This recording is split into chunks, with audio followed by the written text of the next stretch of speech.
Good evening. This is the November 16, 2023 regular meeting of the Board of Directors. I have quorum. I have all but one of our directors present, and I'm sure Director Dodd will be joining us momentarily. Our first order of business, and we have a long agenda, I think, tonight. Hopefully we can get through all of it, fingers crossed. The first order of business is the adoption of the agenda. And I would ask that someone move the adoption of the agenda with the exception of item D1B, which are the minutes of the October 26th meeting. I think I sent around an email that everybody got that there's some need for further editing of those minutes to get them to reconcile with the YouTube tape. And so I'd ask for a motion to adopt the agenda with that amendment. So moved. A motion by Director Flashman. Is there a second? Director Petrine seconds. Any discussion? All those in favor will say aye. Aye. Aye. That's unanimous of all those present and voting. The next order of business is member comments. Do we have anybody signed up to comment? Ms. Copeland. Yes, we have Mr. Ronald Wilkes, who's in the room. Thank you. Please provide your address. Thank you. My name is Ronald Wiltz. My address is 11094 Thrush Ridge Road. It's in Lake Audubon Place. I'm here representing Lake Audubon Place concerning the proposal before the board about boat mooring fee increases. Welcome, sir. You'll have 5 minutes. Okay, thank you. Our board sent out an email to each of you last Thursday listing the reasons we were opposed to increasing fees. Hopefully you all got a chance to read that. Good, good. Yeah, my major purpose in being here is to answer any questions you might have about that, because I believe that the documentation explains why we think the fees should not be increased. The primary reason is there is a use and maintenance standards resolution 11 on boats that indicates that such fees, the mooring fees, shall not be used to recover the direct costs associated with, shall be used to recover the cost of registration, monitoring, inspection, and removal of derelict boats, not for other reasons. And over the past 20 years, I've lived on the lake for 23 years. Over the past 20 years, those mooring fees have been less than $100. Up until last year, or this year, we paid $56 last year. This year was $112.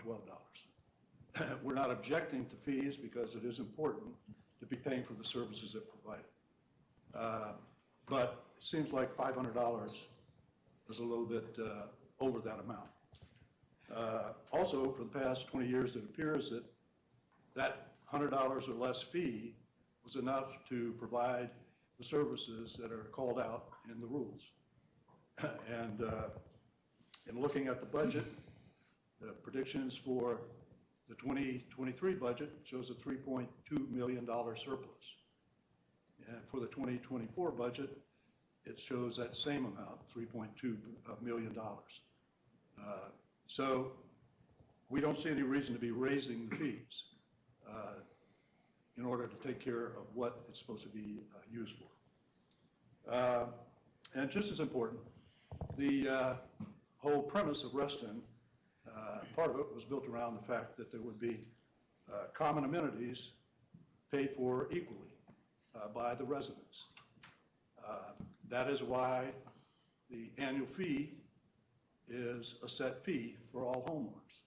It is not based upon property value, size of property, whether it's on a lake or not. And so we think that the rate of $100 or so is a fair rate. We think the $500 is over and above that and should not be raised. Okay, any questions? Normally the process here is for us to listen Right. and not engage in a dialogue. And I hope you can appreciate that. I'm sure you're free to call any board member here. I know I've invited your members to give me a call and provided them with my phone number. I'm happy to have a conversation with anybody on that matter. Well, And- you and I had a conversation That's right. And I for will- about 30 minutes, so. and, right, and I'm happy to have that conversation with anybody else who's interested or curious about this issue. And I'm sure my fellow board members are likewise happy to have that conversation. Okay. But the nature of this situation is for us to listen. Right, And right. then move on with our regular business. Okay, okay. So I guess that's it. If there are no other, I mean, there are no questions. I guess you're not going to ask any questions, so. Thank you, sir. Okay, I appreciate you coming out. okay, you're welcome. Can you answer one question? Are you going to be discussing that tonight? We have a budget, and it's an item in the budget. I don't know what's going to go on. We don't specifically have a motion pending that I'm aware of. So we'll. Well, there was, as you and I discussed, you had, from the previous board on, October the 28th, issued a task for the staff to go off and look at alternatives. Right. And we would be interested in that, whenever those are available. So they have been available since last Friday. They were in the board package that was published last Friday, and that's what this is. Okay, So we have various recommendations from the staff on that issue. okay. I will look at those. I can go online and look at those. Okay? And Thank you. And then the agenda will come out when that's going to be discussed again, I assume. Well, it's likely to be discussed later this evening, but I don't know what the pleasure of the board will be, and we'll discover that when we get there. Okay. And I could stick around till. Absolutely. Okay, all right, thank you. You might want to bring a blanket and pillow. Our last couple of meetings have gone a little bit on the long side. Is there anyone else who wishes to address the board this evening? I see Michelle Yes. Kimmel. We actually had Craig Gross who. Oh, I'm sorry. Messaged. Mr. Gross, Okay. you can unmute yourself.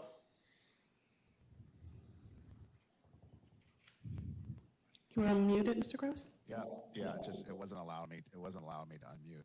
Am I able to share a screen so I can show the accrual spreadsheet for the lakes, ponds, and streams to kind of highlight a couple points for members on the board?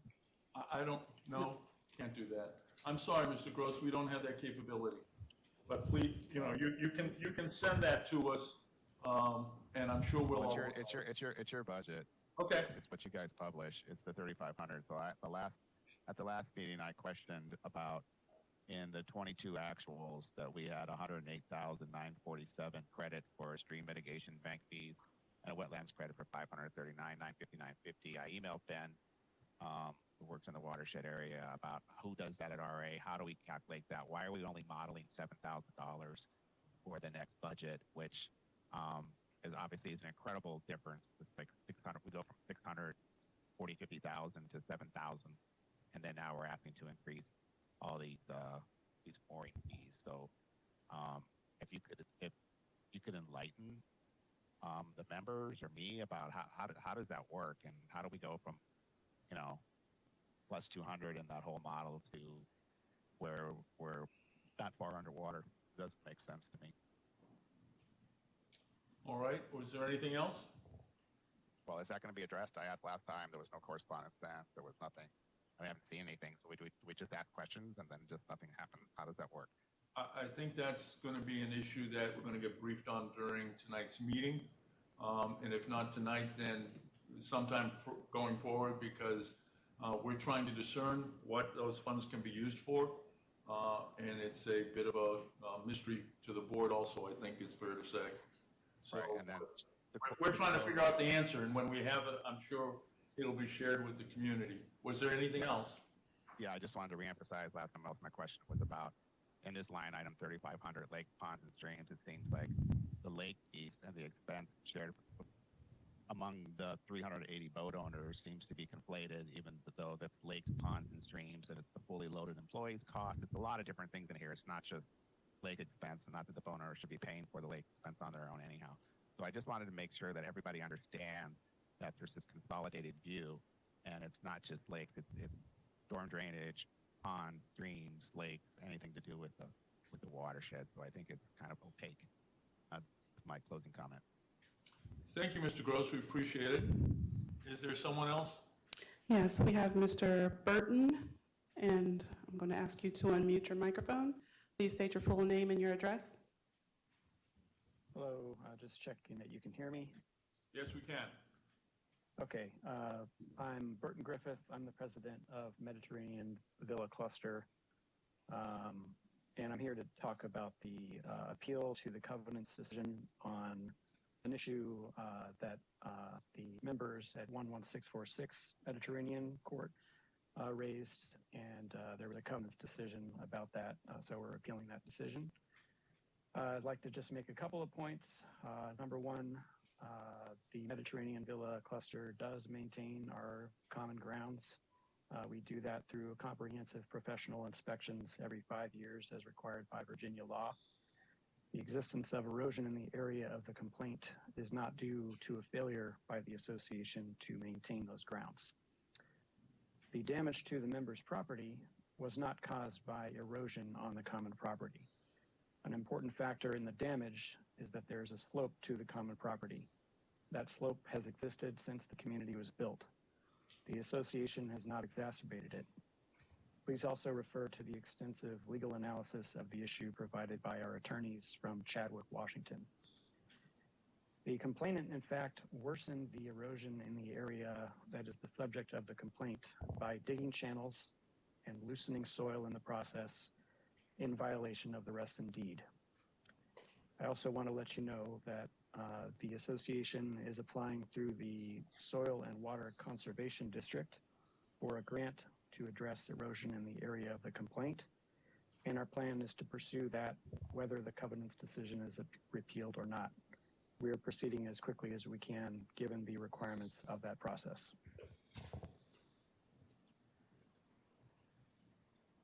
Is there anything else, sir?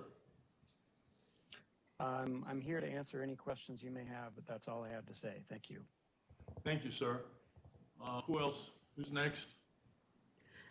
Next, we have Michelle Kimmel. Ms. Kimmel, if we can have your address? You're unmuted. Great. Hi, everyone. It's Michelle Kimmel, 1937 Upper Lake Drive. I just wanted to ask that as you consider the budget this evening, you keep in mind that for many in our community, going high on the assessment will present many challenges. And so I'm just asking that you remember that there are a number of people on a fixed income, or those just starting families, or those of us who are just also, encountering higher charges on everything. And so I'd like to ask that you keep those families in mind who might not always come to you and speak to you, but if you go with a very high assessment, or even one that is, significantly higher than the last one, that will have a great impact on a number of families in our community. And so I'd really like for you to consider ways that you can make the assessment as low as possible. Thank you. Thank you, Ms. Kimmel. Is there anybody else any other member wishes to address the board? There's Gray. I'm sorry? There's a person online. I'll be last. There's a person online. Okay. Mr. Gray.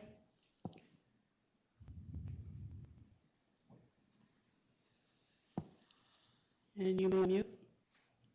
Please provide your name, your address.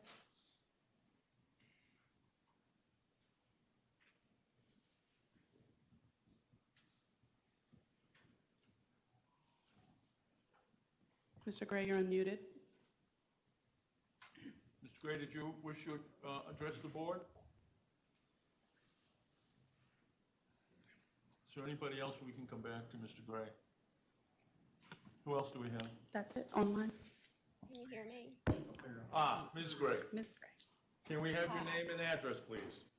Yes, actually, my name is Milari Madison, and I live at 2203 Milburn Lane. And I'm here to address the board today regarding a property at 2206 Milburn Lane. There's an appeal before you, I believe, and quite frankly, I looked at the appeal and I'm a little bit confused about how it's going to be actually considered an appeal. It wasn't written by the owner of the property, or it wasn't written by a party that actually would have any standing in the matter.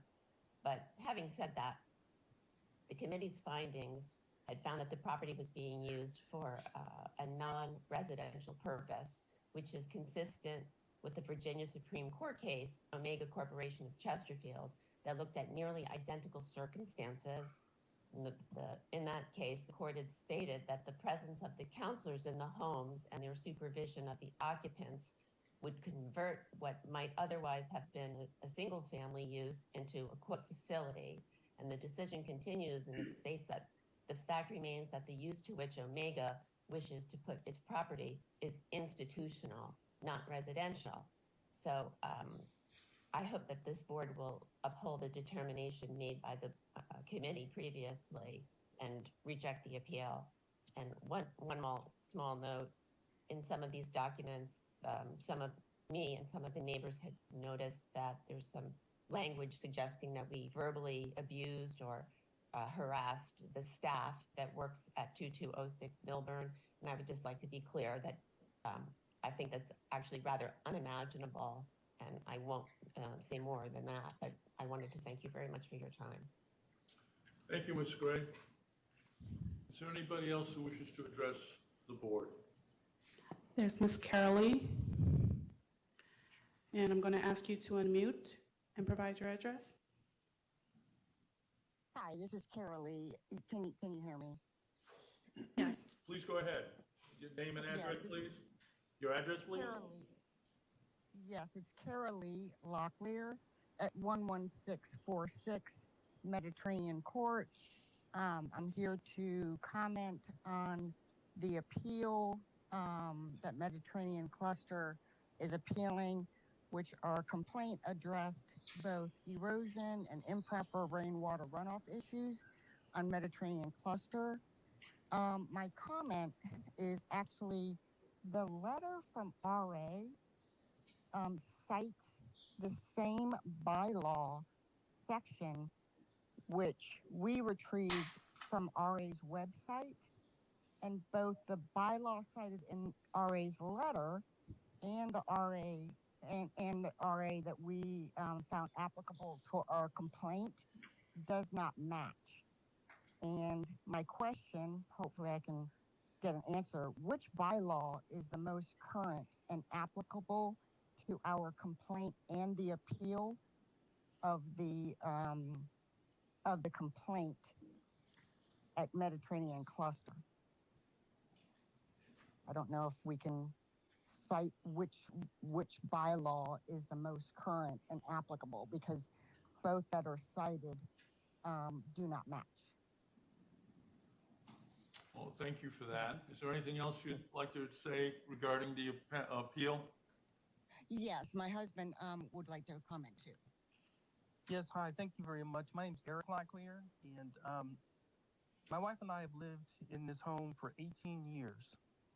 And in the 18 years that we have lived here, our homeowners association has not done any erosion control or surface water control runoff in the 18 years that we have lived here. And now we're at the point where my wife and I have already spent tens and tens of thousands of dollars to remediate and protect our home against the runoff coming from the cluster property. And the RA bylaws are pretty clear on who's responsible for the runoff and who's responsible for erosion. So we think that the Covenants Committee got the decision right, and we hope the RA board supports that decision. Thank you. Is there anyone else who wishes yes, besides Director Petrine? Brian McCracken. Mr. McCracken, if you can unmute yourself and give us your name and address. Yes, my name is Brian McCracken. My address is 11104 Harbor Court, Reston, Virginia, 20191. I was inquiring about, there was some, I don't know if it's rumor or speculation or whether it's truth, but there was a proposal to start charging $500 for boat permits on the Reston Lakes. I'm just here to confirm that is that a thing being proposed? Well, we're here to listen, sir. So if you want to address that question, you can go right ahead. Well, I mean, if it is true, I think that's an exorbitant fee. I mean, they doubled the fees from last year to this year. They've doubled the fees. And although it is, everyone has equal access to the lakes, there's boat ramps, there's everyone, and every Reston resident has the same access to the lake. We just happen to live on the lake. And we actually, when you buy a house on the lake, you're paying a much more higher price for your property as well.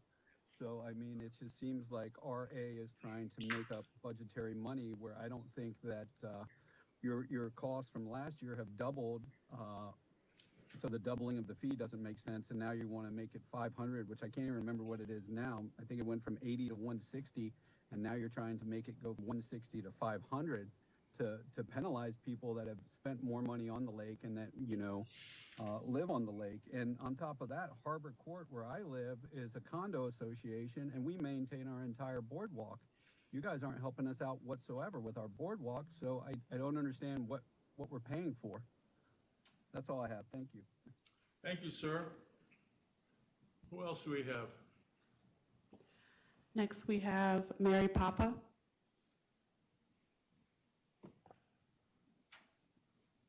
Ms. Papa, if you can unmute yourself and give us your address.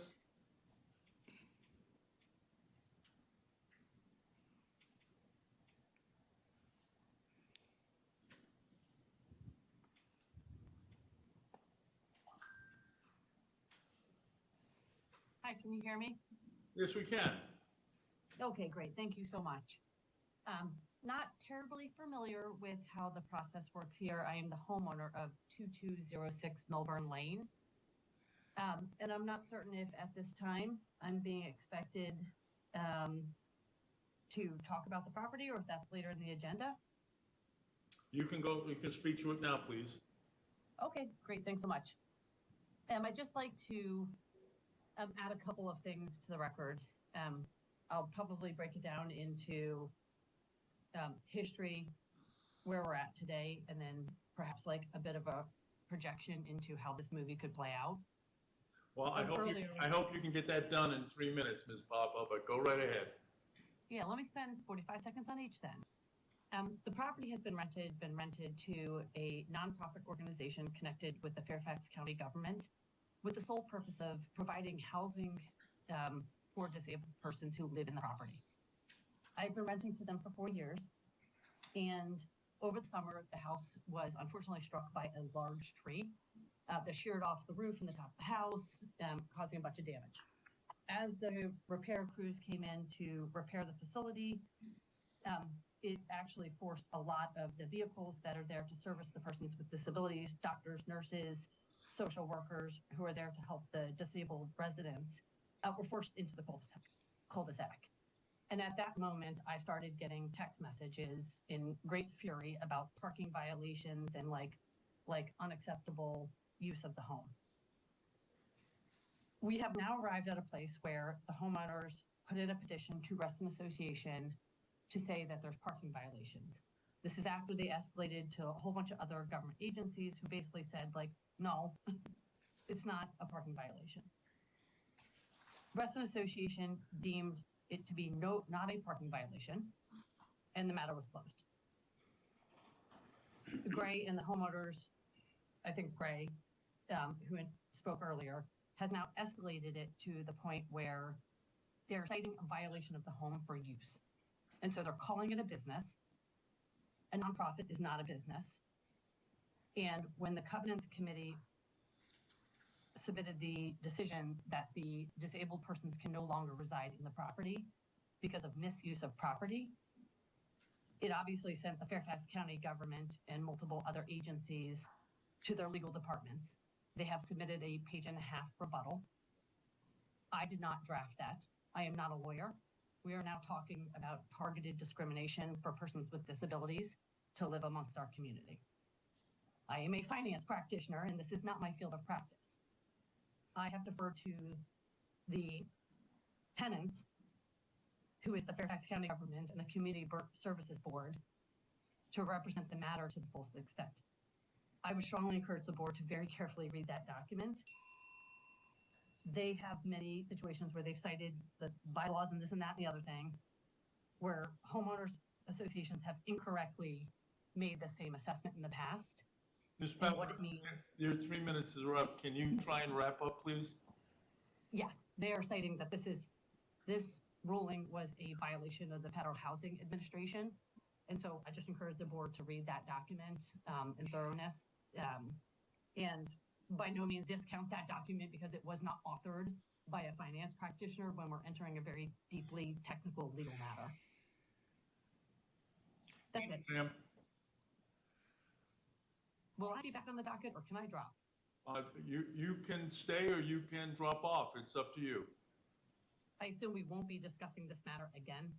We'll be discussing it in executive session, ma'am. That will or won't include me. It will not include you. Okay, thanks. I'm going to go attend to my children then. Have a good evening. You too, ma'am. Who else do we have? We do not have any other signups. Thank you. Got me. Director Petrine, Yes. what would you like to say for 3 minutes?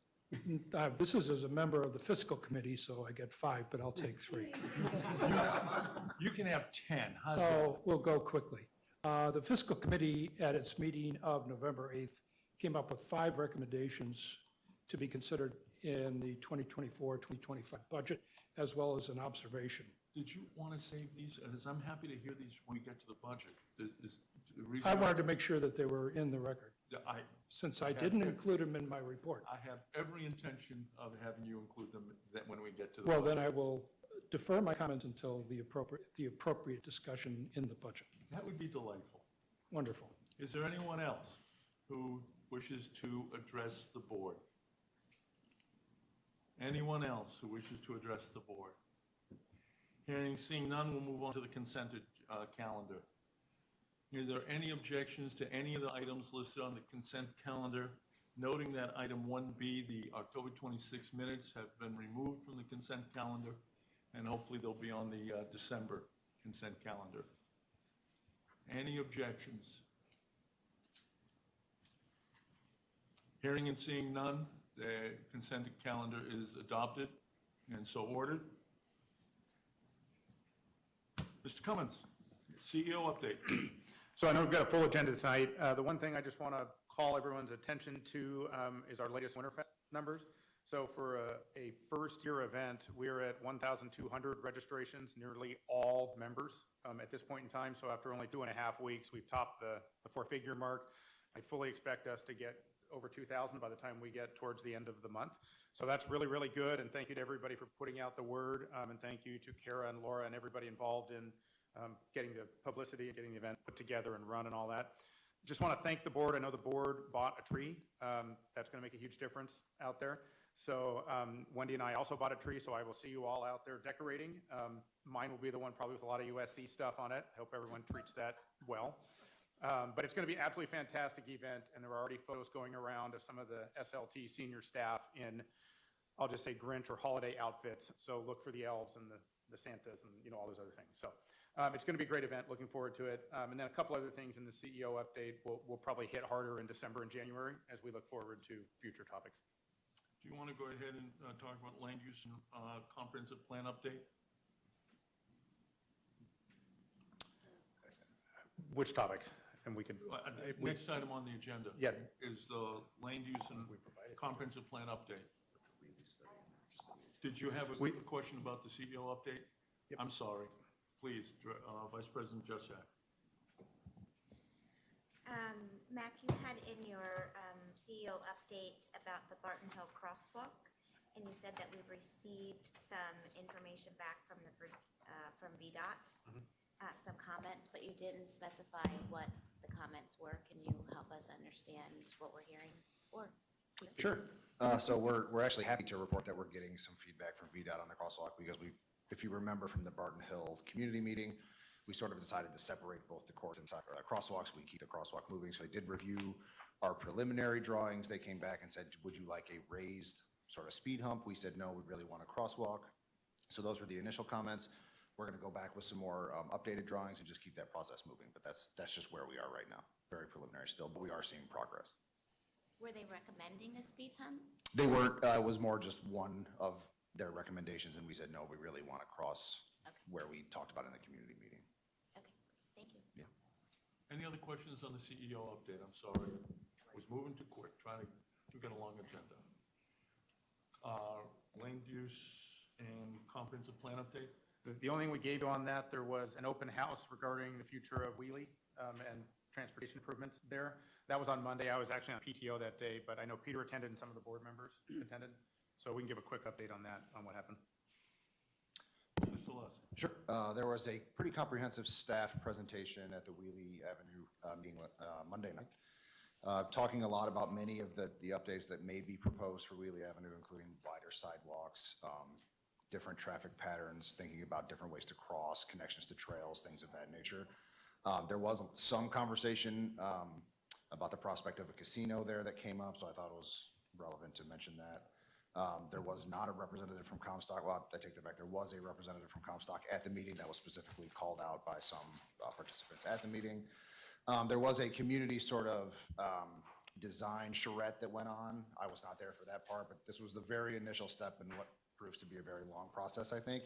They are targeting a spring 24 kind of wrap up of this process, but I think there's more to come there. So we will continue to brief the board as this goes down the road.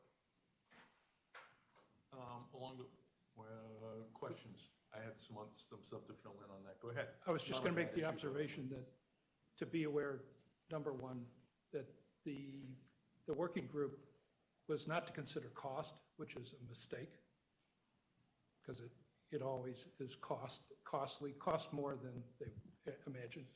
And number two. This is not an RA working group.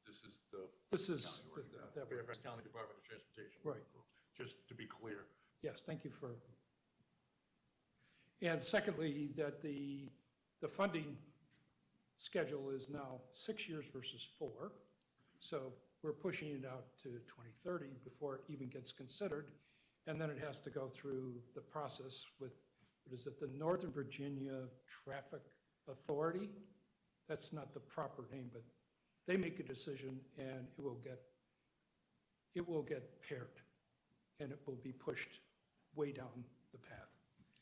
And before then, there will probably be 4,000 units in Isaac Newton built, in Isaac Newton Square, that we will have to contend with as present residents of Reston, as well as, God forbid, a casino. So just to, when we were going, that Isaac Newton Square had their first section building approved, and in the course of that, the representative of that developer advised the Planning Commission, because part of that case is the provision of a rectangular field, athletic field.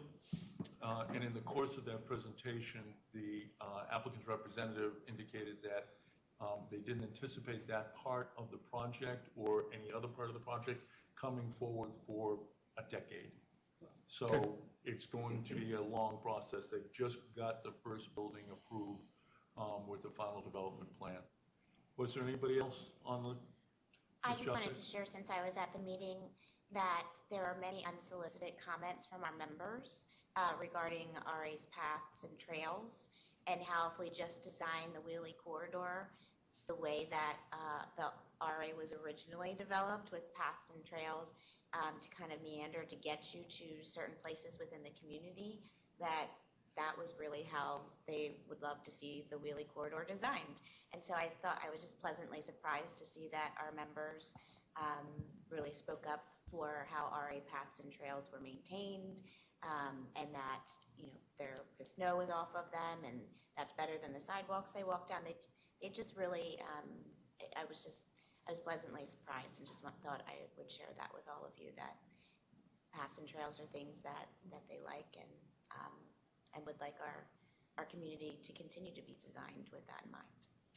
And in fact, that was one of the changes that we got made to the comprehensive plan before it was adopted, that the TSA trail systems are to integrate with the RA trail systems. And that was one of the positive changes that got adopted by the board before they adopted the comprehensive plan.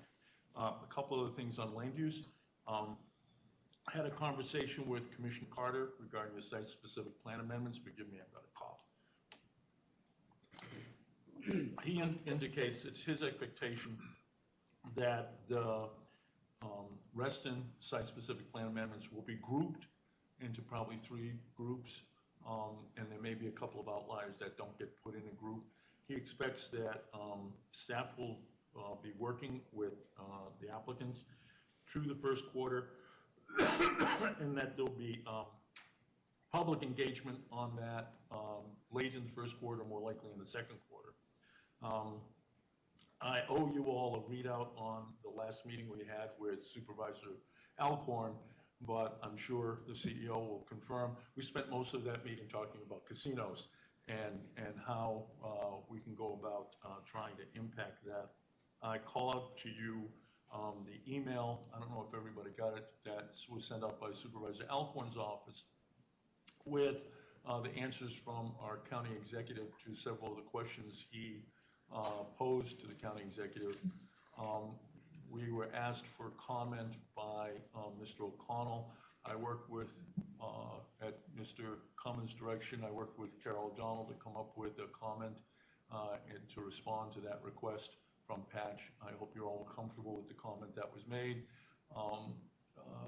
Most importantly, the county executive referred to a public entertainment property, and I asked Supervisor Alcorn if he was aware of any property that had been designated for public entertainment, because public entertainment might be the category that you would shoehorn a casino under. He's not aware of any property being designated for that use. I certainly am not aware of any property being designated for that use. So, as I said in the quote, I'm befuddled by County Executive Hill's comment, because I don't know where that exists. Dr. Petrine or Treasurer? I'm also befuddled by one of Mr. Hill's comments relative to eligible cities, which is the wording in the present statute, which has to be overcome in order for it to be legal to have a casino, a gambling casino located anywhere but in a city. And then there are all kinds of criteria there that have to be met, including almost being in a distressed condition. Correct. So I thought it was really interesting that he just blew that away without consideration. So what that basically said, and I will stop, is that the law has to change to redefine what eligible is in order for this to go forward, which means action by the General Assembly. Correct.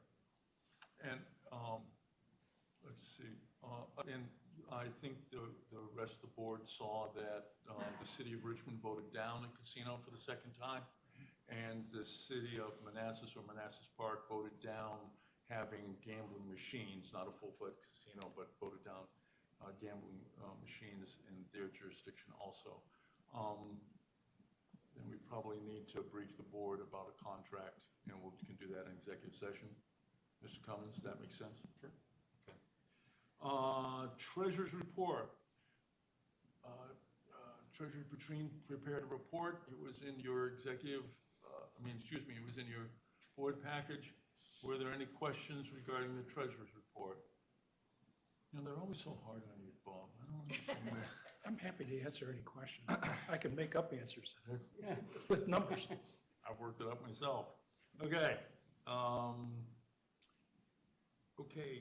If there are no questions, let's move on to the heart of the evening, which is our budget.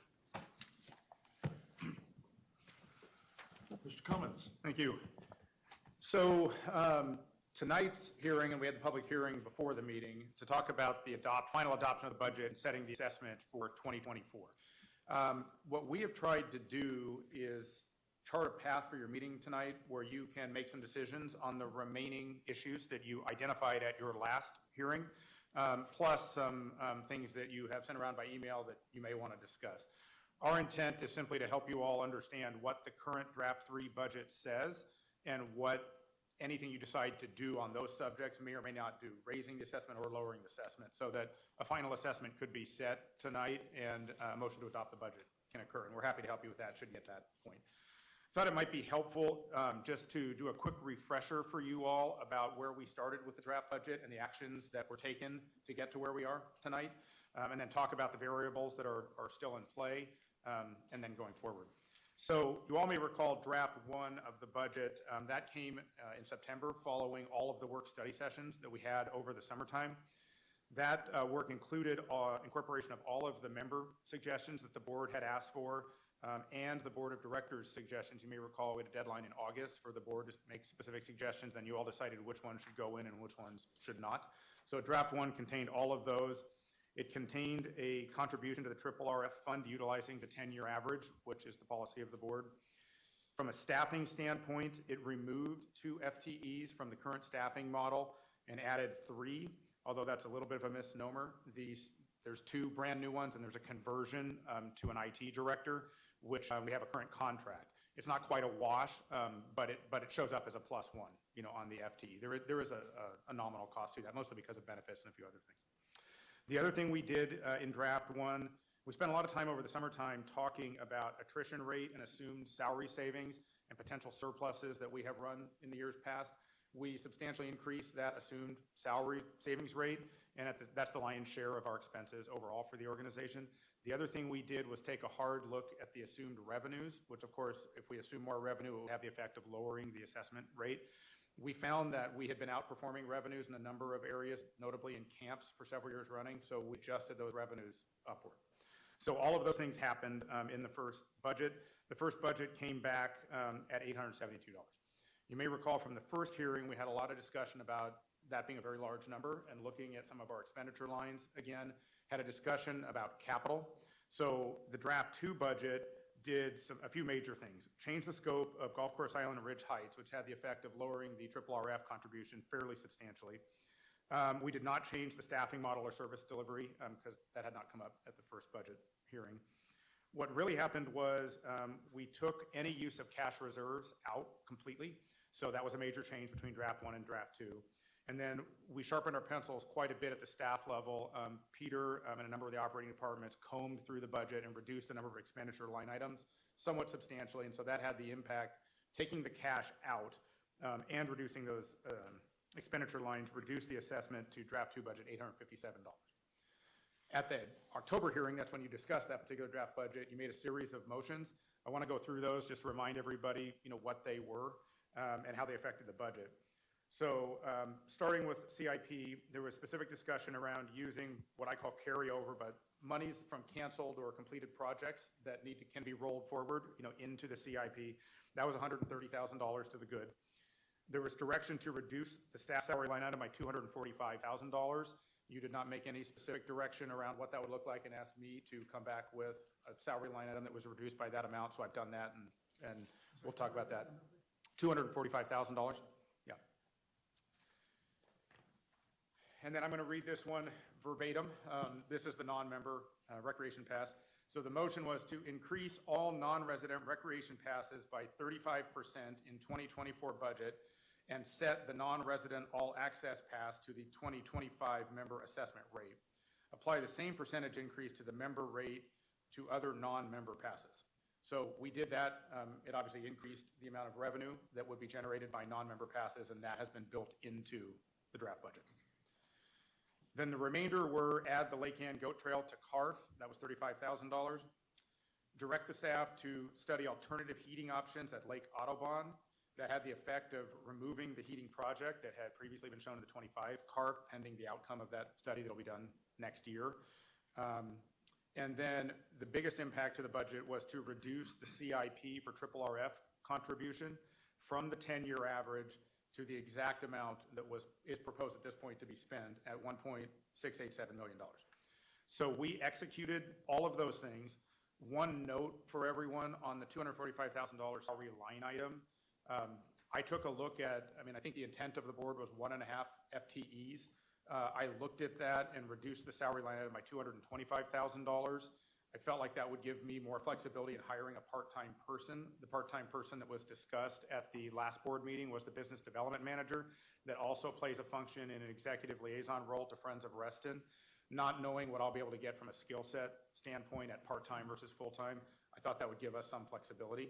So just want to point that out for everybody, because if you're reading the line item super close, you will notice an extra $20K in there. I'm happy to talk about that if you'd like to.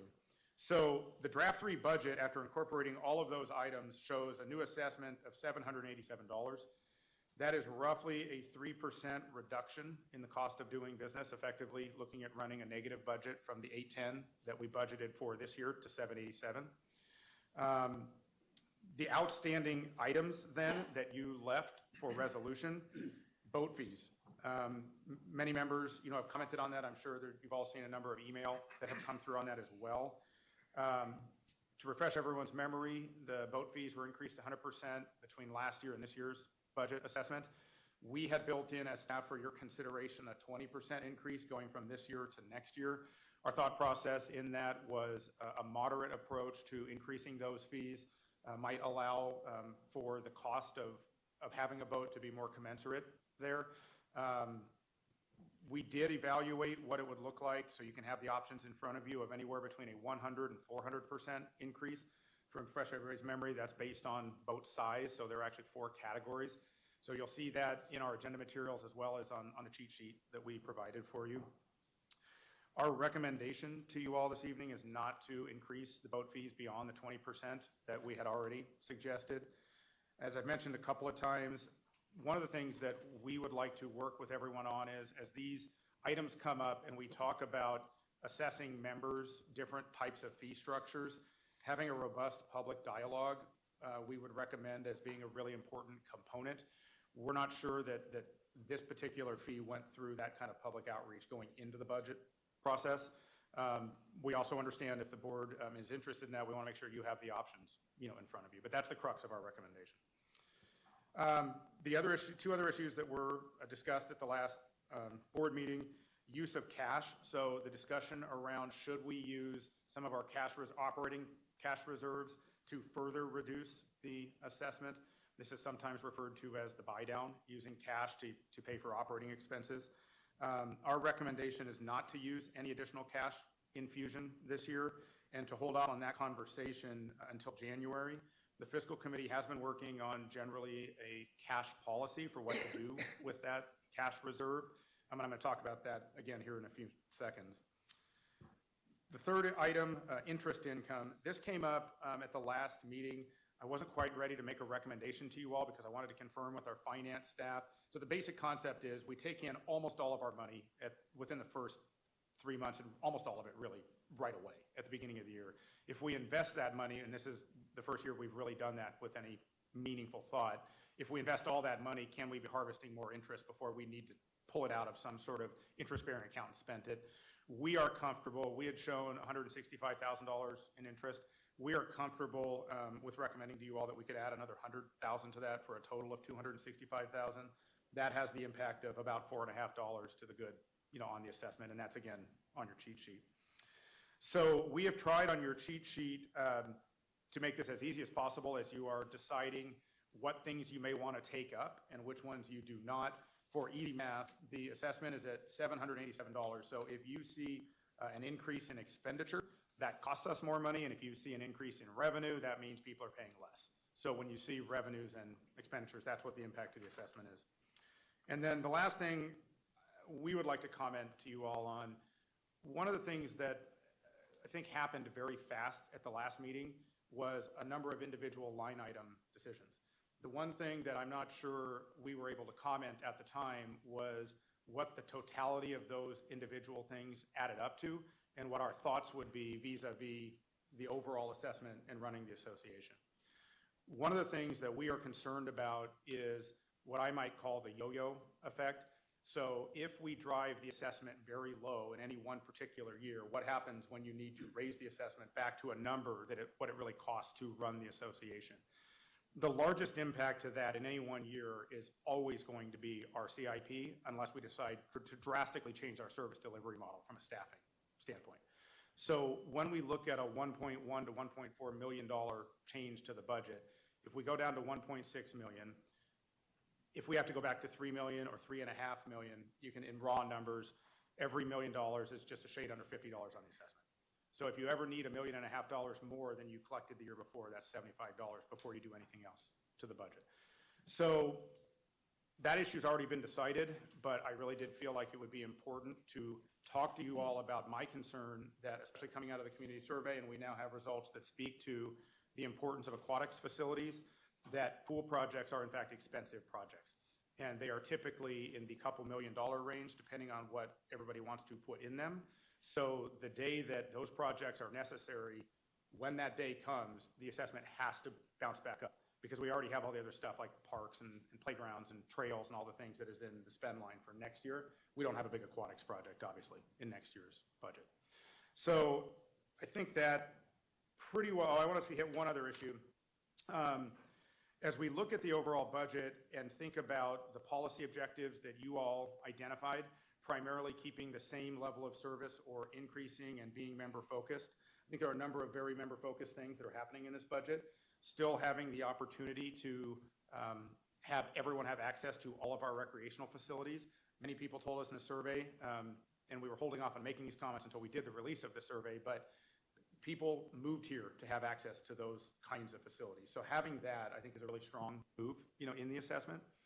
And then the last thing I want to try to hit on is, I took a hard look. We've been talking a lot about running a surplus and what that means. In the last 8 years, 7 of those 8 years, we have been around 3% of our operating expenses out of a $17 million budget.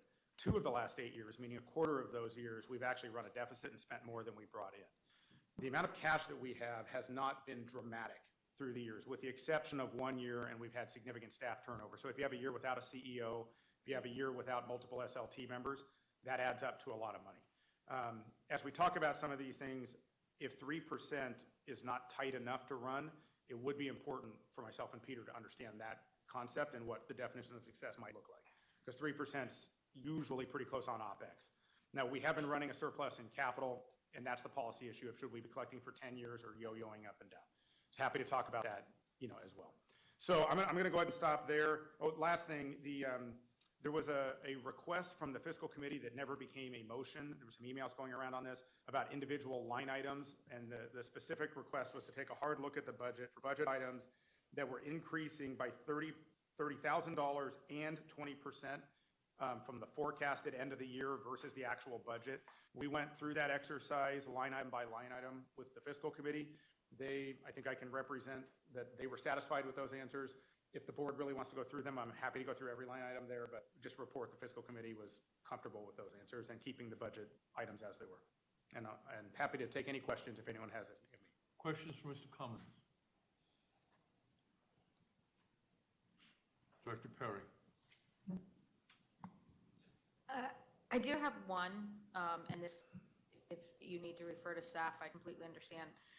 When I was reviewing the potential fees that were listed in the summary, I noticed that some fees, and this is program fees, some stayed completely level, some jumped $2, some jumped $5, and I was just kind of curious what the thought process is on why some jumped, some didn't, and because it seemed to be, I saw some pattern, but I couldn't quite tell the exact pattern.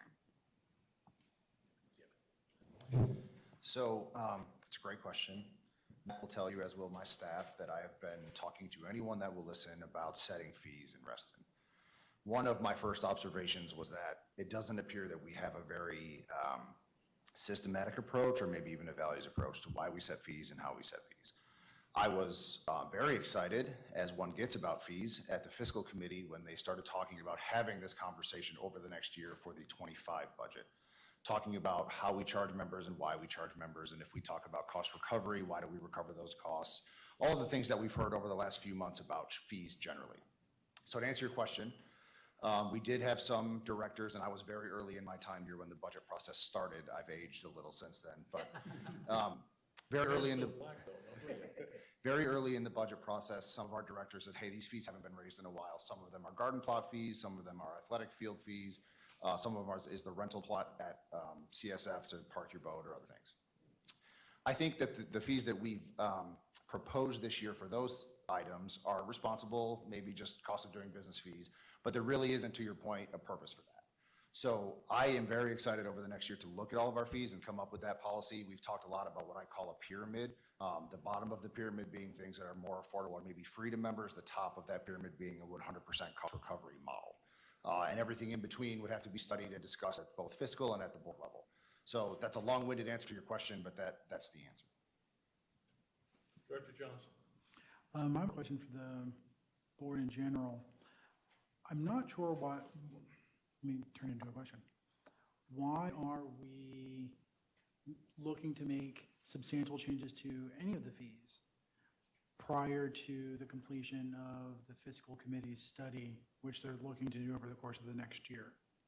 We've got multiple fees that are, we're potentially going to change 20%, multiple hundreds of percent, and it reads to me, and as we've seen and heard from our membership, it reads as fiscally irresponsible for us to make the radical changes that have been proposed.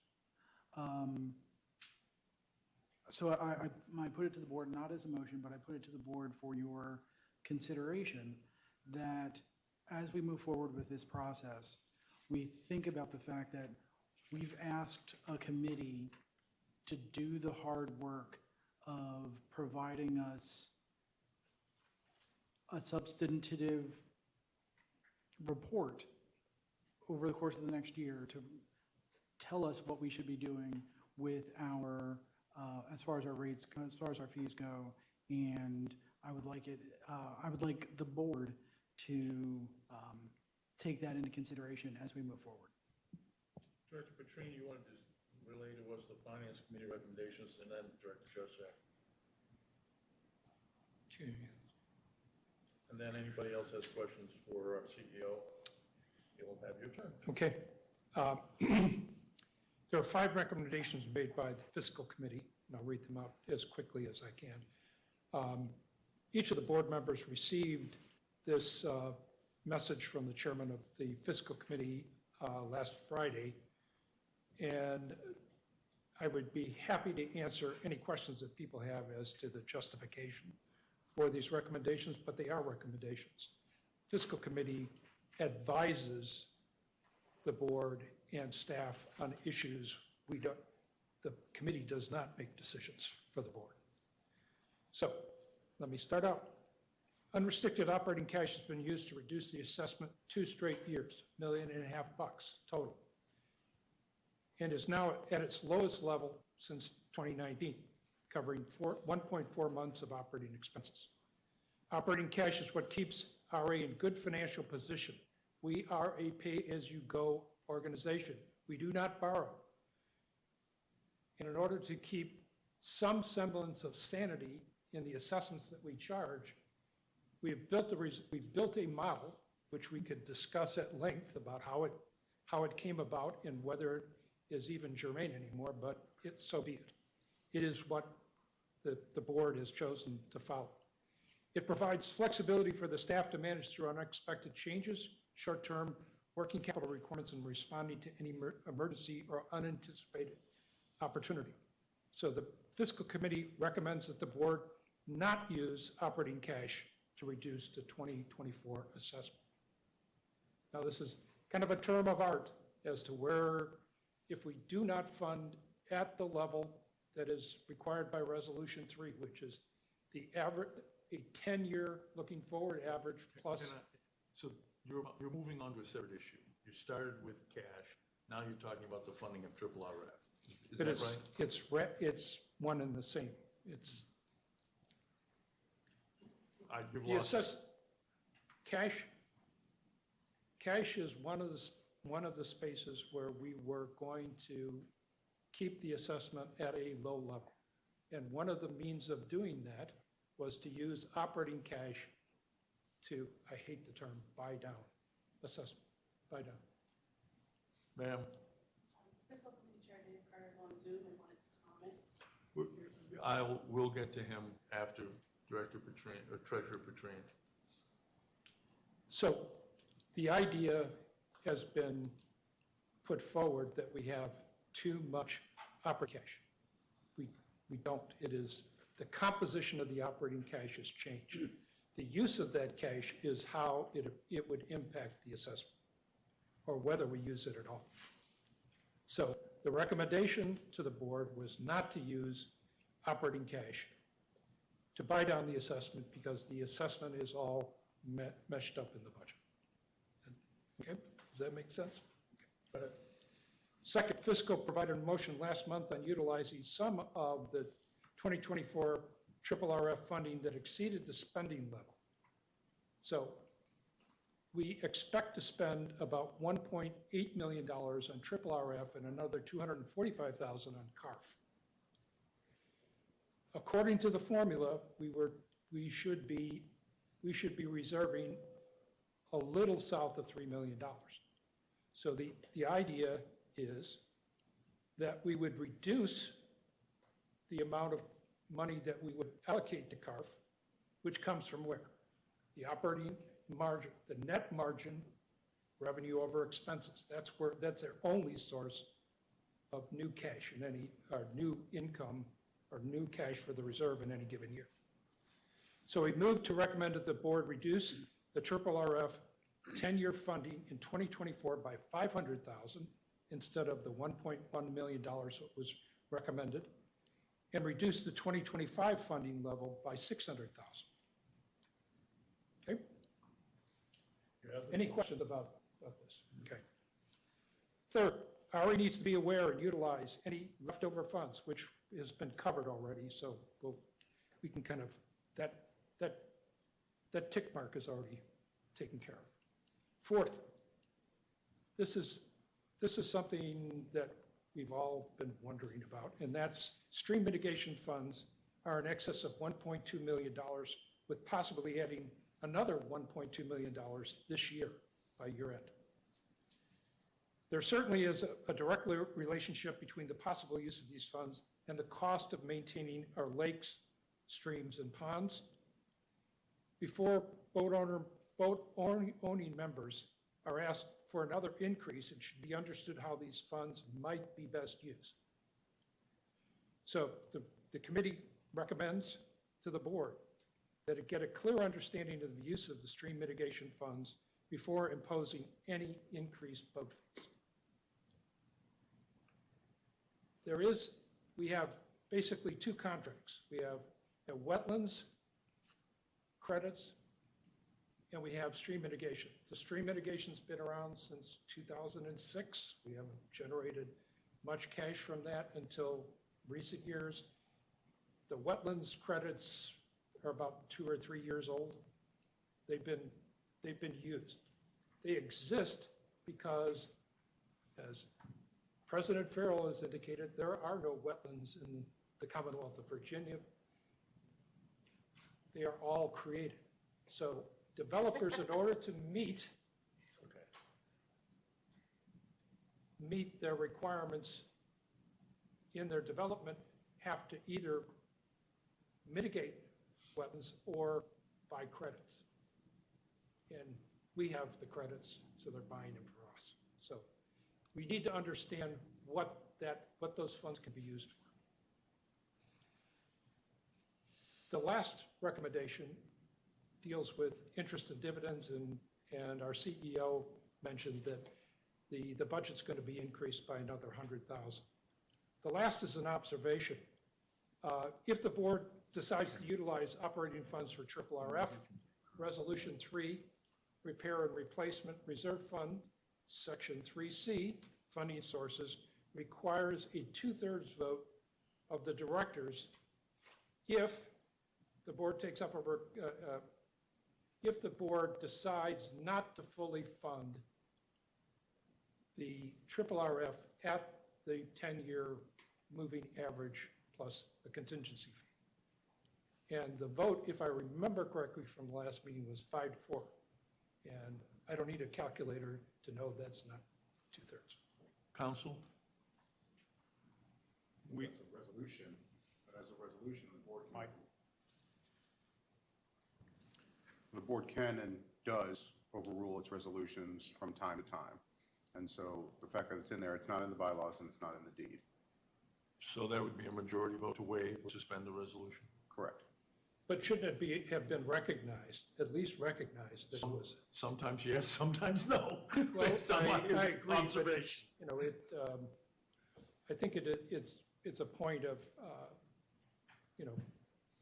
we have the resolution. We should at least recognize that we've made the decision to fund less than what was required by resolution. So it's a process that those of us who are attorneys referred to as sub rosa. When we took a vote, we effectively were waiving the provision of that resolution. So, but your point is well taken. I'm given to understand that Chairman Dave Kerr of the Fiscal Committee wishes to address the board regarding the budget.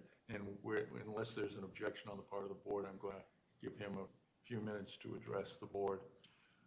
Hearing and seeing none. Chairman Kerr, you have the floor. Hopefully, Treasurer Petrine has covered most of the points you wanted to make, but we're happy to hear more. Thank you, Mr. President. I was trying to show my fancy face, but it won't allow me to do so, so that's okay. Our loss. Believe me, I'll tell you, you don't know. Yes, unfortunately, I think Mr. Petrine has touched on many of my topics, but I'm going to take less than 3 minutes and go over just a couple things. Because I certainly hope that all the board members have had a chance to read the budget recommendations that the committee has made.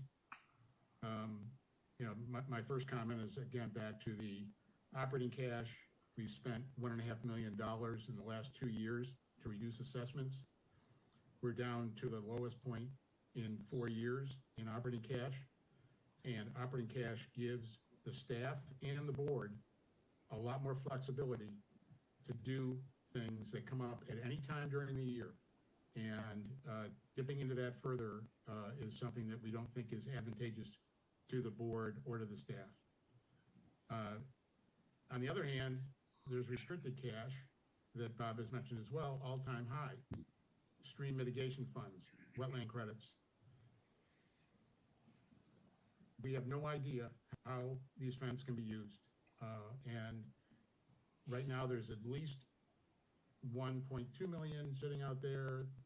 I've been told there could be another 1.2 this year added to that number. We must clarify how those funds can or can't be used before we do a lot of other carving away of cash. The third thing is on the triple RF, and I will make some of the same comments that Bob made. First of all, we know that there's space between what we're funding by a 10-year average, what we're supposed to fund, and what we're going to spend in 24.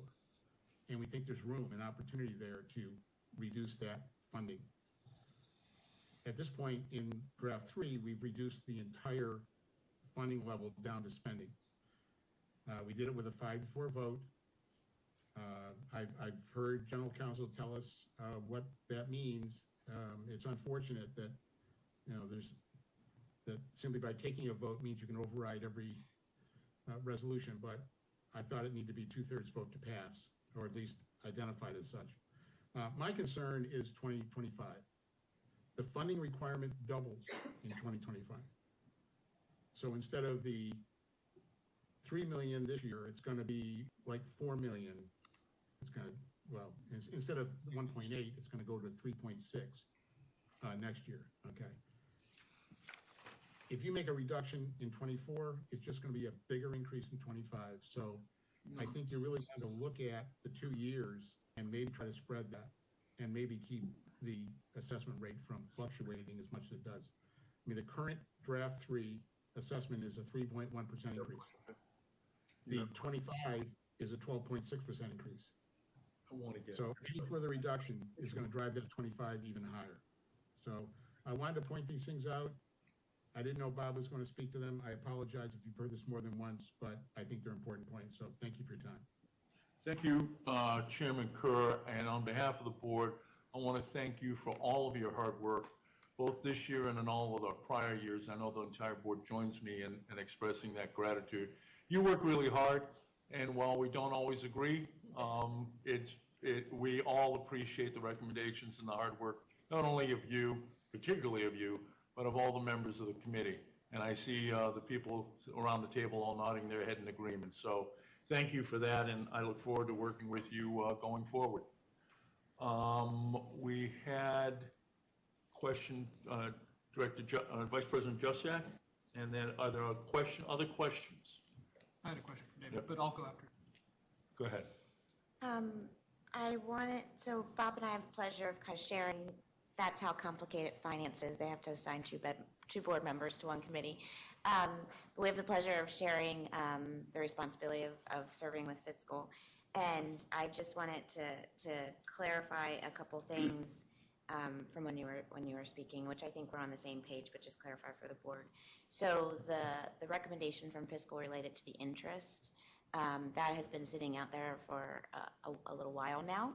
And I know that Mac has said that he's in agreement with it, but it is not in this version of the budget. And I just want to make sure that we're clear that it's not there, even though it seems that we have some agreement surrounding that. So we'd have to motion to put it in there tonight. I also wanted to clarify for you, Travis, that the concept of looking at fees did come up at the last fiscal meeting. It's not on their project plan. The board has not assigned it to them. So it came up for the first time 8 days ago that maybe RA should in the future look at fees. I'm assuming that part of the feeling from the fiscal committee was related to, hey, the board's kind of messing with fees, and staff, was in the early part of the process, so maybe we should look at them. So there is no assignment currently out there. That's something that we could assign, but I wanted to clarify that there's not currently an assignment out there for that. And then I had a question related to one of the recommendations from fiscal was to look at the savings from completed projects. And I think we did some of that last month, but I don't think that we have finished that. So I wanted to ask Chris, I believe we got your report, and my tired brain, because I've been in board meetings for 2 days now, I wanted to see if you could help me understand, or Peter, where from last month when we defunded some projects and we did the savings, that was about 130,000. Where are we now, a month later? How much extra is there, or is there extra? So there's one major outlier, excuse me, that was discussed at fiscal. The Hunters Woods ball field project, everyone knows is wrapped up. It's no longer a ball field, so we need to call it something else. But there is around 200,000 right now on the books in savings. That is not, the project is not completed from a pay the invoice perspective. So there's some payments we have to make. There will be some savings. I think we can project that there will be some savings. I'm not comfortable tonight saying that all of that 200,000 will be realized. Another piece to this conversation is that Lake Thoreau is currently trending at maybe needing about another 100K. That would be money from Hunters Woods that we could use for Lake Thoreau without coming back to the board because it's already been authorized. So when we talk about some of this savings and variance, some of that money is played within that way a little bit. So we're not prepared right now to say that we can realize some of that Hunters Woods money to decrease triple RF contribution for this year, but we're happy to come back in December or January and talk to that a little bit further. Okay, go ahead. So I kind of have because I know you're new, but I'm not sure that we can use savings from one project and allocate it to another project without board approval. And that's I'll call Chris up to Is that yours? answer this question.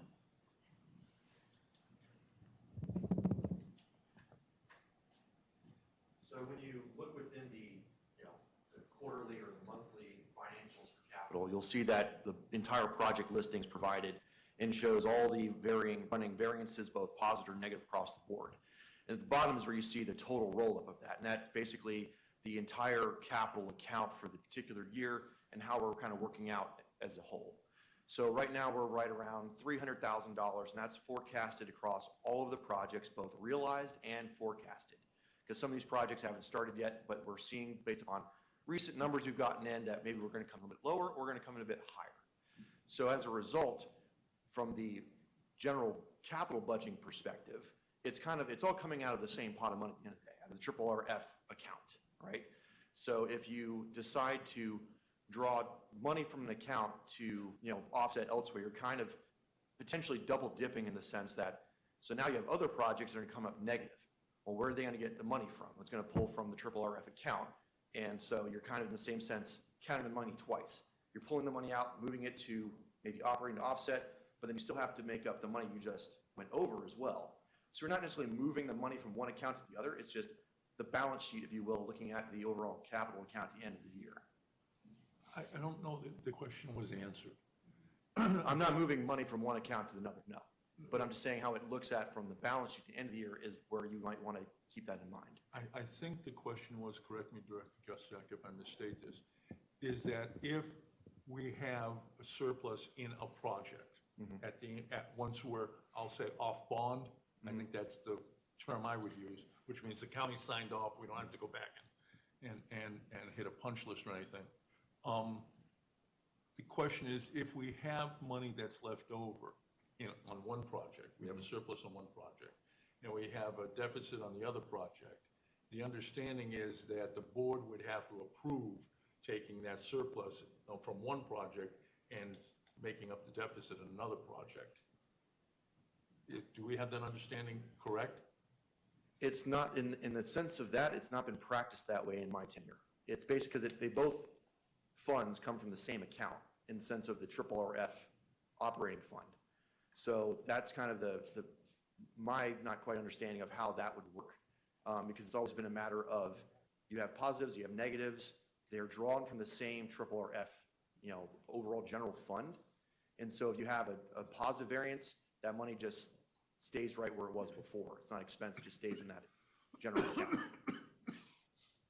Director Juszczyk? Okay, so, because I've been on the Purchasing and Procurement Committee, so when you go over budget in a project, or you need to go over budget, you tend to come back to the Purchasing and Procurement Committee, because it's usually not over $100,000, and you say, we need to go over budget on this, and we need you to approve that additional money. So from my perspective, we have been practicing it, because we know if we go over budget, you come back with a change order that says, I need this extra money to implement this change order that we weren't expecting. It's not until the board takes action, usually towards this time of the year, end of year, to defund projects that are complete, that we move money out of RRF into the operating account because we've completed a project, we no longer need it. Or sometimes it's we have a project completed and we know we have these bills coming in. They haven't necessarily been paid, but we know what they are. And then we defund that money back into the operating, or sometimes we just defund it and keep it in RRF. It's been done multiple times. So that's my understanding of our purchasing and procurement rules.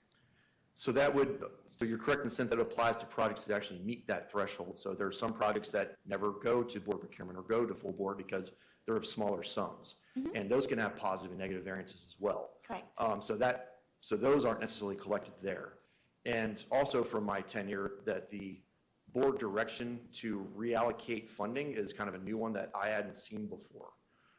Usually it's just a matter of, at the end of your forecast, I say, okay, here's the number of projects we're going to carry forward. Here are their sums that are getting forward next year. It's a notification, and then I report back, okay, here's how much variance we're going to have left. That will then go back to where it came from, which is from the RRF fund. So there's been a couple of different things that have happened that are a bit new to me that I've seen. But if there's decision by the board to kind of go in a different focus on how to handle these things, great. I just need to have a better understanding that I can then probably report out accordingly. And I think that we're in agreement, because there are some that don't come to purchasing procurement, because MAC has, certain thresholds that he can approve as well. So I think maybe we're in agreement there. But as far as moving funds from one project to another project, and I'm not sure who to ask, my understanding is the board approves RRF projects and they're for a certain amount. And if it's over or under, then we have to defund or we have to approve additional. I would add another comment that the board approves the capital budget for the particular year. And I guess it's a matter, of looking at it, do you approve them on an individual basis or you do approve it as a whole? We approve each of the projects that you put in the budget at a dollar amount for each individual project. Yeah. Which do add up to a total of something that we then decide how we're going to fund, which is sometimes via the assessment, sometimes it's via cash, sometimes it's a combination. Yeah, I can't imagine the circumstance, Mr. Cummings, correct me, counsel, I can't imagine a circumstance where we approve a budget with a capital improvement program of X dollars, and some part of those X dollars are used for a project that the board never contemplated. I can't imagine that circumstance arising. So I think Vice President Juszczyk has a point in that if we are taking a surplus, if a project finishes with a surplus and we want to reallocate it in order to take care of a deficit, Mr. Cummings, I would expect you'd be coming back to the board, but tell me I'm wrong. Go ahead. Yeah, so I think we have two different conversations going on. I think the question that's being asked is there going to be surplus money that can be applied to the assessment?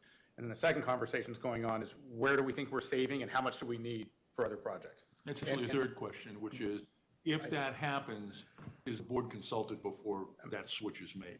I think that's the most recent question. Yes, getting there. So as we evaluate that too, and I'm going to have to let Peter go back through the numbers, we think that the margin between what we're saving in one project and what we may need in another, setting aside whether that ends up the procurement panel because of overage or whatever that is, those deltas are close enough that we're not recommending additional savings being used right now to reduce the assessment. Because we know there's savings here, but we're still paying over here and trying to figure out, we know the 130 is there, but we're not sure how much more of that at this point. And I can let Peter walk through the numbers again. But setting up Jennifer's question specifically was, if we have an overage in one project, I mean, I'm going to look at Peter and Tony, but yeah, so we don't intend to spend money we're not authorized to spend on any project. Thank you. Director Juszczyk, is that everything? So my understanding is there's about $300,000 in what we're projecting for year-end, an underage of what we are expecting to spend on projects, $294,677. We think about 200 of that is from Hunter Woods Ball Field. You think you're probably going to need about $100,000 to finish Lake Thoreau that isn't authorized. So that's a delta of about $200,000. So why is staff not comfortable using any of that money to fund 2024 projects?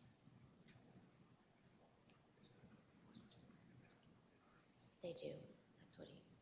So Chris and I had a pretty extensive discussion this afternoon about Hunter's Woods specifically. I don't know if we're prepared to answer the question at this time. I don't want to say something that I shouldn't say, is where I am with it.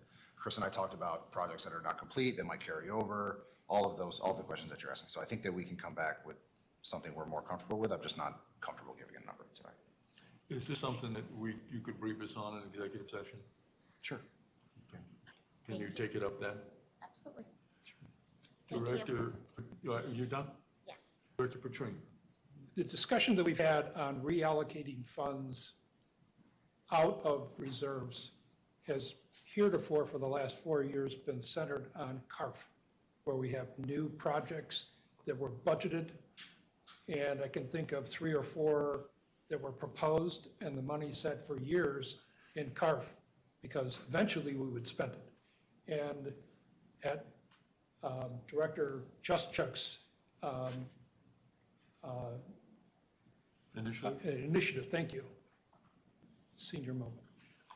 Initiative, we moved the money back into operating funds, but it went back into one of the other reserves the next year. So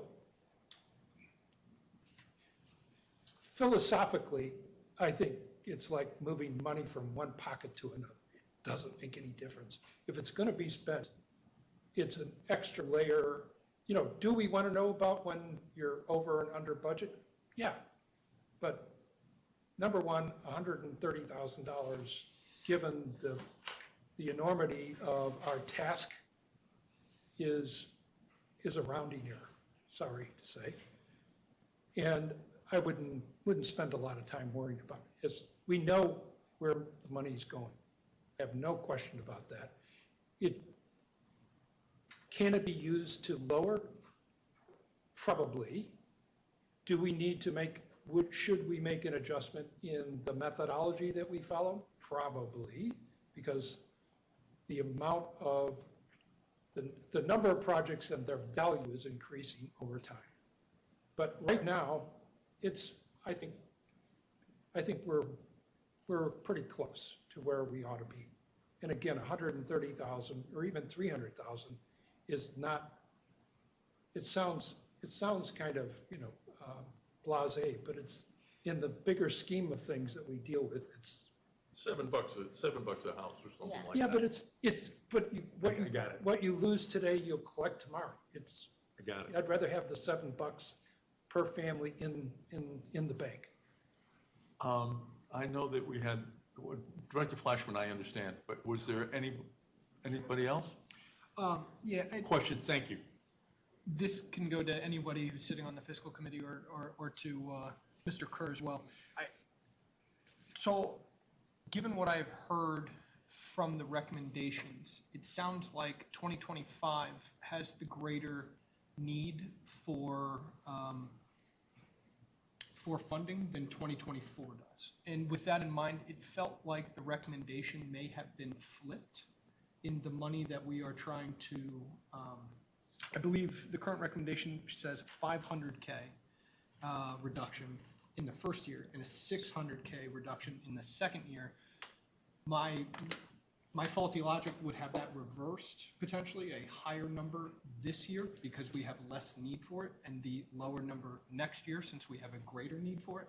And I just wanted to see if I was thinking potentially through that correctly, or if it mattered.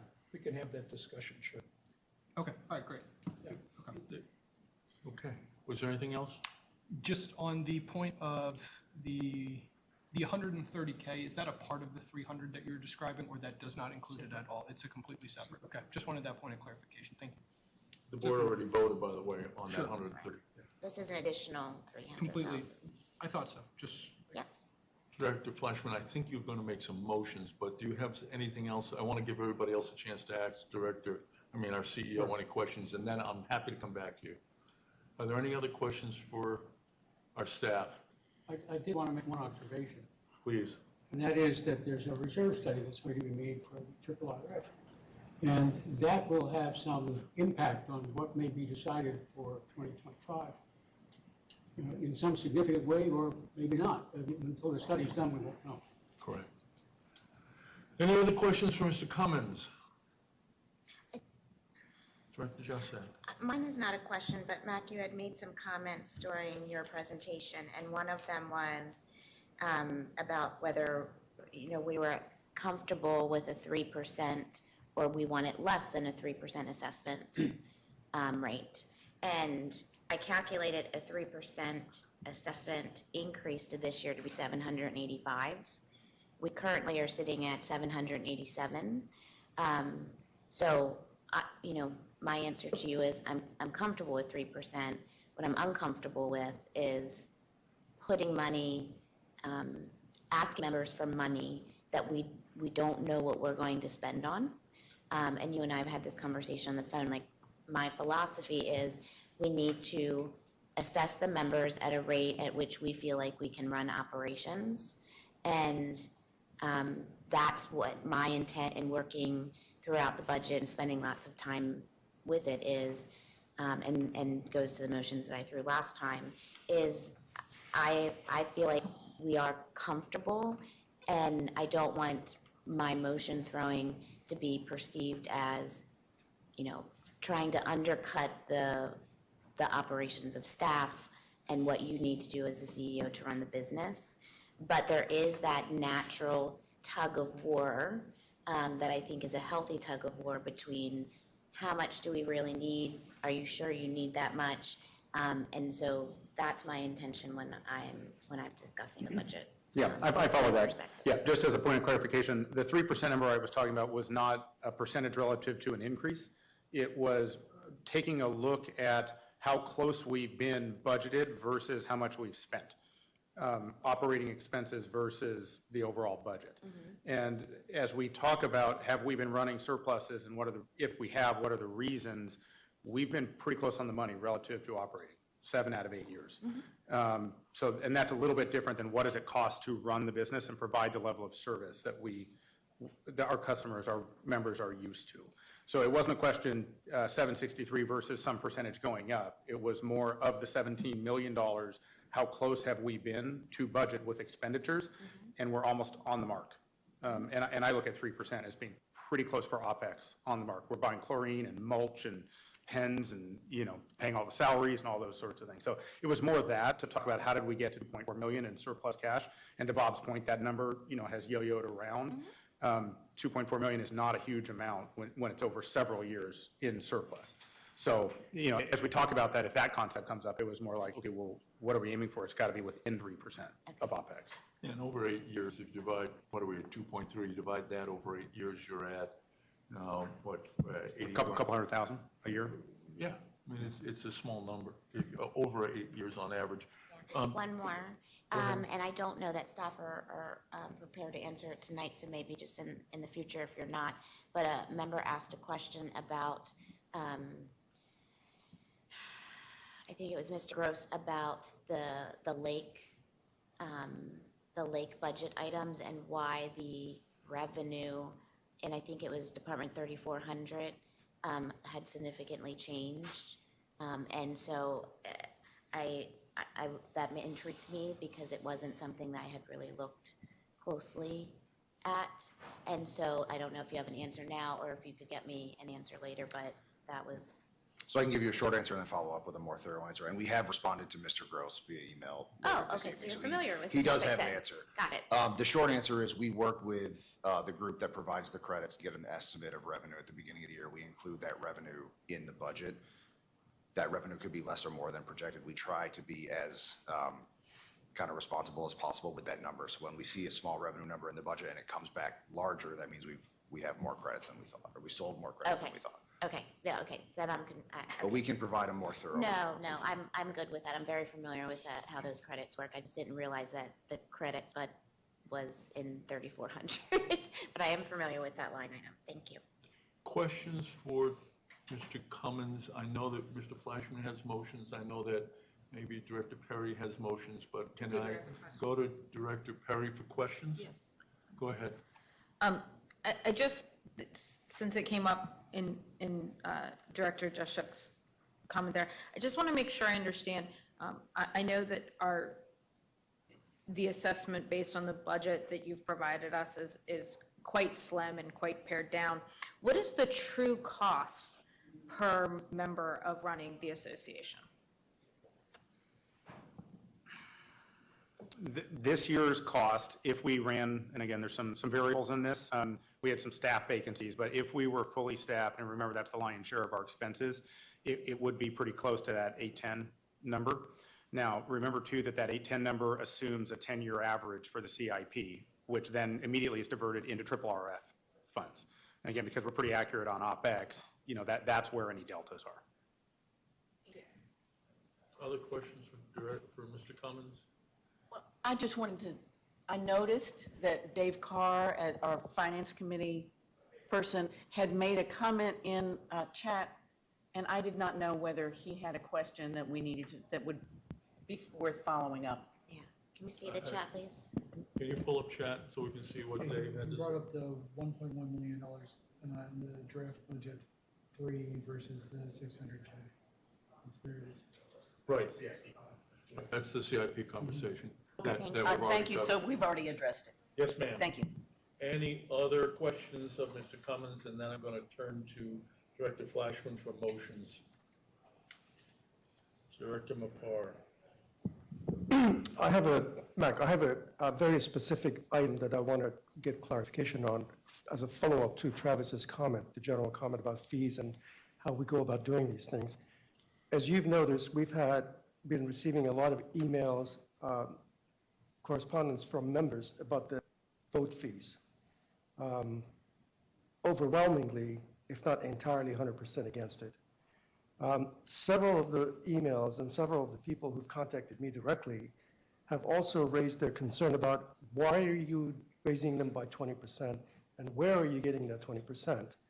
And I just wanted to, as a comment, to say whatever that rationale is for the 20%, I think it needs to be explained, because majority of the members are familiar with keeping up with the rate of inflation. And the current rate of inflation is about 3.7%. And if we're looking at services, that's what people kind of expect, as opposed to just a huge jump, 20% on top of something that went up by 100%. There's a lot of talk out there.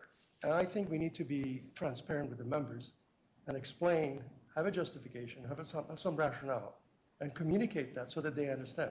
You've heard people talk about this. Sure, so I have a couple of thoughts. One, just general comment, because it did come up about talking about the overall fee schedule.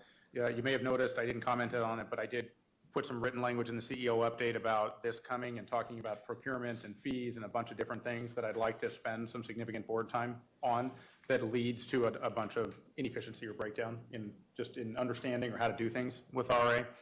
And as Peter mentioned, we have been thinking about how to go about that dialogue going next year, so we're going to propose that as a work item, just so everyone's aware, so we can talk about all of our fee structure.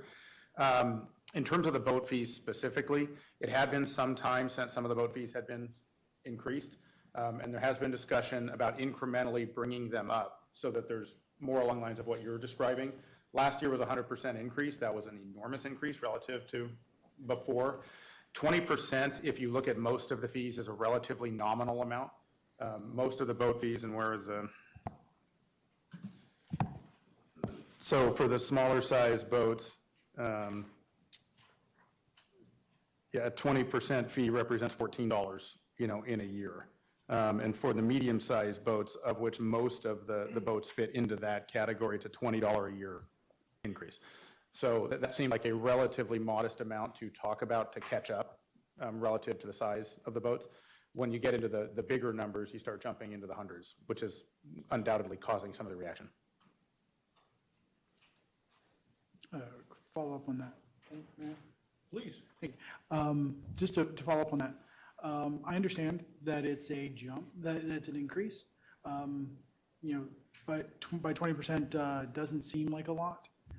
But again, I mean, to support what Jalal was saying, there's still no meat behind that.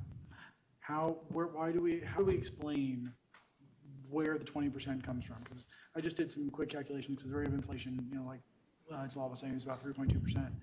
And, if we just kept it at that rate, I mean, we're looking at maybe like a $2.40 increase just to stay breaking even based on inflation. So, that's another 16.8% that we don't have an explanation for. So, what is that? What is the rest of that for? What are we catching up to since we did a 100% increase just last year? This is not about revenue generation at all. The total amount of money we're talking about is insignificant relative to the other things that you're all discussing. If you would like to take that out and hold off on a different conversation, no objection from staff at all. We are following up on a lot of board discussion over the last 18 months. I appreciate that. And I think that kind of goes to the larger conversation that we've been having about what those fees should be.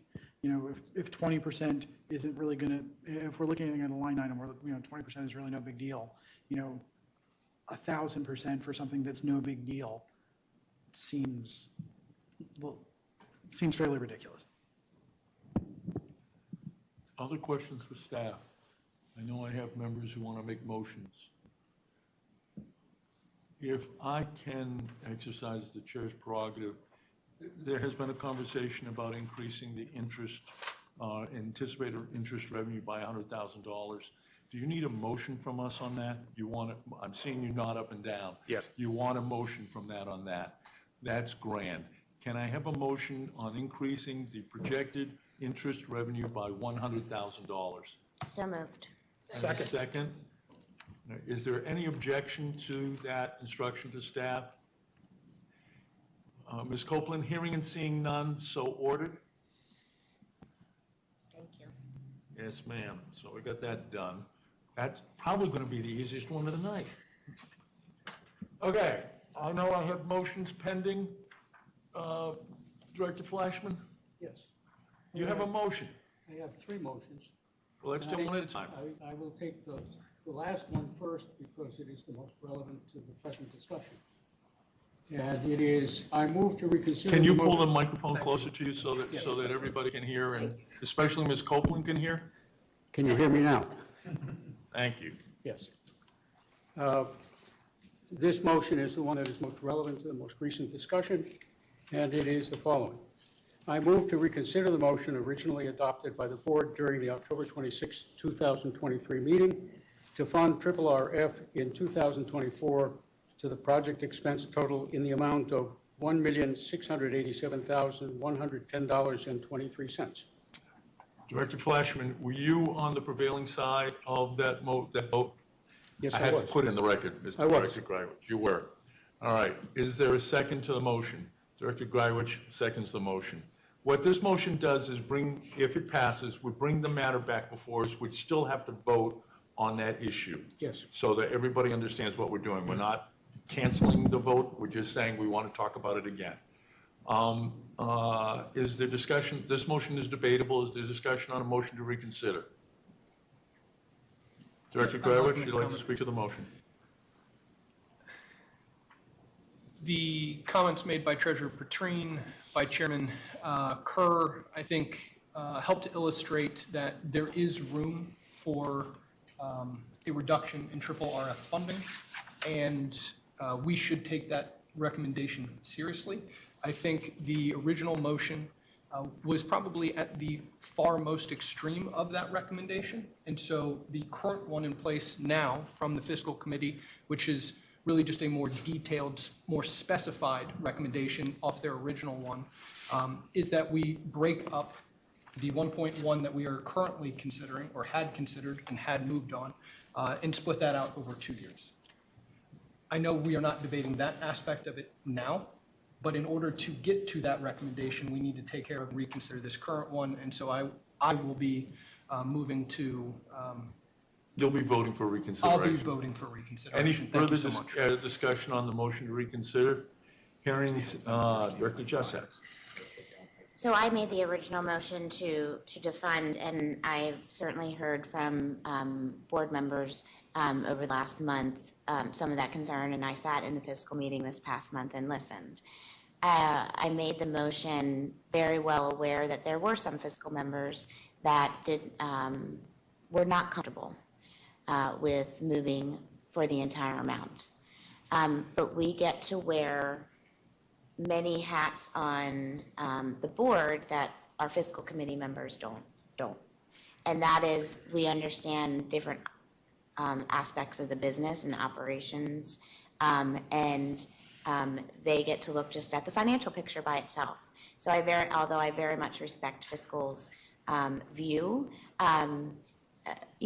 the fiscal committee are accountants, and most accountants like to have money in their pockets. But we sometimes have to make business decisions based on a variety of factors. And so in making that motion, I was looking at the future funding levels.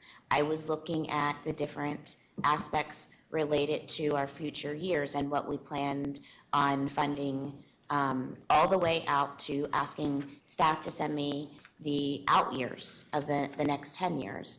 And I could have taken a couple routes. I could have started throwing motions for items that were in the 2032 and 2033 RRF and moving them farther out. I thought it was more transparent to explain why we were decreasing it now. I would ask you guys to consider that when I made those, it was from a very educated perspective. And just like Travis said, related to both mooring fees, if we do not have an explanation as to why we are going to allocate money, then why are we allocating money? We have no reason to explain to the members that we're just going to split the money and not have it allocated for what? I would be in full support if we were saying we're going to allocate, $500,000, or we're gonna split the difference and allocate it in 2025 because we want to spend money. We also have the information related to the member survey. We had that information last board meeting, and we had the advantage of having a few days' notice on the member survey results before we had the community meeting. And we knew what we heard during our debriefings were there were not a lot of projects that members wanted us to tear down a facility and build a brand new, different kind of facility. We also were briefed and heard that the members were indifferent related to whether we charged them for an increased recreational facility in 1 year or fund that those bells and whistles over the course of 10 years. That's information that we had that fiscal did not have when they were making this recommendation. And I would ask you to take those into consideration as you decide whether to reconsider. So that would be an expression of opposition to the motion to reconsider. Correct. All right. Anybody else to speak to the motion to reconsider? Are we ready for a vote? Looks like it. All those in favor of reconsideration will say aye. Aye. Okay, and those opposed? Director Juszczyk votes in opposition. Everybody else votes in favor. The motion to reconsider passes. The question is, the motion that's pending now before us was to reduce RRF to 1.6, is that right? 1.68.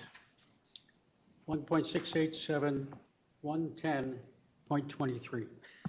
So the next item would be, I'll be with you, Director Perry. If people want to change that, then there would be a motion to amend that motion to change that figure to a different number. That's how we go from here. Who's going to make the motion? Director Grywich. I'll make the motion to amend. And I do fully understand the numbers that I'm about to give here, so it is slightly different than the recommendation that was proposed by the fiscal committee. But I move to amend the motion to reduce the RRF funding, 10-year funding in 2024 by $600,000 and by $500,000 in 2025. And to waive, what resolution is it? What's my resolution? Resolution 3 Thank you. And to waive Resolution 3. of Finance and Assessment. Finance and Assessment Resolution number 3. Is there a second to that motion? Director Johnson seconds. Discussion? I'll just explain real briefly. It's your motion? I do believe that Vice President Juszczyk has made some very good points.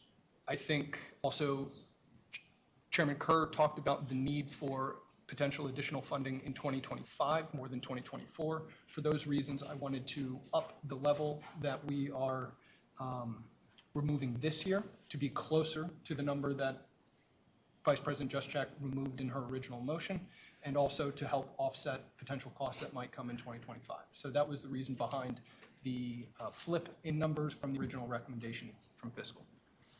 Further discussion on the motion? Director Mopar. Just a clarification. You went and rounded off the numbers. Director Mopar? I'm sorry. Address your comments So to the the chair, please. Yes, I apologize. Just a clarification. The numbers were rounded off to 600 and 500, whereas I believe the total number was more than that. So can we just make sure the numbers add up? Or was that the intent? Sorry, I apologize. My understanding is that I'll let someone else speak. It was, if I may. Please. The original motion was 500, down 500 this in '24 and down 600 next year. And the motion reverses that. So 600, down 600 this in 2024 and down 500 the following. Yes. Okay, can somebody, okay. I'm really confused right now. Can I get some help? So the original motion was to fund RRF only to the extent of 1.6. Director Grywich, do I understand your motion to be to change that funding level to 2.2? Sure. If we can look at it from the reduction amount, or we can look at it from what the actual total We're better off saying exactly what we want to kick in as opposed to playing the reduction game. Right. So I'm trying to understand, it would have been. 1.687. 1.687 is the proposed amount to be spent next year to the penny virtually. The 10-year contribution, and I'm going to double check this number with Peter, is a $2.99 million. So reducing $600,000 has a $2.3 million triple RF contribution. Thank you. So that's your intent, is that triple RF funding would be 2 point?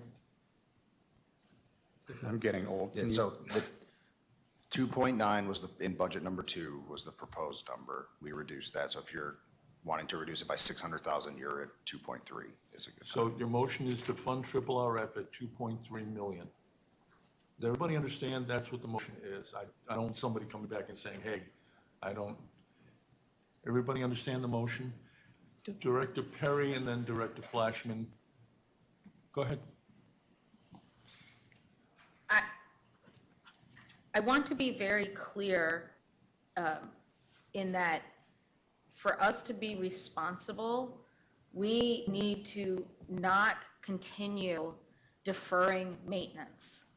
And the triple RF, if I am correct, is part of how we pay for our maintenance of our facilities. We have 15 aging pools. We have 15 aging pools.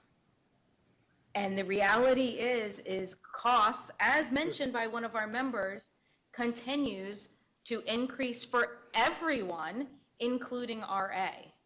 And if we continue to kick the can down the road and only fund the bare minimum and not anticipate overages, not anticipate costs going up, not anticipate all of these extras that happen.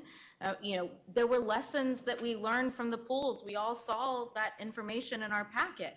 And the reality is if we continue saying we're not going to fund, we're not going to fund, we're not going to fund, at some point that funding will have to happen. So do we do it now where it's a couple dollars per year, or do we kick it down the road and tell the members that they have to pay a huge sum?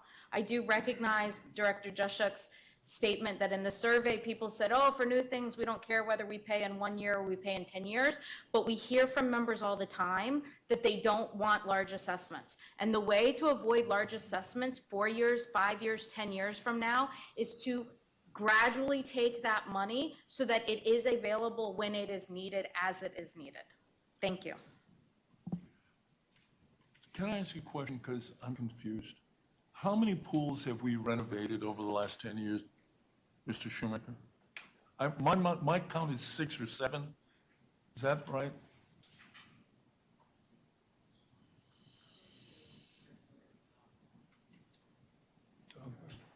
I believe starting in 1999, it was Uplands, then it was Hunter's Woods, then Glade, then Dogwood, and now Lake Throw. And Shadowwood. And Shadowwood, I'm sorry. So we're- Shadowwood's is in the process. So that's 6? since over the last 20 or so years. Thank you. And the average lifespan of a pool is 40? Approximately, 50, 40, yeah. 50? 40, 45 years is typical. Thank you. Director Flashman. Yes, I'd like to clarify something, Mac or Peter. My understanding is that we're going to have in triple RF for next year 2.99, and of that 2.99, under the motion proposed, 600 would come from cash and not have to be funded through the assessment. Not so? Comes out of the assessment, Director Flashman, but Director. Would you clarify that? No, our understanding was, instead of collecting a full 2.99, the motion is to collect only 2.3. And the additional 600 that he is proposing, where does that come from? It just disappears and that's not there? We don't collect it. We just don't collect. You is what's don't being collect it, do proposed. you use the unencumbered cash to cover that amount? No. We Or you're would just need to reducing the- next year. The question is, when are we going to need the money? And at that point, would we have a big assessment increase to need the money at that point in time? I see. And there's a lot of variables that So go the- into that The triple discussion. RF number is reduced. Only for 1 year. for that 1 year. So the discussion on the table is to abandon for this year only the policy of collecting at the 10-year average in favor of something less than that for 2024 only. His motion is also to reduce 2025 by 500. Sorry, yes, yeah. And remember, 25 CIP budget will go through a dramatic discussion next year, much like this year's did, about exactly what's in and what's not. That's based on projects that have been discussed and are currently shown in that year. Director Lashman, we already have what's the number, how many million? 6.2 million, that's right here, okay? And if we kept that 10-year average number, at the end of 2033 would be over here, okay? And that's the difference, and you can see the difference between what we would have in hand and what we'd be spending. Yep. So we would have a big difference. significant fund if we stuck with the 10-year average policy. And that's, I think, the struggle that we're all having was, to what degree do you keep collecting from current assessment numbers to get that fund to keep piling up and saying, well, at what point do you say enough is enough? We've already got 6.3 and now we're going to add another 500,000 to it this coming year over anticipated expenses. So, I mean, that's the struggle, and, we're entitled to use council reasonable business judgment in trying to figure out how much to throw in there. It's 600 this year, That's what I'm is what he's proposing. Yes. Thank you. 600 more. Other comments on the motion? Director Juszak. I would like to ask staff what the value of that 600,000 is in assessment dollars, and while you're calculating. I don't believe that we're kicking any cans down the road. We have funded in the last meeting what staff asked for, and we are, and have been for quite some time, as we just pointed out, very much knowing what our future maintenance is and what our future funding needs are. And it's very clear that we're under it. So my perception is that we are giving the members good value for their dollar, and we are funding the maintenance that we need to fund. In fact, we've been able to not only fund the maintenance, but we've been able to do improvements to facilities with the funding levels that we've had, and we are still in a position where we're overfunding. So I just want to make sure that as a board, we're giving staff the ability to even have a message. What are we telling the members we're assessing them for? And when we are putting $600,000 in a bank account in RRF, and we don't have a reason to give them, it gives me pause that we are in a position where they might not be seeing the value for the assessment that we're charging. Please. So $600,000 is approximately $28 on the assessment, coupled with the motion you already took for the 100K, that would bring the assessment to approximately $810, within a few pennies. Director Johnson, you wanted to speak to the motion? I just want to make an observation. I think a lot of what Director Dushak was just talking about could be handled and, if we had a more strategic approach. If we were looking at all of this from a strategic plan standpoint, we could be applying all of these numbers to aspects of our strategic plan. We don't have one, so we can't do that. So what we're left right now to really just scramble around to try to find explanations for numbers that we're just calculating without any real goals.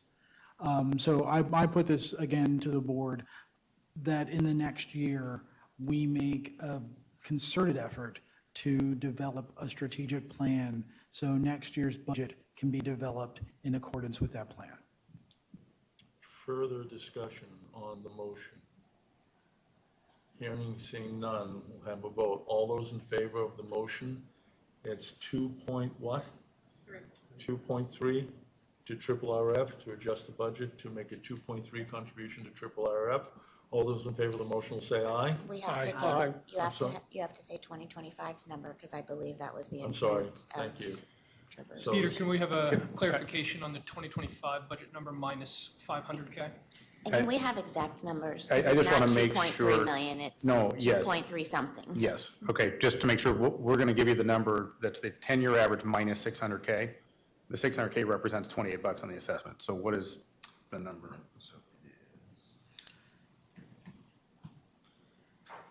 So, 2,392,445. Could you repeat that one time, please? 2,392,445. Can we make it 2,394,000, just because I like, I like 3 zeros at the end of the number? And how much will the number be for 2025? So the 2025, hold on just a second. The 2025 10-year average number as it sits right now is 3,641,601, and we're saying less 500,000, correct?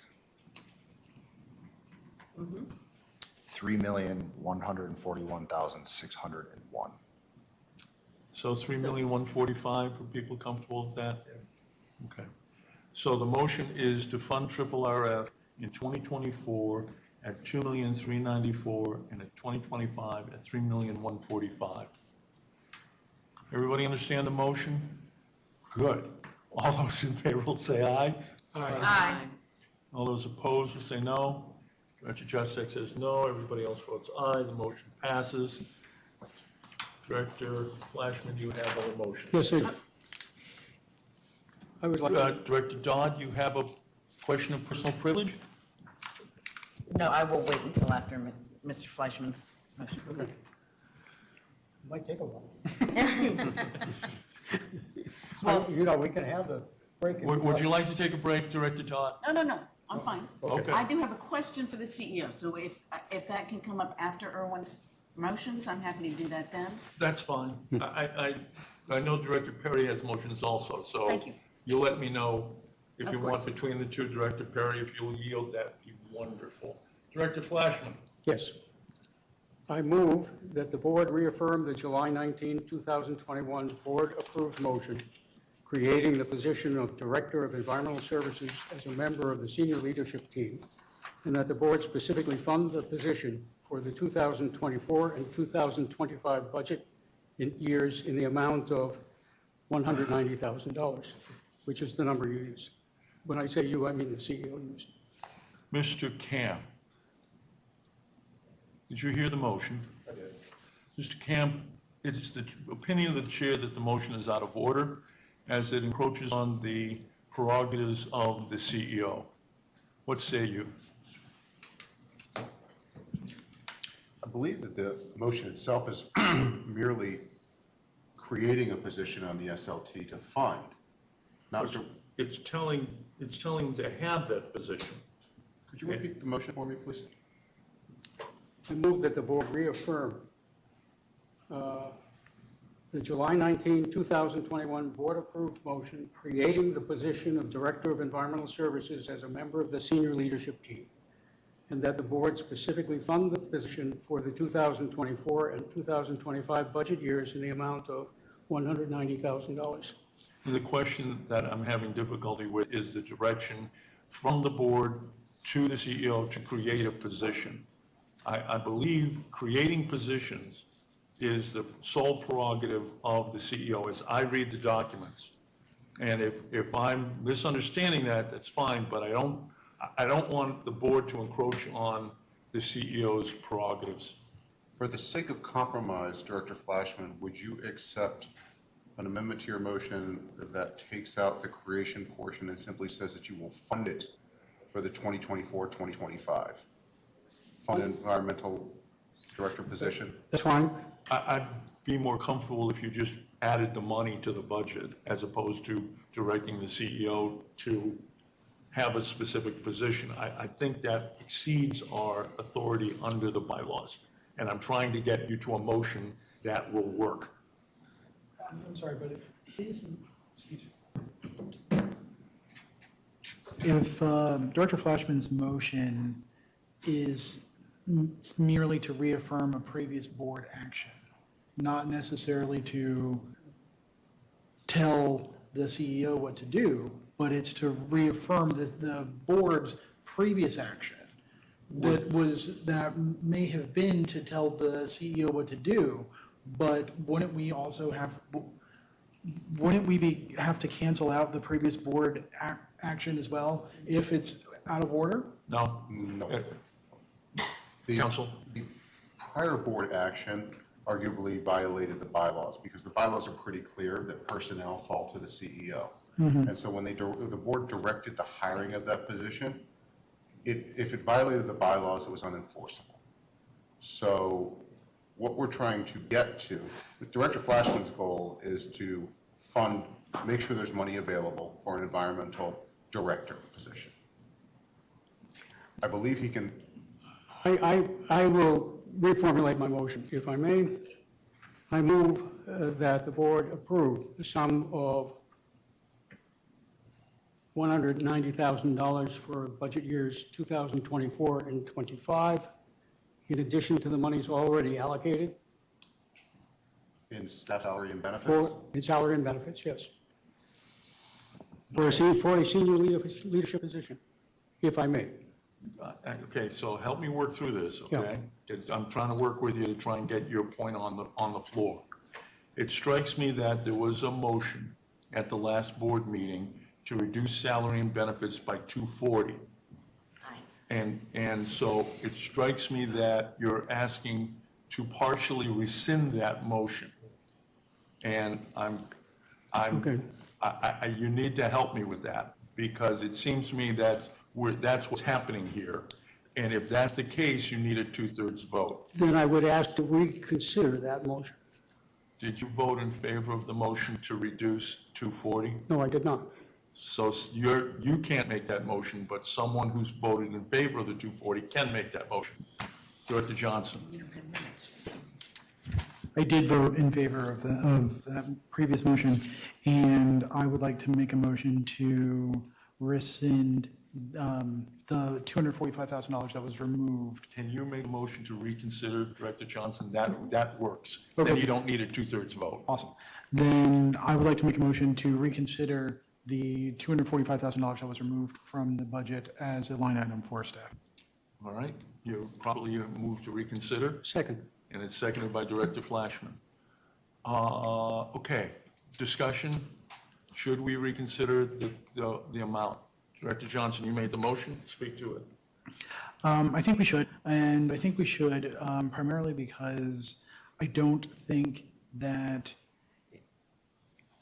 it's fair to Mac or to the staff for us to remove flexibility that he may have to hire additional individuals to the staff, no matter what their position is.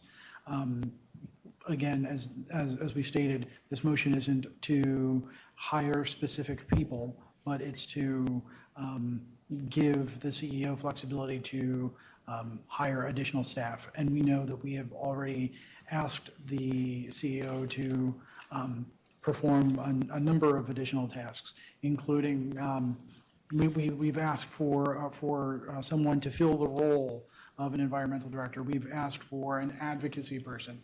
We've asked for any number of additional staff, and cutting $245,000 out of that line item means that he has to make some drastic choices as to which one of our demands is a priority. So that choosing is in the realm of the CEO? Yes. Okay. Yes, so everybody understands. entirely. Everybody understands that.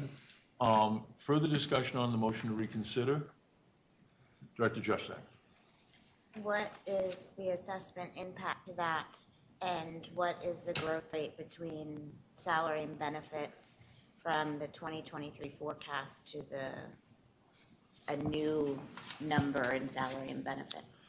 So let's assume the simplest way to think about this is the draft 3 budget plus the amount that we're discussing, which is 190.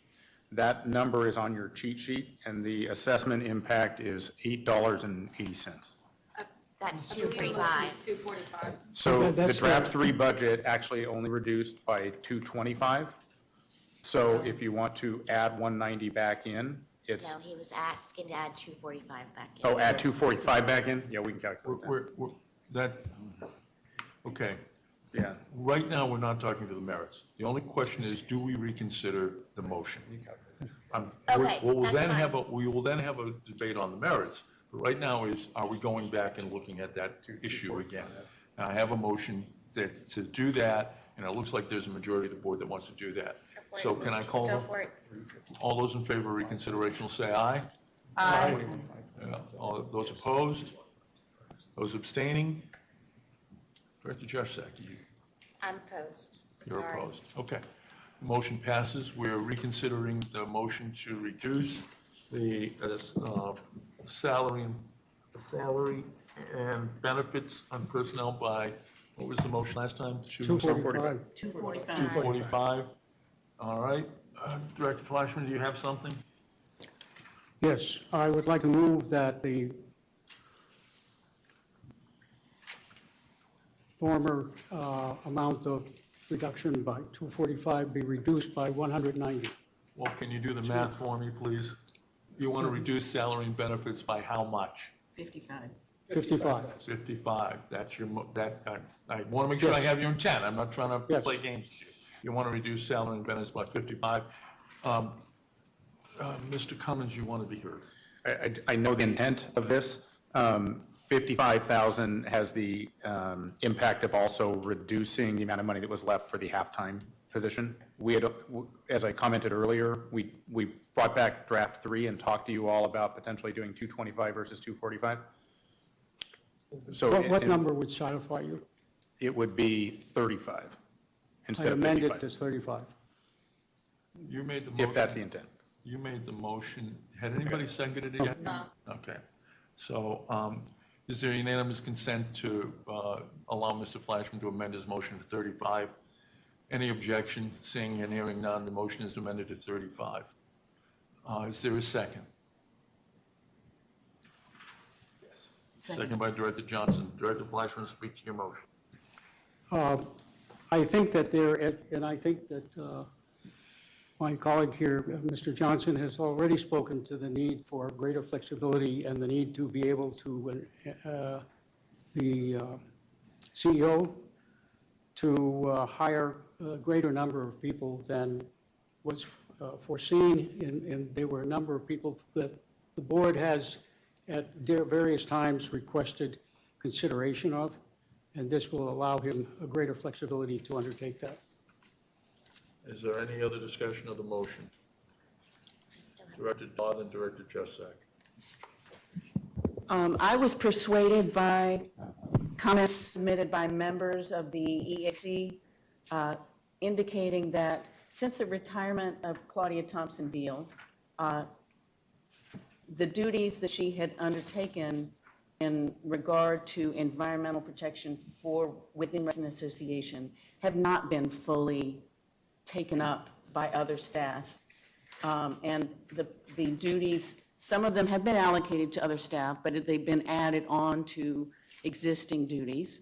And so to have the attention paid that I believe this board wants to be paid to the environmental effects of everything we do here at Resident Association, there is a need to fill the position, not to fill it when there's not a good candidate. And I understand that there's been a good faith effort to try to fill the position, and 2 candidates have declined to accept offers from us.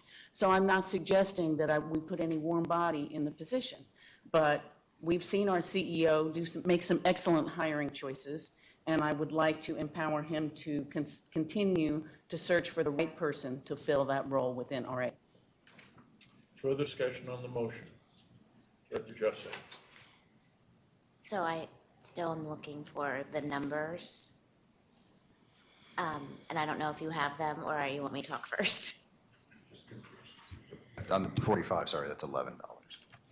But it's only 35. But And if you take 35 out, you take $1 off of that, so it's $10. so we will be adding another $10 That's to right. the assessment for 2024 on top of the 28 we just added. That's So we're now adding 38. That's right. Okay. So So does that, I'm sorry, does that get us to 820 for the assessment now? Oh, just hold, please. no, and I can We'll speak come while back you're with that. calculating. Go ahead. So, I've looked at staff levels of the association since I started looking at the budget before I became a board member. We've added, several staff positions to the budget. We were at 78 staff positions 10 years ago. We're now over 104 or 5 with this addition. 5, I think, or maybe even 6. 107 if you take. 107. 107. At current before this motion is active. Before this motion, Right. so 108 then. Yeah. So we've gone from, that's 30 positions that we've added, and over the years, we, arguably from a member perspective, haven't added any additional value to them. We also, when Claudia Deal left, we did spread out that money to your point, Director Dodd. We spread out that money, and so the members have been paying for the level of service of Claudia Deal's position, plus all of the salary increases that we've put on that as we spread out that money for staff. So at some point, we have to have the expectation of either having staff perform those duties, or what happens from a membership perspective is we keep adding staff on things that we feel like aren't bringing the value that we want. In addition, I would say related to this position, we have a matter that's probably going to come before us in the future where last year, when we were approving MTAC's annual program, what is it called? Work plan. One of the comments that I had made at the time is that they were looking to study traffic around Ruston. And one of the comments I made was related to, that's really a Fairfax County job. And as RA, are we going to continue to take on Fairfax County responsibilities? Related to the environmental position, although EAC has done a fabulous job of assessing the status of where we are from an environmental standpoint, I think that it goes to Director Johnson's point again, if we had a strategic plan and goals, we would have an understanding of whether as a board we want to take on environmental services that could arguably be related to the county. I'm not sure that staff can actually be successful with what our Environmental Advisory Committee is requesting or what the Razor report calls for. We can't necessarily get rid of invasive species, say, across the association without effort from our members, regardless how much work staff may put into that. That has to be almost an complete county-wide objective. So I am in more support of the advocacy position because I feel like we need to stand up and fight for our members to have the services delivered in the areas in which they should be delivered. And some of those are Fairfax County, some of those are Ruston Association, some of those are RCC. And in this case, I would like to pause. We have some additional money that in cash at the end of the year, we've talked about it, that we could take an opportunity to talk about what is it that we feel like we can do from a goal standpoint, and we could fund some additional dollars to the salary and benefits budget at any board meeting. We don't have to do it when we're unsure, and in my case, I'm unsure whether we could accomplish what EAC is really looking for with this position. And so I'd ask you to consider that as you're weighing in. I'd also ask you to consider that we are adding these positions in theory, because we've heard from Mac what those would be, to the budget, and we're funding them from January forward. We are not saying, January is 6 weeks from now, and as a recruiter, we're not going to find those positions in 6 weeks, and certainly not all of them. And so there's going to be money sitting in the budget on January 2nd that we're not using to pay for salaries.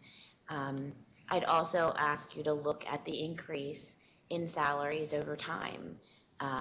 Every time we add a position, it becomes almost in perpetuity. It's very, very rare that I ever see a position reduce. And as a business and as a professional that has to make these hard decisions in my own job, it's hard to make those decisions, but you have to. My members within my companies absolutely love staff. I love the work that staff does. Our members love the work that staff does. But you only have the resources that you have, and you have to allocate them. And I feel like the budget that we were sitting in after last meeting was a fair budget in which we were allocating money to salaries. We were giving members potentially some additional services that we felt were fair. We were funding the projects that needed maintenance and some additional money on top of that to give us additional facilities. And now we are moving backwards to a place where we are increasing the assessment without merit to the members. Further discussion, I have Director Johnson, Director Flashman, Director Dodd. Director Josuk and Dodd both spoke to this as though we're discussing the environmental position. I think it was made abundantly clear by President Farrell that this is not about a specific position, that we're giving MAC the flexibility here. So again, in the absence of a strategic plan, it's going to be up to him to decide which of our strategic goals are important. The advocacy role, which, that was my idea. So I'm 100% behind making that happen as soon as we can. It could be the environmental position, which we've been talking about for, I guess, the last couple of years. There are any number of strategic goals that MAC can try to meet with this additional money. And again, that's why I'm advocating that we restore. Director Flashman. In fact, I have another motion, which I have not yet made, which goes directly to the issue of the Director of Environmental Services, and that will come later. So this is a motion to give MAC the additional flexibility to hire the people who were under consideration, the positions. The fact that the EAC has made abundantly clear why this position is necessary, that is the Director of Environmental Services. There are a lot of things that are not being done and that can be done, but can only be done by a position at that level. And to say that we don't need it is to say, well, I'm going to cover my eyes and climate change doesn't exist. You're directing your comments to the chair, I hope. Yes. Thank you. And that just isn't so. We need to address the issues that confront us and confront the membership. And those issues will require a position at that level. The fact that I cannot produce someone on January 2nd is immaterial. There are other positions that are still out there and haven't been produced. And we don't know whether they will or not, but it's pure speculation. And we will have lots of money that it will be earning additional income by being invested in banks or other places, which will earn interest. So it's not going to hurt, it will help. I think it's necessary that we provide this kind of additional assistance to MAC so that he can do the kinds of things that are needed to be done on behalf of the membership and to provide the services and they lay the groundwork for confronting issues that are coming upon us very fast and which we have not done anything about. Even though we have fine analyses, we have not taken the action recommended, and that is the problem. Is that it? That's it. Director Dodd? I heard Director Juszczyk say that we are moving backwards, and I would like instead to amplify the comments that are in the testimony presented to us by members of the public, that there's a concern that Reston Association is moving backwards by not being serious about this environmental position that has been discussed about for years. And I hear Director Juszczyk say that the monies that were paid for Claudia Deal's salary have been reallocated, so we continue to pay for the services that she provided. But we've got testimony from EAC members saying that those services are not, in fact, being provided. So whether or not we are paying for them, our committee that we have empowered to advise us on environmental matters tells us that some of those duties are not being fulfilled at present. And so I would just reiterate that I support this motion, and I do believe that there needs to be progress made in the future towards filling the position effectively. Further comment, Director Perry? I'll make it brief. I think we need to be very careful in how we word things in general. And I think when we talk about the fact that the money that had been in place, it just shifted around, we did ask our staff to do more. And it is right to pay them for those services that they offer. And to sit here and say that the membership is not getting anything from the additional staff we've hired or the additional services they're offering is almost a disservice to our staff who go above and beyond every day. Do we have members that sometimes don't have the conversation or the outcome that they would like? Of course we do. But the reality is all RA staff work diligently, they work hard, they give their time, they give their effort, they're here often late into the night, unfortunately for them and us. But the reality is those funds may have been dispersed over the years, but that is not through lack of actual deservance of those funds being provided to them. So I am also in agreement with providing MAC and staff the flexibility to hire staff that they feel will take RA into the future and moving forward. Thank you. Further discussion? Director Juszczyk, second comment. Thank you, and I'll be done after this. We heard that from our CEO at the time, that the services that EAC were requesting could be fulfilled by current staff, and the money was going to be allocated to current staff. That was all my comment was related to. As a board, I think our expectation should be that if we were told that they were going to be fulfilled with the plan of action that our CEO came up with, it is our job to hold them to those expectations. That is not against staff or the work that they put in. It's that we were told as a board that that was the plan and that we were going to get the services that we needed. We were also told that we didn't need a CFO and that we could fulfill those services. And the board has made clear in recent years that analytical and those high-level skills that you get from a CFO, and we've gone through the list, so I'm not going to go through the list of what we felt like we were missing. We're missing. And we spent that money at that time for that position. That position was those dollars were also reallocated in the staff. And so I want to make sure that we're considering a balance of what our role is as a board in holding our staff accountable. And it's really our CEO because the only employee we have. And Mac certainly was not here at the moment that those decisions were made, but those actions were taken. And I feel like we need to make sure that we're holding our CEO accountable to what was promised. Thank you. Are we ready for a vote? Director Mapar. I have a question for our CEO.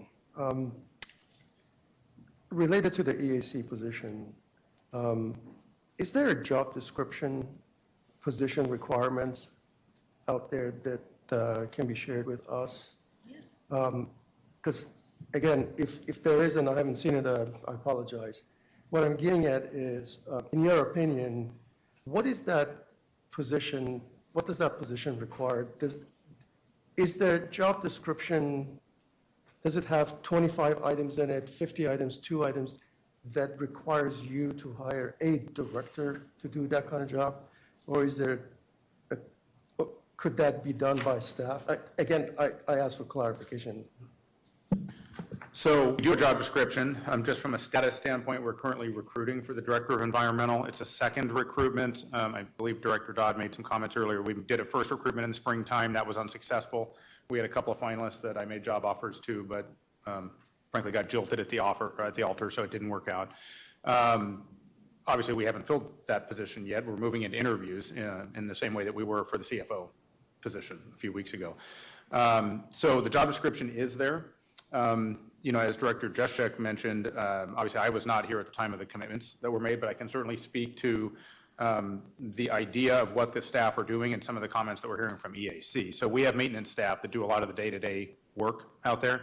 And what is being described is the need for a coordination role and a culture change role within the organization around environmental issues, keeping track of best management practices. Some of those functions could be done by staff, but they're also out all day long doing the actual work themselves. So having a leadership function that can work with our director of maintenance or our other folks that do the work, and at the same time play an advocacy role at the county to do some of the things that Jennifer has raised for the county to play a more active role potentially in Reston or just in general in some of these things. And then there could be a grant writing component, but I don't want this tied to some level of expectation for funding coming in. I'm not sure we're ready to get to that expectation, but those are the primary things that this position would do. And I built that job description on several discussions that I had with people that had been very active in the discussion a few years ago with the former CEO. So the chair of the EAC, Irwin, when I first came here, I can't remember, Lori, if we certainly talked one-on-one on some of your thoughts, having been active while you've been here. So I kind of cobbled that all together. Happy to send it to you. So because we're in the middle of recruitment now, it's out there. Another question for Mac. There was a comment made earlier regarding the fact that the positions are funded basically for the full calendar year for all of '24. Is there any logic to potentially truing up what that number is, given where our current efforts are in staffing these positions? Yep. So we actually did that. We increased what we call our attrition rate, which are assumed salary savings. So if you look at the salary line item, that number is not just the number of FTEs times the expectation in salaries and benefits. That number is actually that minus our assumed salary savings. So that number is already baked in to a certain extent. The number of, I'm going to look back to Tom, it's about $350,000 in assumed salary savings over the course of the year.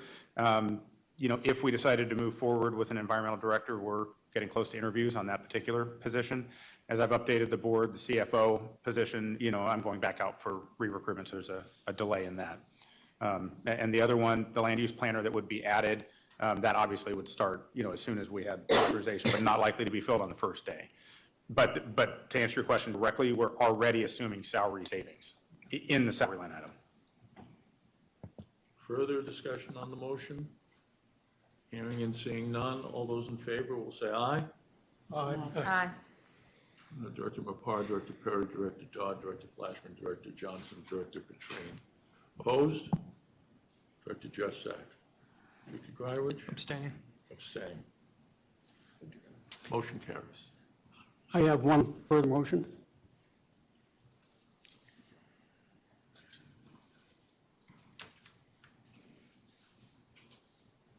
I move that the board affirm that environmental stewardship of RA's environmental resources is of the utmost importance to the board, and that it strongly encourage the CEO to hire a senior director-level environmental professional to oversee RA's environmental resources and services.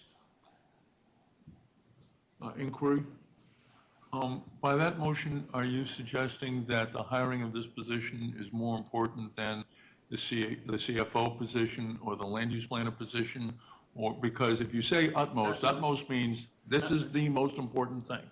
And so I'm asking, is that the intent of the motion? It is to say that it is important and that it is of high importance. And if you'd like me to change utmost to high, that's fine.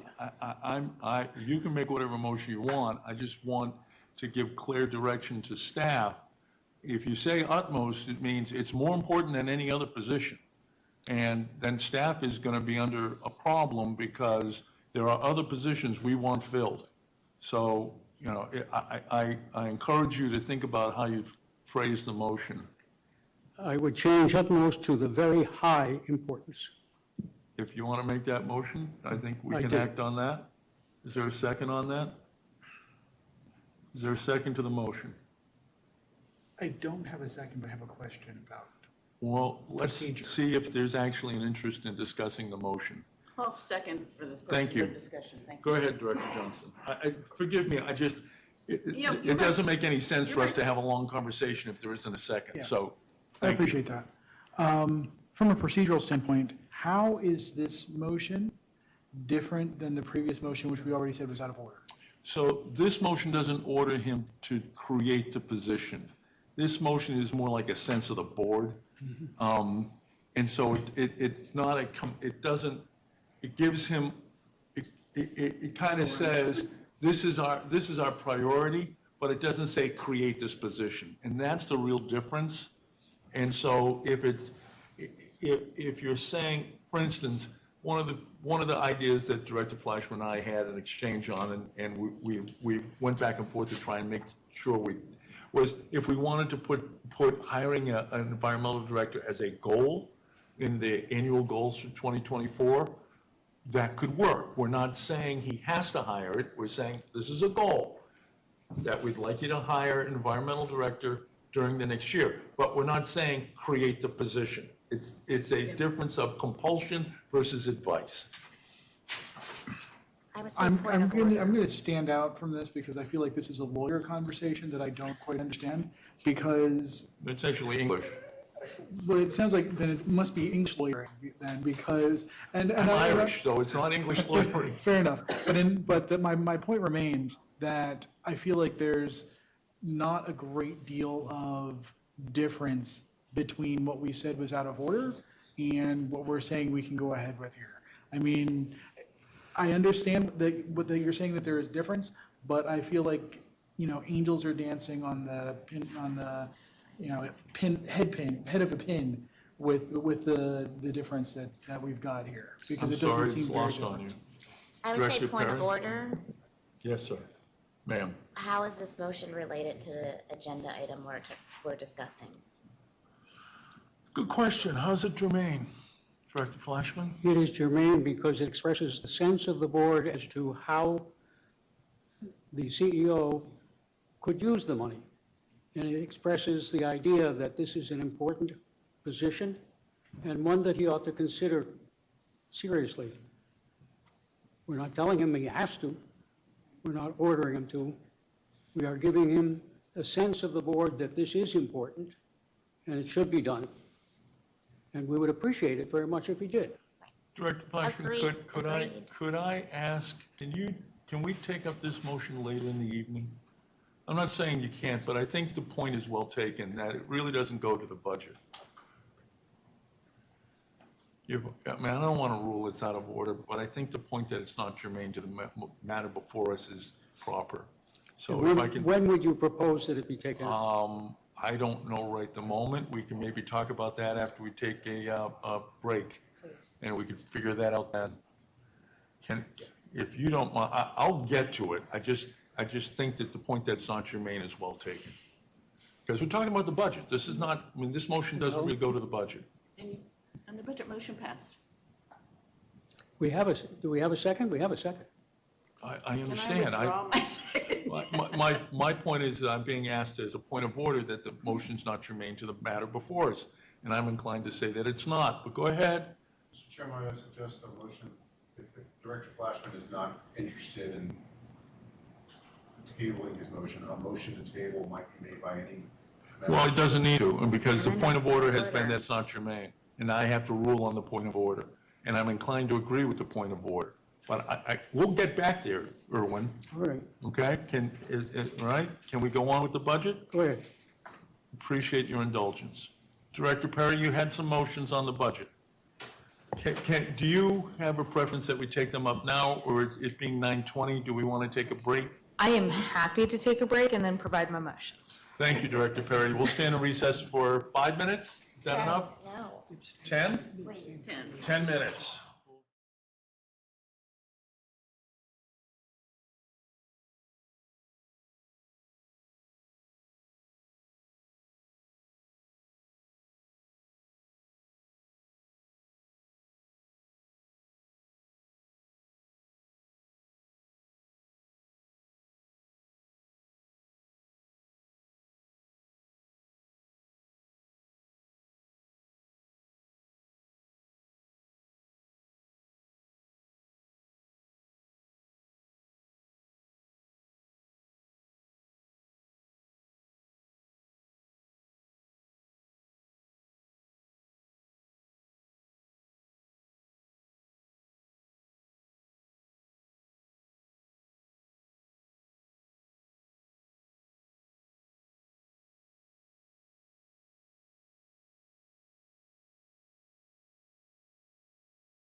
The evening where our little bio break is over, we're reconvening. The issue before the board is the budget for 24-25, and the next member of the board who had motions for the board to consider was Director Perry.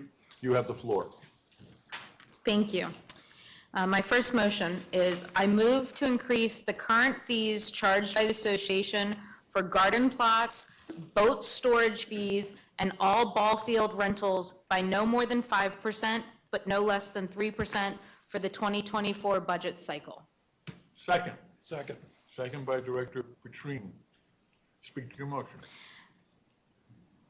The reason I'm bringing this is in line with what we've been talking about, of having the fees evaluated, to look at why we're charging, what we're charging, how we're charging, when we're raising. And the reason that I put in a no more than but no less than is because I do feel, as I stated in other motions, that we need to have small incremental increases at times so that we are not hitting our members with those large jumps. We should never be raising a fee 100% if it's at all avoidable. And in this case, by raising it a small amount, it would prevent that in the future, hopefully. I also kept it very low with the premise that I do look forward to fiscal and staff's review, should that come as an order to them for future, so that we can understand why we make the decisions we make on fees and how we assess those. Can I ask, before this further debate, the draft budget, I'm going to say 3A, the budget that's pending before us, does that conflict with any part of the draft budget? So that's a decrease in the three fees that she outlined by 10%. There's 15% increases proposed for those three fees, has been since draft one. And that's included in our revenue expectations, and therefore it would cause the assessment to go up by what? It's negligible.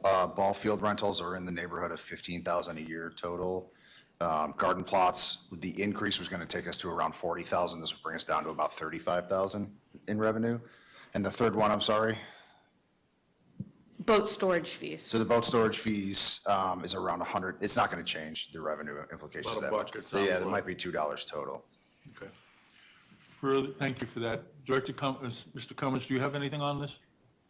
Because Director Perry always wants to know what the staff thinks about all of her motions. That so- is- that is and all true. of Thank our- you, John. Not just her motions, all of our motions. Discussion. Director Dodd. I appreciate Director Perry raising this because it makes my comments that we're going to come after hers unnecessary. I do see that we got a memo from Mr. Lusk dated November 1st that talks about the garden plot fees in particular, and mentions that there is a 15% garden plot fee increase in the current budget. And I, heard questions about why boat fees is 20% too much to raise. Was there a reason for raising 20%? And so I take that question to heart, and is there a reason why garden fees were proposed to go up 15%? So going up in a number that is more akin to inflation is one I certainly endorse. Director Johnson? I endorse this as well. I've advocated for a little while now that we should try to work within the rate of inflation, and between 3 and 5%, I think, kind of nail that. So, I plan to vote for it. Director Mapar? Just a clarification, will that apply to the boat fees as well? That was specifically for garden plots, boat storage fees, and ball field rentals. I did not apply it to the boat mooring fees, but I'm certainly open to that discussion. Director Mapar? My comment is, if you're amenable to that, I think it would make it uniform if you apply that across so that it includes both fees as well. Director Mapar, you need to make it move an amendment to. Sorry, apologies. No, you're fine. I'm just trying to move us along. You would move to amend the motion to apply the same percentages to the mooring fees pending. That's your motion? That is my motion, yes. Is there a second? Director Johnson seconds the amendment, as does Director Perry. Would you like to speak to your amendment? And then I have a question to staff about impact on the assessment. Just simply that because we're talking about services and we're talking about these amenities and other things, it makes it all uniform that we're not picking and choosing this versus the other one. So just include all of them at the same time. And they're all, to me, the same category. Further discussion on the amendment. The amendment is to add mooring fees to the main motion. Director Johnson. A question for Mac and for Peter. What will be the implications of going from the 20% that you'd recommended to a 3 to 5%? The 20% increase in boat fees was around a $12,000 revenue increase, so if we cut that, we were looking at maybe 50 cents. Yeah, $3,000 to $4,000 increase in revenue. Director Flashman. This is a sort of technical question. Is it proper to refer to these as mooring fees or boat fees? I asked staff. We actually call them boat permit fees. Boat permit fees, Boat permit fees, okay. Is there unanimous consent to change the amendment to refer to boat permit fees? Yes. Hearing and seeing no objection, that amendment will be corrected. Further debate, Director Juszczyk. I don't have any objection to the motion. I would ask, so we're messing around with fee schedules, and I looked at the fee schedules, and I actually have a sheet at home at all the percentage increases. I unfortunately didn't bring it with me tonight, even though I meant to. There are other ones that were impacted more than 5%, and I don't know off the top of my head what that list was of all the ones that were over 5%. So if we're going to mess with the fee schedule, like how did you pick? How did Director Perry? How did you select just those versus other ones, or did you consider other ones? Can I encourage you to direct your comments or questions to the chair? Oh, okay. I didn't know that that's what we were doing. That's the way we should. That's the way we I thought you should told me do. last meeting to call people by their director name. Understood. So that's what I'm trying to avoid confrontations. Okay. And then my second piece is, one of our objectives tonight is to approve a budget. And this motion speaks to between 3 and 5%, so we're not really directing staff to add or subtract something to the budget. We're leaving it up to them. So would we ask for what their number is or what their percentage is tonight? Because at some point, we have to incorporate this into an actual number in the budget. So I don't. Can I speak on the first piece of her? Okay, please. That was the question I directed to you. Thank you. I just want to confirm, are you speaking about program fees, Director Juszczyk, or other? Because I looked at program fees and then I looked at these fees. Oh, as separate And I do have a motion regarding program fees. I just did not make it at this time. Yet. Okay, so I just want to make sure that we're on the same page on that. Okay. Were there So- other fees outside of program fees and these fees that you were referring to that you Yeah, I can was recall? referring to the whole fee schedule, because there were some 5%, there were some 15%. I don't know the mix between the categories. Or I don't know in this category then, did we miss any that were at the 15% or more mark versus the 5% mark that we should be I considering? thought I captured them, but I could, Okay. if I did not, please let me know. But that was your intent. Yes. Your intention was to capture all the ones in this category and move Correct. them from Yes. 15% to 3 And to 5. if the idea is that you want a specific number rather than a range, I'd be happy to amend my motion as needed but I was comfortable with the range and allowing staff to determine what made the most sense. Let me pose a question to our CEO. With this kind of motion, do you need to tighten it down to a specific percentage, or can you work with the range? It'd be better if it was a number, and the only reason I say that is we're just going to assign, we have to assign a revenue, but to Peter's point earlier, we're talking about a Small couple of amounts. $1,000s. I mean, the actual assessment impact, if we make round up, is the board okay with that? I mean, so we're talking about a series of cents Yes. is what we're all spending time discussing. at this point. Okay, go We ahead. have to get a number. Can we just use the rate of inflation, 3.24? Can we just do 5? Just 4. Hang on. We're all over the place, and at the end of the day, there has to be a motion that clearly states what we want, so that next year, when we do an evaluation of our CEO, we can say, okay, you did this, you didn't do that. So this, if you want to make an amendment to say 3 point whatever, that's cool, but let's be more specific. Director Perry wants the floor, and Director Johnson, I'll come back to you. So I do understand that because my motion was seconded, I need permission to amend my motion. What does that look like? Either you ask for unanimous consent, or somebody makes a motion.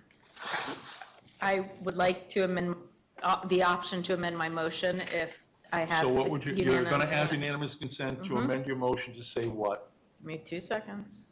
Go ahead. I move to increase the current fees charged by the association for garden plots, boat storage fees, boat permit fees, and all ball field rentals by 4% for the 2024 budget cycle. Is there unanimous consent to that amendment? Hearing and seeing no objection, that is a motion on the floor. Ms. Copeland, you got that? Very good. Anyone else want to speak to the motion? Now, the motion is now to increase those fees by 4%. Anybody else want to speak to that motion? We're dealing with high finance here. All those in favor will say aye. Aye. Aye. Those opposed? It's unanimous of all those present and voting. Director Perry, did you have more motions for us to consider? I just have one. I move to keep program fees at the current 2023 rates for 2024. Is there a second? Second. Second by Dr. Treasurer Petrine. You want to speak to your motion? So the reason I chose to keep it at the current 2023 was based on the fact that I could not determine why some jumped $5, some jumped $2, some jumped no dollars. And so I felt until we had that review of all fees, to keep it at the current level. But I, of course, do want to hear from staff. So I'll start and then I'll turn it over to Laura. So program fees are actually probably our best example of why we charge what we charge. We do have a cost recovery exercise that we go through for camps and other programs. It includes the cost of staff, program, equipment, things of that nature. So the increase is due to the cost of equipment and other items, but I'll let Laura add on to that as well. Ms. Kowalski, good evening. Good evening. Peter covered that very well. So Can you I'm pull the just mic a happy to lot answer any closer? other questions. Peter covered that very well. So if there are any other questions, I'm happy to answer them. But that's the primary reason. Director Perry. So when reviewing those fees, again, it seemed very, I'm sure there is a rhyme or reason, and I couldn't decipher it, so please recognize that I do understand that. But like within the same, like junior blah raised $5, but junior blah in the very next line raised nothing. And junior blah in the very next line raised $2. So Sure, that's a good question. So I'll give a little clarity to that. So when we take a look at the different types of camp, for example, there's the cost recovery fee, the keeping in competition with our hourly rate for the staff, and there's also a benchmarking process that is completed looking at other agencies to see what that market will sustain. And so for each program, it's at a different rate because each of those factors do vary based on a swimming lesson versus a tennis lesson versus a camp. Does that help? Director Perry, you have another question? if someone else does this, I just wanted an example here.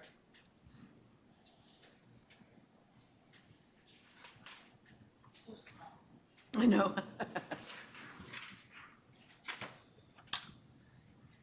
We may need magnifying glasses provided. That's been an ongoing comment by your president. Director Perry? Okay, so this is, So Future One Orange lessons, I have no idea what Future One Orange is, but I'm sure you do. It's a tennis lesson. Okay. So for example, Future One Orange lessons once a week, 4 of them at an hour and a half. For our members, doesn't change. It's at $150. It goes up for non-residents. And I know we've had a discussion on the board here that that is acceptable. I'm just curious, those are the types of things I'm seeing where it's not necessarily member versus non-member, but it seems to be, they're very similar. And I was just trying to figure out, is it just that we raised all the non-member resident rates a certain amount and then we addressed others at different rates? So for that one specifically, we're taking a look at the hourly rate that we pay our tennis pros, and specifically for youth. And so with that being a youth, we took a look and said we do need to increase the program fee to cover the cost. However, we opted to increase the non-member rate over increasing the member rate. Had you made a motion on this, or was you saying for? I had made a motion. May I ask? Director Lepard, then Director Petrine. Very quick question. Do you have a sense as to what the delta would be if kept at the 23 levels versus proposed 24? Off the top of my head, I do not, but the increase in fees is to support an increase in staff salary, an increase in the number of campers, thus the number of equipment and related expenses. That's why the rates were increased. And we do still have the scholarship program available. Just note that. Pardon my picayune question, but are all the lessons priced to fully recover costs? Yes. Okay, thank you. Further discussion on the motion? Director Perry, I see you grabbing for your microphone. How can we help you? You know, if the board agrees, I would be happy to withdraw that motion if that Can I makes ask for life unanimous easier. consent, ma'am? Are you asking for unanimous consent to withdraw your motion? Please, sir. Are there any objection to the withdrawal of Director Perry's motion? Hearing, seeing none, the motion is withdrawn. Ms. Copeland? Got it? Is that it? That's it. Okay. Do we have a number for the assessment after all of the back and forth? Mr. Lusk? 817. Okay. Do And we we can walk you have, through the items on that if you want. I'm But sorry? We can walk you through the items on that if you want, but we've been adding and subtracting as you. As we've been making motions? Okay. Need a motion to approve the budget as amended, as presented by the CEO and as amended this evening. Anybody? Director Petrine, So move. is there a second? Point of order, I don't think, we're not allowed to do that. Why don't you do what?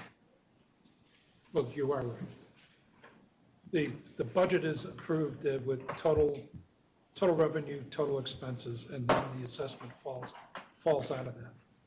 There is a form that we followed in all of the other 4 years that I Do we have the numbers to do that? We should. I'm looking back to Tom. And then I know Tony had we had this exact discussion along the back, exactly how the motion has to be worded, if you could agree on the numbers.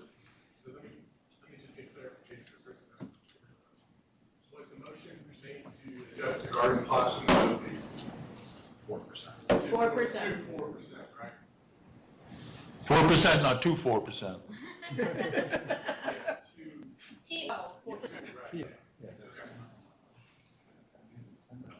Thank you.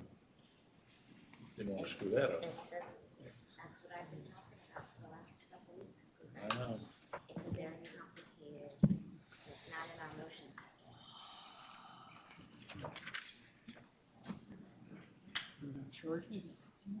So we need a number for expenses, a number for revenue. and a number- It's a series of motions, and then we have to approve the fee schedule, so we have to know what we're approving on the fee schedule. We have to do the transfer fees, like, it's And it's not ready. tonight. I'm sorry? No. So we don't have a motion we're not going to have a motion tonight, it sounds like. I guess I might ask if we have all the language and plug in the numbers, does that work for you all? Well, Director Juszak has reminded me that our budget motion is really complicated, and it has to set out revenue, it has to set out expenses, it has to set out transfer, it has to set out the fee schedule. All of that needs to be collated into a motion. Now, I'm sorry? It's multiple. Well, I think it could be all in one motion. You're the Roberts Rules person, not It me, could but be. we've It done could- it as separate motions Yeah, it's in the been past. separate motions. It's the budget, the assessment, and then the fee schedule, at least three. And Tony, I didn't see that in your sample motion package tonight, those. It was not provided by staff. Okay. So it did not go into the. So I don't want to call a special meeting but we do need to set this assessment and we do need to set these numbers. Is it likely that we can have a document? Oh, no, it's not going to work. That's not going to work. And we haven't done the transfer fees. I'm sorry? We haven't done the transfer fees either. Is it possible to plug in the numbers and get back to us, and we will agree that having approved each of the subsidiary decisions, that we would that we could give unanimous consent? Because No? I have reason to believe that there will be people who vote against the budget. And Okay. that's their their prerogative. It is. That's their prerogative. Thank you. So, Sir, we're going to executive session, I believe, Peter and Tom, could you please get it done in half an hour, 45 minutes? Sure. do you have an example of the budget motion we made last year? We do have it. Can you put that together while we're in executive session? You may need to be around for some elements of executive session, but when we get to elements where we can excuse you, we will. And then maybe you can bring back a motion for us to act on. Does that make sense to the board? Because Yes. golly knows, I do not want to have a special session next week if I can avoid it. Do you need a I'm sure motion to nobody else table does either. this? I'm sorry? Do you need a motion to table this at this time? I don't. Okay. I don't, I'll just put it to one side until we can come back to it. Oh golly, where are we? Yeah. Executive session. Okay, executive session. Yeah, okay.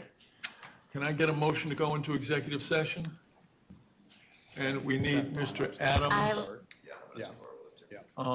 Who else do we need for this executive session? We need Mr. Adams on the, And we have some Exec- contract and things. some contracts. I move to move into executive session on contractual matters and covenants. Personnel? Personnel. No? That's my motion. The motion is to go into executive session for those two things. Second. All those in favor? Aye. Unanimous. Okay. Going to executive session for covenants and contracts.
The results of its key program services met their revenue targets and expenses while increasing on a year-over-year basis have been within budget expectations. Assessments are $494,000 higher than for the same period in 2022. Fees are 11% ahead of the same period in 2022, and interest and dividend increases against 2022 actuals reflect current favorable market conditions and higher levels of interest being earned on larger bank deposits. Recreational program revenues are slightly off their 2022 levels, with incrementally better results in camps and programs at the Nature Center. Total revenue from recreational programs are virtually flat, and other revenues are down $154,000 or 15% on a year-over-year basis. Despite the local tight labor market, which has proven challenging to fill several key positions, people costs have increased by $660,000 or 7.5% on a year-over-year basis. Administrative expenses have increased by $223,000 or 12.8% over the same period in 2022. This increase was composed of increases in facility rent of $169,000, $25,000 in insurance, $20,000 in finance expenses, and almost $17,000 in bad debts. Other expenses led by increases in facility repairs, software licenses, and overhead expenses totaling $276,000 were partially offset by utility, maintenance contract, and vehicle savings of $80,000. At the end of October, RA had a total of 2 open budgeted positions, and the total number of employees is up 6 people from September 2022. Accounts receivable represent obligations owed the association but have not been converted to cash. Total accounts receivable are $88,000 less than in September 30th, 2023. At the end of October 2023, of the outstanding accounts, 92% were from member accounts from prior years in process of legal collection, with an additional 2% from assessments owed in 2023. These 2023 accounts represent 0.5% of total assets or total assessments recognized as 2023 revenue.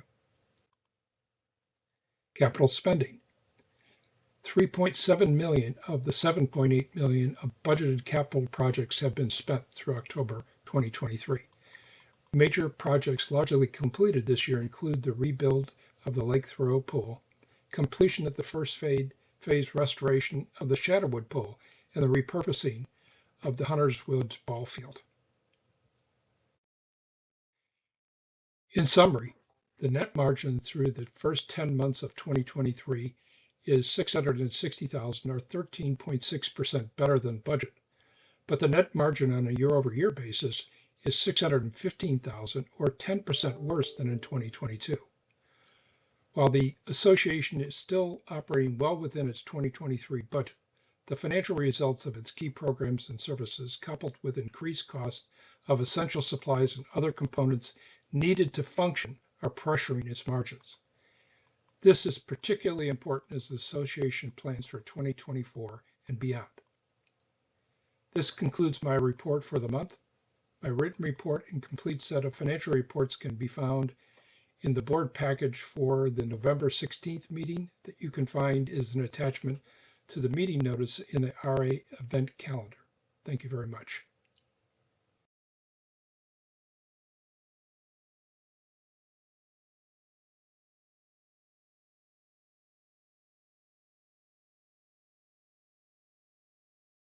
Special acknowledgement goes to the survey project team. This team has worked countless hours on the project and is comprised of a great mix of professionals, to include Jane Brom, a member and Parks and Recreation Advisory Committee liaison, Brian Cavato with Noise Doctors, Kim Cavato with Noise Doctors, Mac Cummins, Chief Executive Officer for Reston Association, Peter Lusk, Chief Operating Officer with Reston Association, and Laura Kowalski, Director of Recreation and Environmental Education with Reston Association. The following slides provide a high-level overview of the 2023 community survey process, outreach efforts, and will begin to outline the results and next steps. The presentation will address survey background and objectives, outreach efforts, insights and learnings, and next steps. The 2023 community survey was conducted to collect critical feedback from our members to inform Reston Association's long and short-term planning for our parks and recreational facilities and programs. The key insights include member attitudes about and usage of Reston Association's existing parks and recreation facilities, identification of key drivers and barriers associated with the member usage of RA's parks and recreation facilities, and member evaluations of prospective new Reston Association Parks and Recreation Facility Investment Options. On the 2023 Community Survey. To qualify, a respondent must have been at least 16 years of age and live, either own or rent, within Reston Association deeded property. Respondents were given the choice of responding either on their own computer, tablet, or phone, or on an RA-provided tablet program specifically to conduct the survey provided by the research agency. Respondents were also given the option of participating in one of two languages, English and Spanish. A total of 1,773 members completed this survey, representing the largest participation to date for any Reston Association survey. This successful survey response was achieved because of a carefully designed survey education, communication, and outreach campaign. This began 4 weeks prior to the survey start with a month-long campaign to educate and build awareness of the forthcoming survey in a variety of ways through Reston Association and private media, Reston Association Parks and Recreation related on-site signage, and each week through the entire 8-week data collection period, the education and reminders continued on the survey through a wide variety of channels to include, but not limited to, on-site signage at Reston Association Parks and Recreation facilities, in-person intercepts, RA and private media, postcard reminders, and Reston Association direct email. The survey link was accessible through RA communications, website, and live recruitment at facilities on iPads and postcards containing the QR codes to the survey.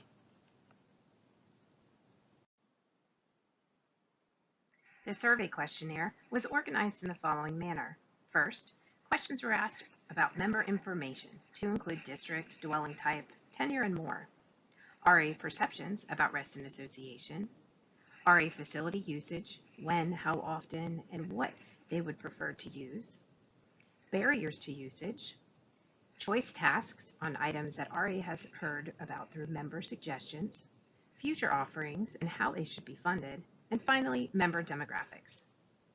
This survey has a high level of statistical validity. This was accomplished through a large sample size. To achieve statistical reliability at a 95% confidence interval, or margin of error of 5%, optimal sample size is about 300. Our sample size far exceeds this standard by 500%. Next is applied industry standard practice of weighting the data. This ensures that the findings were not biased as a result of differential response rates. This weighting did not impact the findings on any of the key metrics. Finally, we employed industry standards for questionnaire design. Questions were constructed using standard research protocol. For example, no leading or confusing questions that can be interpreted in different ways. Next are key takeaways. Highlighted here are the key insights from survey results. There are 8 high-level points. I'm going to read them quickly to acquaint you with them, and then I will go through the detail of each in the slides that follow. Members who use parks and recreation facilities are more satisfied with Reston Association and the related value of their assessments. Members are far more interested in maintaining and in some cases expanding usage opportunities for our current facilities rather than investing in new facilities. RA's paved pathways are the #1 facility used, making them our most widely valued parks and recreation resource. Pools are used by almost 7 out of 10 members. They are the second most frequently used facility type, and they are also widely valued by our members. Reston Association's lakes and ponds and our parks and playgrounds are used by over 75% of members. However, usage of these facilities is less frequent than that of trails and pools. Roughly 40% of members use court facilities, at least occasionally, for either pickleball and/or tennis. Their usage frequency is typically half of that of trails and about 30% less than of pools. Members are generally pleased with their usage of tennis and pickleball facilities, although they do have concerns with court access, especially during peak usage times. Members are less pleased with their usage of pool facilities, and have identified this as the most pressing area for improvement. Their concerns are predominantly related to the limited pool season length and hours. Before we get into the details, we will begin with relevant context. Here is a summary of Reston's population growth starting in 1970 through today. As you can see, there has been significant growth in Reston's population. Thinking back to when Robert Simon originally laid out the plans for Reston, our local population as a whole has also aged considerably. As you can see by this image, the median age of Fairfax County's population increased by more than 50% between 1970 and 2020, and is expected to increase by almost another quarter by 2050. This aging of the population will have major implications on how we plan for Reston Association future parks and recreation needs.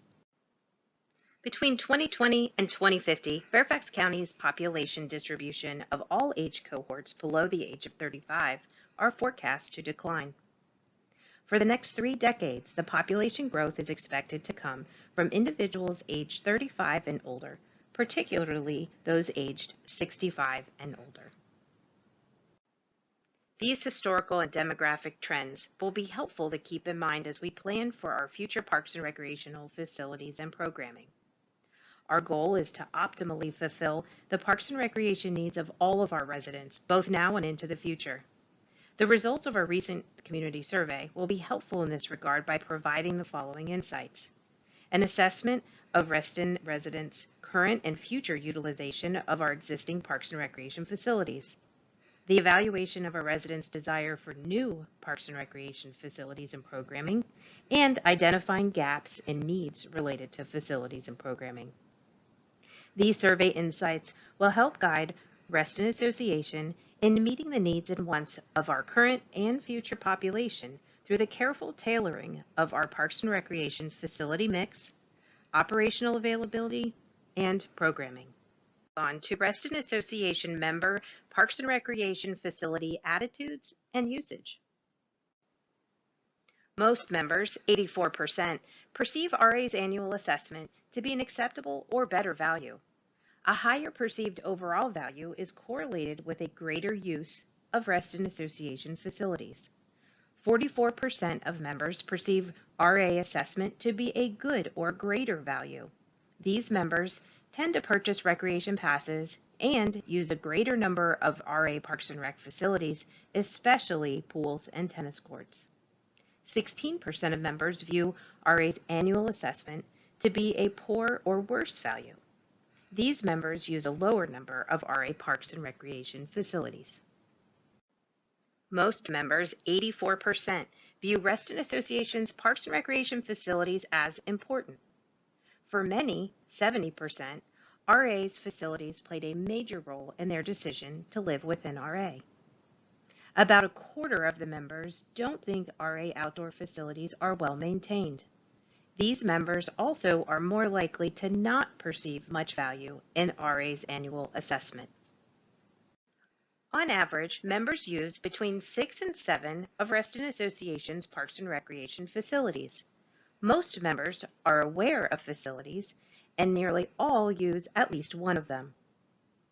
The dark blue portion of the stacked bar in this chart represents the incidence of current usage for each facility type. The light blue portion of the stacked bar represents the incidence of members who do not currently use each facility type, but have some interest in potentially using them in the future. As you can see from the column on the right, virtually all of our members are aware of the facilities. The top 6 facility types listed are used by at least half of our members. On average, Reston Association members use our pathways for walking or running the most frequently, usually multiple times a week, followed by RA's pools. Usage incidents combined with usage frequency equal overall impact. It's important to consider both metrics. For example, picnic pavilions, community buildings, and volleyball courts are all used by less than half of our members, and members using them are using them infrequently. RA's pathways are our most widely valued parks and recreation facility. They are used by virtually all 97% of our members for walking and or running. They are also used by a substantial majority, 62% of our members, for biking. Members are typically using our pathways more frequently than any other recreation facility. Once a week, if not more often, for walking and or running, and bi-monthly for biking. Members are generally satisfied with their current access to and usage of our lakes and ponds. The vast majority, 87%, of our members are already using our lakes and ponds, and they are our fifth most frequently used parks and recreation facility, with most users using them bi-monthly on average. Only 4% of our members indicated that they want to use our lakes and ponds but are unable to use them due to either scheduling or availability issues. The remainder of our members, 9%, indicated they have no interest in using them. Should Reston Association choose to expand member access to our lakes and ponds, our members would prefer that those expansions be made in ways that further enable their ability to rent boats and or launch their own boats. Reston Association pools are not only used by a much larger percentage of our members, but they are also used much more frequently than tennis and pickleball courts. More than half of pool users use our pools at least weekly, if not more frequently. Most tennis and pickleball court users use the court facilities only occasionally. When a member indicates that they only use the facility occasionally, it means that they are using it less frequently than monthly. For example, they may only have used it once in the last year. Going back to member impact potential, when we are comparing the usage incidence to the usage frequency, there is really no comparison. Pools have a much heavier impact on our members than courts. It is important to note both tennis and pickleball experienced explosive growth during the pandemic. It is impossible to say at this point how much of this usage will be sustained. Only time will tell. Members have far fewer issues with or barriers to usage with Reston Association tennis and pickleball courts than they have with pools. The majority, 71% of our members, do not have any issue with RA's courts. 21% of our members use tennis and pickleball courts and have no issue with them. The other 50% of our members are not currently using them, nor are they interested in using them. Existing court users are most likely to cite busy or crowded courts, followed by cracks in the courts and expensive pass fees as their primary usage barriers. Interested court non-users are most likely to cite pass expense as their primary usage barrier. Keep in mind that the issues listed here are only among the 29% of our members who have issues with courts. For example, of the 29% who have issues, 45 cite too busy, too crowded. This equates to only 13% of the total membership. On the other hand, the majority of our members, about 2/3, have issues with or barriers to using our pools. A limited pool schedule and busy or crowded pools were members' top reasons for not using pools more frequently. Limited hours is especially a concern for pool users who attend pools with children. Members who want to use pools for fitness purposes also view excessive noise and inability to get lap lanes as a key issue. Let's drill down on the top barrier for pool usage, limited hours. The 1 to 5 p.m. time slot was selected by most pool users as the time they would like to use the pools, especially so on weekends. Users who predominantly attend pools with children prefer using pools across more time periods than those who don't attend pools with children. More than half of all pool users want to be able to use the pools between 5 to 9 p.m. 7 days a week. Many members want to be able to use the pools in the later morning hours between 9 a.m. and noon, 7 days a week, and there are currently very limited swimming options during this time. The 9 a.m. to 12 p.m. and 5 to 9 p.m. time slots are our greatest opportunity for increasing pool utilization among members who cite limited hours as a key barrier. Expanding pool hours of operation alone will not fully resolve the pool access issues. Members also want the pool season length to be significantly expanded. Reston Association's 2023 pool schedule was similar to the 2022 schedule in that it featured an 8-week primary season, during which our members had access to the greatest number of pools during the broadest selection of times. Otherwise, member pool access was significantly reduced, especially so midweek during the day. During seasons 2 and 4, the pools that were primarily open on weekends. There was limited weekday hour availability. In a perfect world with unlimited budgets, our members want all pools open for expanded hours between Memorial Day and Labor Day. A bit more than half, 55%, of RA pool users usually attend the pools without being accompanied by minor children, while almost a third primarily attend with minor children. However, pool users who reside in households with children present are heavier pool users than those residing in households without children present. Reston Association pool users usually use between 3 and 4 different pools. Members attending pools with children use more pools than those who attend without children. Most, 88%, use at least one pool in their home district, not necessarily their neighborhood pool. 12% do not use any of the pools closest to their home, and this appears to be driven by issues with their neighborhood pool availability, to include pool closures and reduced hours. On average, pool users who predominantly attend with minor children use Glade and Upland's wide variety of purposes. A usage occasion is often focused primarily on either in-pool play activity or fitness. Relaxation can be associated with either of these, but it's usually associated with fitness. Members were asked to rank their top pool usage priority, and in-person play activity was prioritized at 45% more often than fitness and relaxation. Out-of-pool play activity, while used by about a third of pool users, was rarely prioritized. Reston Association members overwhelmingly prioritize in-pool play activity when they attend pools with minor children, whereas those attending pools without minor children prioritize fitness and relaxation. When pool users attend pools with minor children, they prioritize in-pool play activity almost 4 times more than when pool users attend without minor children. Similarly, those who attend pools without minor children prioritize fitness 10 times more and relaxation 4 times more than those who attend with children. There are 2 predominant pool use occasion types, each with different and oftentimes conflicting usage needs: in-pool play activity and facility relaxation.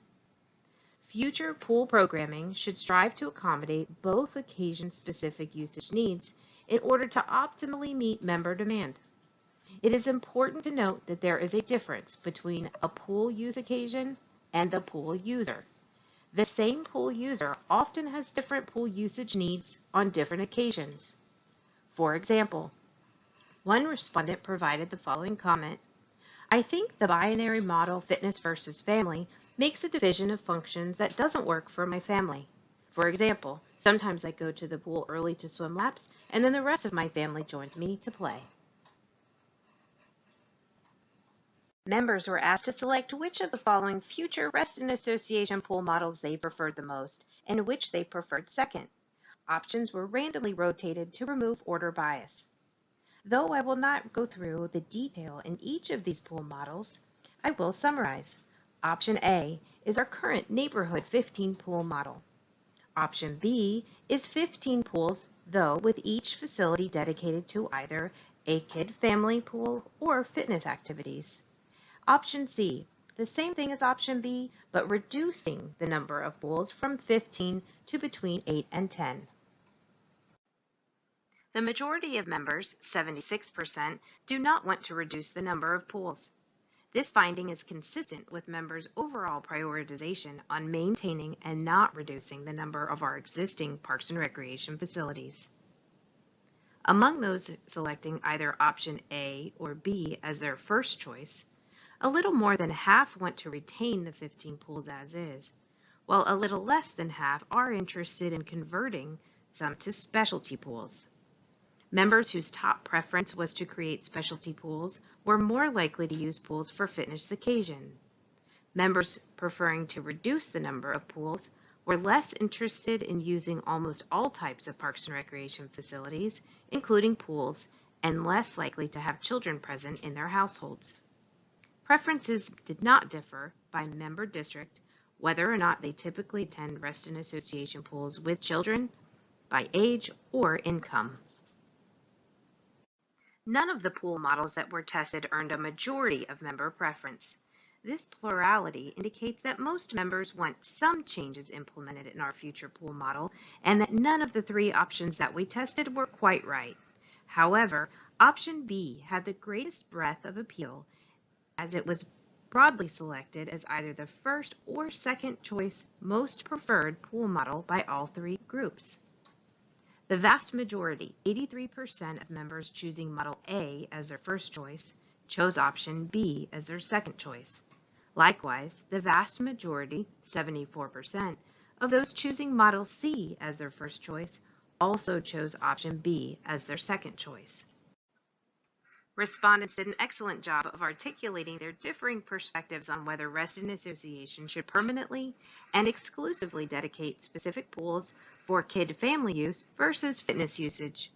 Respondents preferring Model A, retaining 15 pools as is, are often strongly opposed to dedicated fitness pools, as they rightly so view it as a change that will permanently limit their access and enjoyment of several pools.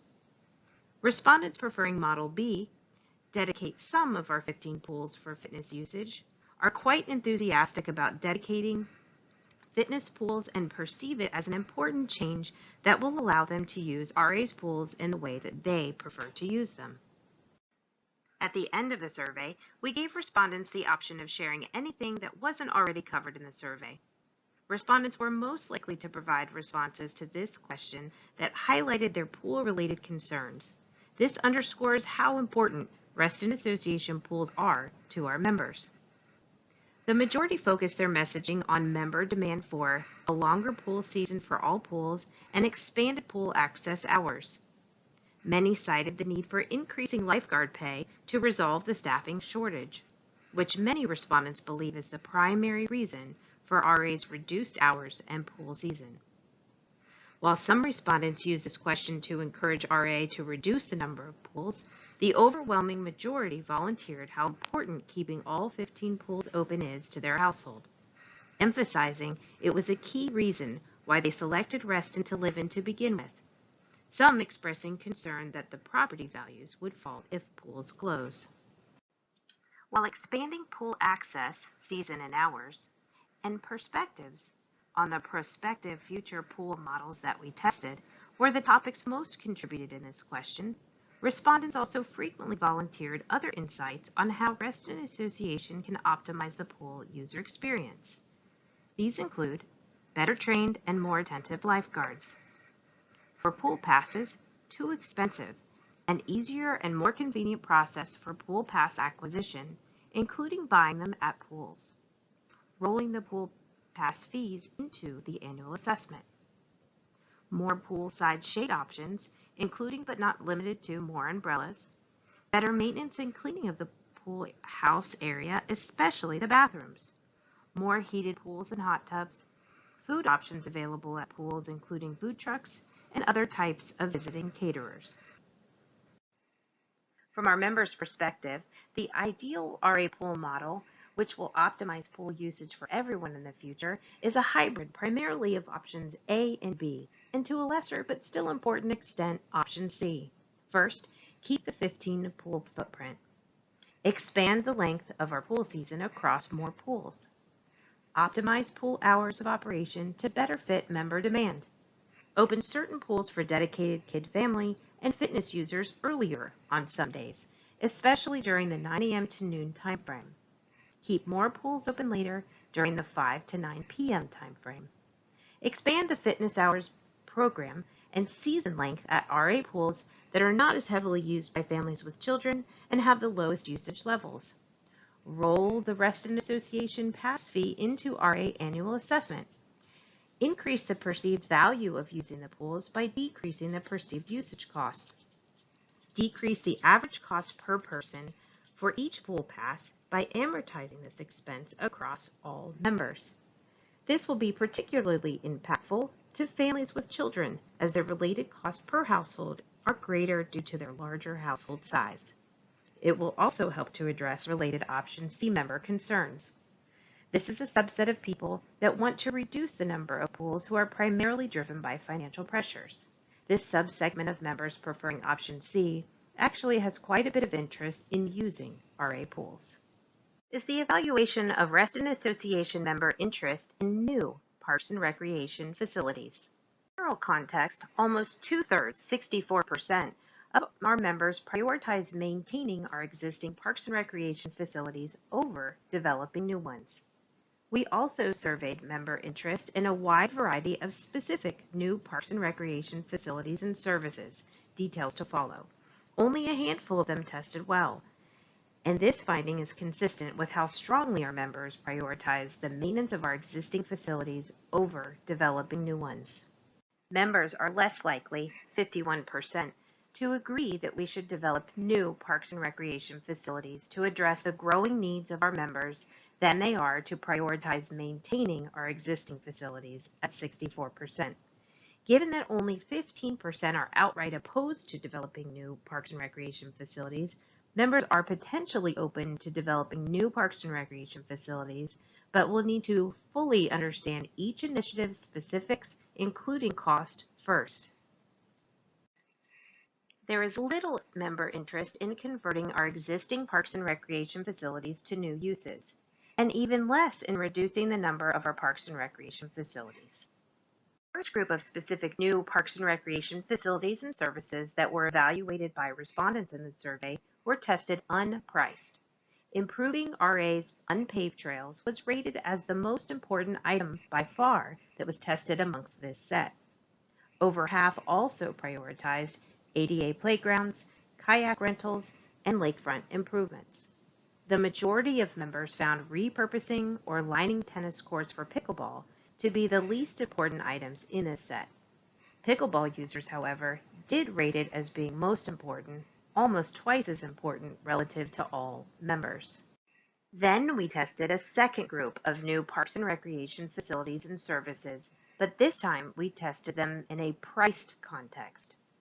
When presented with specifics on paying for new parks and recreation facilities and services, only a minority of members were interested in making these investments, and within that subgroup, the only item in which they were somewhat interested was the least expensive by far. Doing nothing and expanding boat operations was selected at least 2-to-1 relative to the other options. There was no difference in item preference whether members were told they would pay for the new facility via an annual increase for 1 year or amortize it over 20 years. Most members are not interested in developing an indoor tennis facility, with the exception of members who currently use non-RA indoor court facilities. This is the second most desirable choice for this subgroup after outdoor pickleball court lighting. Installing sports field lighting, especially at Diamond Sports Field, was not of interest. Next is a summary of key learnings. Let's review the Community Survey Executive Summary. Members appreciate Reston Association parks and recreation facilities, and their usage thereof equals satisfaction with RA. Members want to keep existing facilities, but expand hours and programming options primarily for our pools. Members value trails and pools the most. Crowding is the biggest obstacle for tennis and pickleball. Members prefer the maintenance of and improvements to existing facilities. Next steps. How will Reston Association utilize this wealth of insights to improve the member experience going forward? Here are some examples. Recreational programming. Reston Association will revisit programming opportunities based on the survey feedback, especially for in-pool play activity versus fitness usage occasions.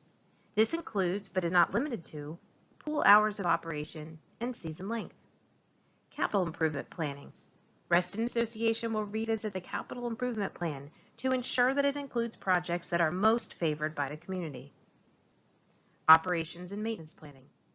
Reston Association will optimize our operations and maintenance plan where needed to incorporate survey feedback on related improvement opportunities. Here is what we need to accomplish first. On November 16th, the Board of Directors will receive presentation and have a discussion.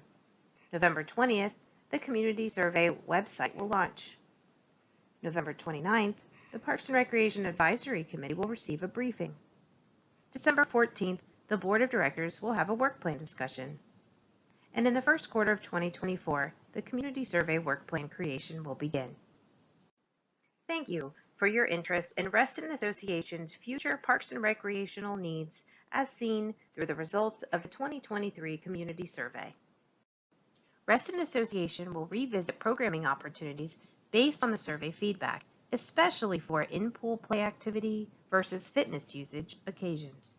This includes, but is not limited to, pool hours of operation and season length. Capital improvement planning.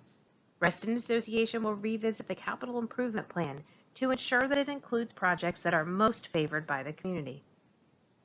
Operations and maintenance planning. Reston Association will optimize our operations and maintenance plan where needed to incorporate survey feedback on related improvement opportunities. Here is what we need to accomplish first. On November 16th, the Board of Directors will receive presentation and have a discussion. November 20th, the Community Survey website will launch. November 29th, the Parks and Recreation Advisory Committee will receive a briefing.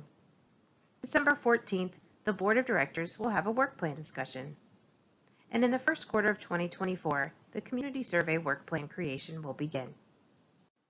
Thank you for your interest in Reston Association's future parks and recreational needs as seen through the results of the 2023 Community Survey. Through the results of the 2023 Community Survey.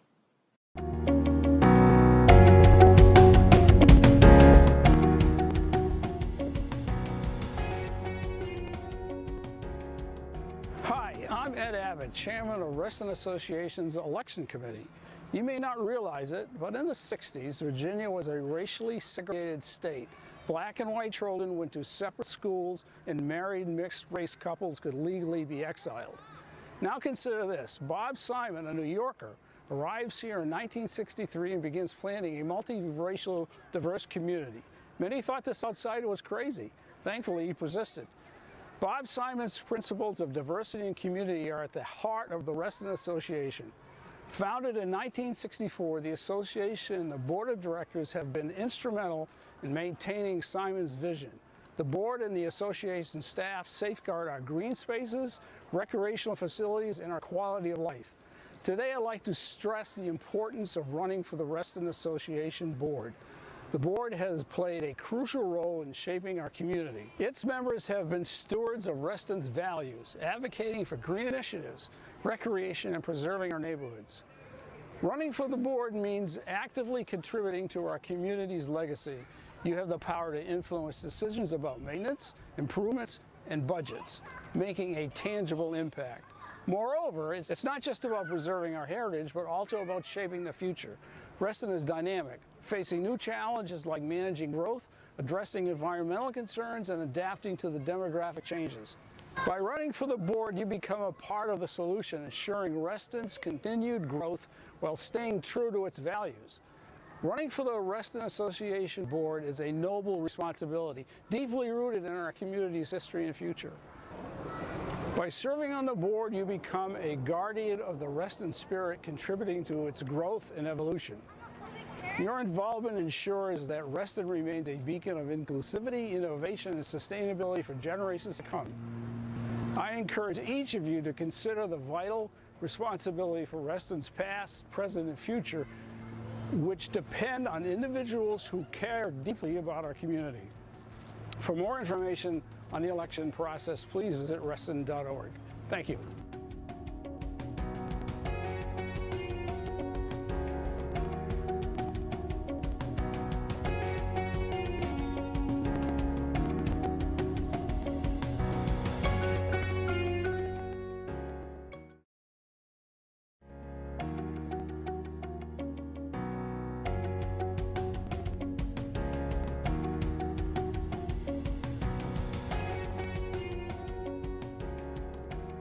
Chris Shoemaker, Director of Capital Projects of Rest Association. We're back here at the former Hunters Woods Ball Field, which is completed ahead of schedule and under budget. New park features include seating areas, trash receptacles, and a free library to enjoy. Behind me will be the meadow area that'll grow in slowly over the winter and really come through in the spring. And beyond that is our new rain garden. Our rain garden helps capture the runoff from the site and allows it to filter through naturally before re-entering the storm system. This prevents unnecessary nutrients being added to the waterways, as well as slowing the water back to avoid erosion. As you can see here, some of the native plantings installed, including this milkweed, which is a food source for native pollinators such as the monarch butterfly. We've also added 10 new saplings to increase the canopy cover on the park. The fencing you see here is helping to protect the meadow area as it establishes, and it'll be removed early next spring. This wonderful new park will be open in early November, and we hope to see you here. For more information on this project or others, please visit the Capital Project page at reston.org or email us at capitalprojects@reston.org.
Back out of executive session, but I still see the card up. We can get, yeah, there we go. All right. I need a cleansing motion by somebody.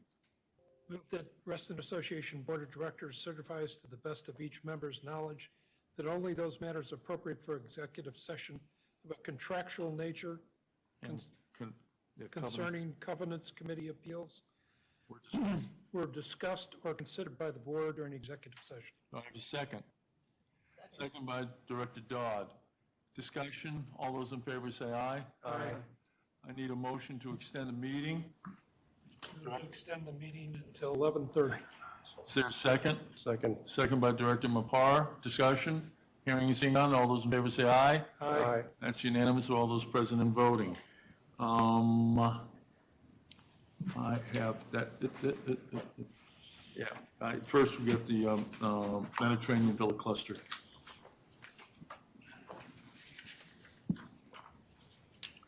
I need a motion on the Mediterranean Village Cluster.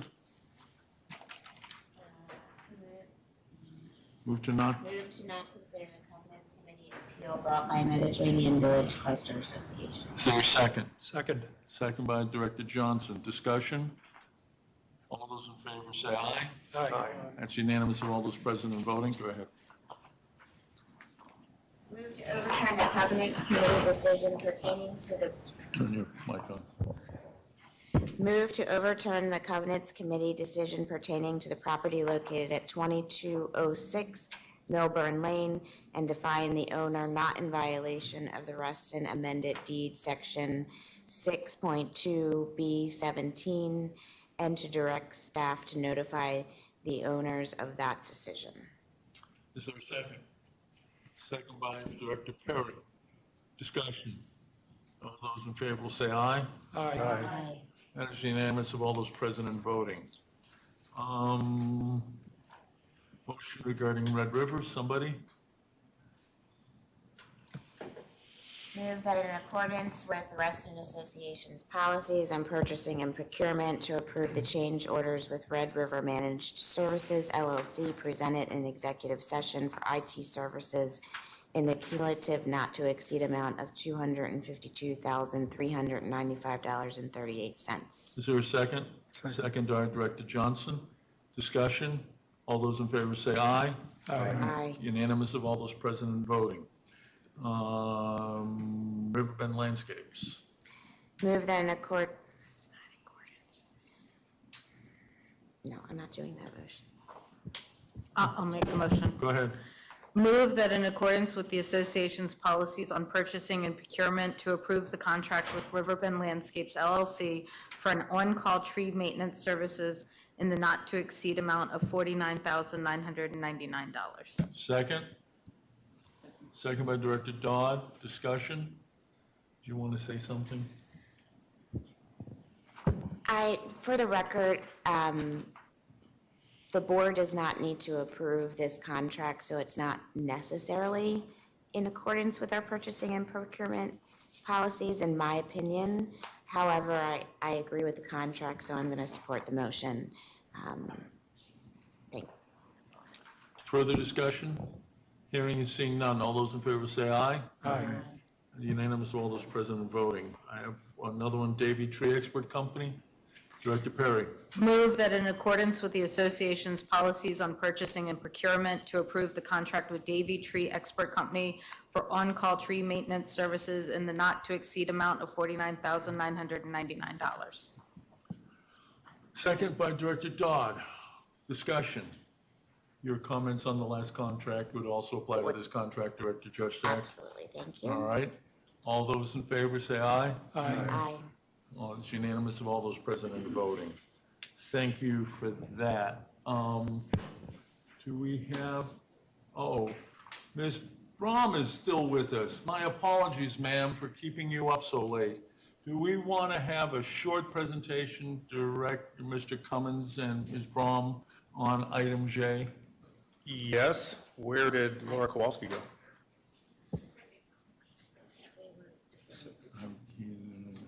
Chair's been up all the way, so I'm sorry?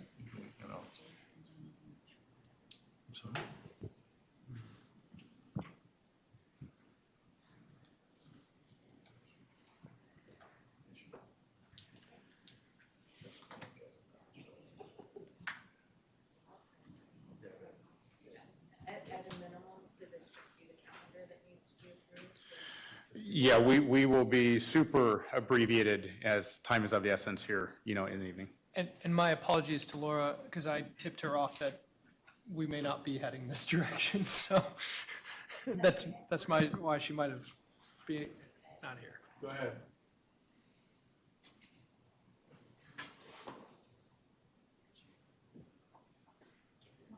So what before us tonight is. John, Okay. Good evening. Can we unmute Ms. Braun, please? Go ahead, Ms. Kowalski. Okay, good evening. So these are a high-level summary of the 2023 community survey. There are just a few slides, so I'm happy to go through those slides. Okay, why don't we move to the calendar? Can you go to the?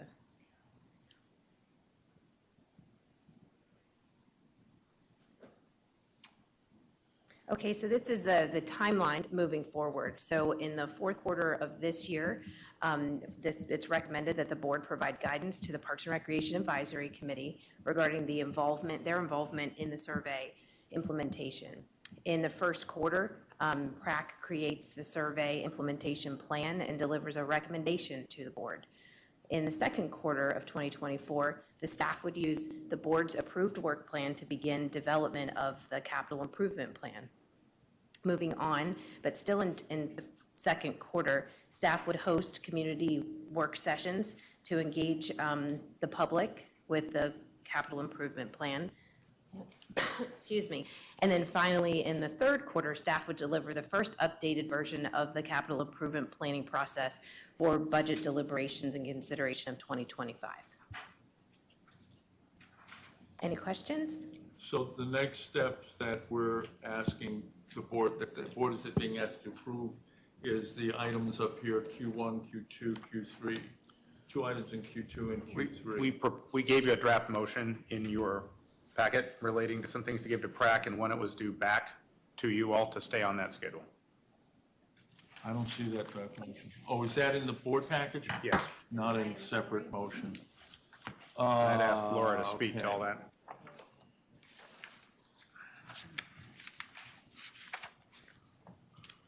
Okay.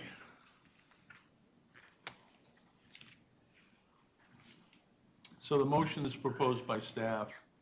If somebody want to read it, I can read it. Is that the board tasked the Park and Recreation Advisory Committee in conjunction with the staff to develop a survey implementation plan that includes evaluation of the capital improvement plan and recommended prioritization of projects, recommendations regarding recreational operations and programming based on the survey, and a new plan for best practices in maintaining facilities and amenities and resident association, and direct the PRAC and staff to report back to the board in May of 2024. Can I have that motion? So moved. Moved by Director Grywich. Second. Second by Director Dodd. Further conversation on the issue. Ms. Brahm, if you want to be heard on this, I'm happy to have you chime in. No, nothing to add, thank you. Thank you, Ms. Brahm. The board thanks you. All right. Anything further?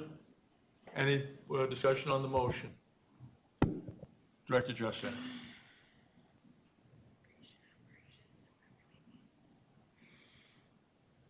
So my understanding was there was some discussion about not taking it to PRAC, and I guess I would ask staff,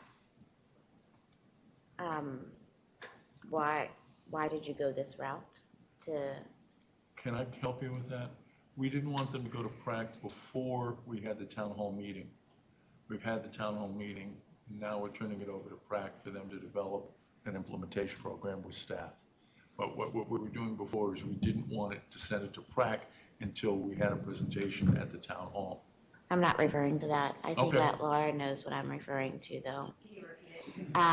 There was some discussion about not tasking PRAC in the way. Correct. So what the board, your first task would be to provide guidance on a PRAC work plan for them. Which we do already in December-ish, So right? as part of that process, the board would need to direct PRAC to work on any items in a work plan, Right. inclusive of community survey. Isn't that what this motion does? That's what I'm thinking, too. That's what this motion does. Right, so we're just doing it a month earlier, right? So we're giving them this, and then they come back with a work plan, and we approve the work plan that includes this. We're telling them, you've got to have this in your work plan. But this is very specific. Understood? But there was some discussion related to PRAC not doing some of these items. I don't remember that. Does anybody else remember that? I don't. So I'm asking, why is staff going this direction when there's been some recommendations for PrAC not to do this? Did the board make those recommendations? Laura, it's Jane. Can you dimensionalize here how much direction staff would be providing to PrAC in association with this? So for any work plan for any committee, the board is to direct that committee's work plan, any item they have to approve and direct. The committees can recommend a work plan to you all or items within the work plan, and then you all historically in December have received those, edited those, and then given specific direction to committees to work on. And so for this first piece here, board provides guidance to Parks and Recreation Advisory Committee regarding involvement in the survey implementation. So this first step in Q4 is essentially the work plan. So whatever level of involvement the board decides for PrAC to have, whatever role they would play, that would be done in the fourth quarter in advance of the work plan final approval. I'm sorry if I'm not following you. I don't understand why PrAC wouldn't be bringing this to us. Why are we pushing it this way? And in addition to that, there have been concerns about sending all of these bullet points, because we're being pretty specific on what we're directing PrAC to come up with a work plan on. There's been some concerns that have been issued to staff throughout this, and I'm wondering, why did you guys decide to send it to PrAC? They proposed a motion, and it's up to us to take on that motion. Who has made the concerns? I guess as the PrAC liaison and as our president sits on PrAC as well, have those concerns come to, like, we haven't heard of those concerns, we're not sure of those concerns, we haven't read about those concerns, so we're operating like we do at any other motion or proposed motion from staff. Staff has proposed a motion, we've taken up that motion. We're confused by where the information is that you're talking about. It was in my meeting twice, so I thought it was in all the other board members. Okay, let me help John out here. I think, Mr. Farrell has much more extensive experience on PrAC than me, but my experience to date, John, perhaps you can dimensionalize this for me, is that PrAC, without significant assistance and input from staff and or board, this would be a lot for them to take on. Are you in agreement with that, John, if we just gave the whole thing to them? Well, the only concern I have with this is expecting PrAC to come back to us on May 28th, but they're an advisory committee. This board can task any advisory committee with a piece of business. Yes, frequently the advisory committee comes to the board and says, this is what we want to do for the next year. Okay, that happens regularly with our advisory committees. In this case, we're saying to that advisory committee, hey, here's a job to do, and we want you to do this job. And that's perfectly appropriate for the board to do with an advisory committee. Here's your job. This is what we need your help on. I agree with that, but there's been concerns about the ability of PrAC to do that job that have been given to us, as Jane just mentioned, who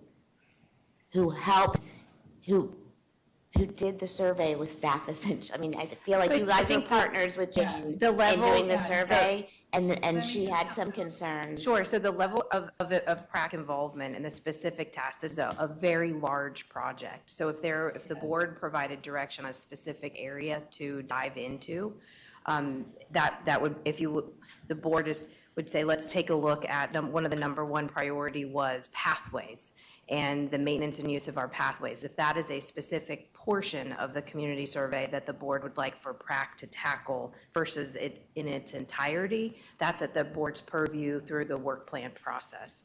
I believe I have that correct.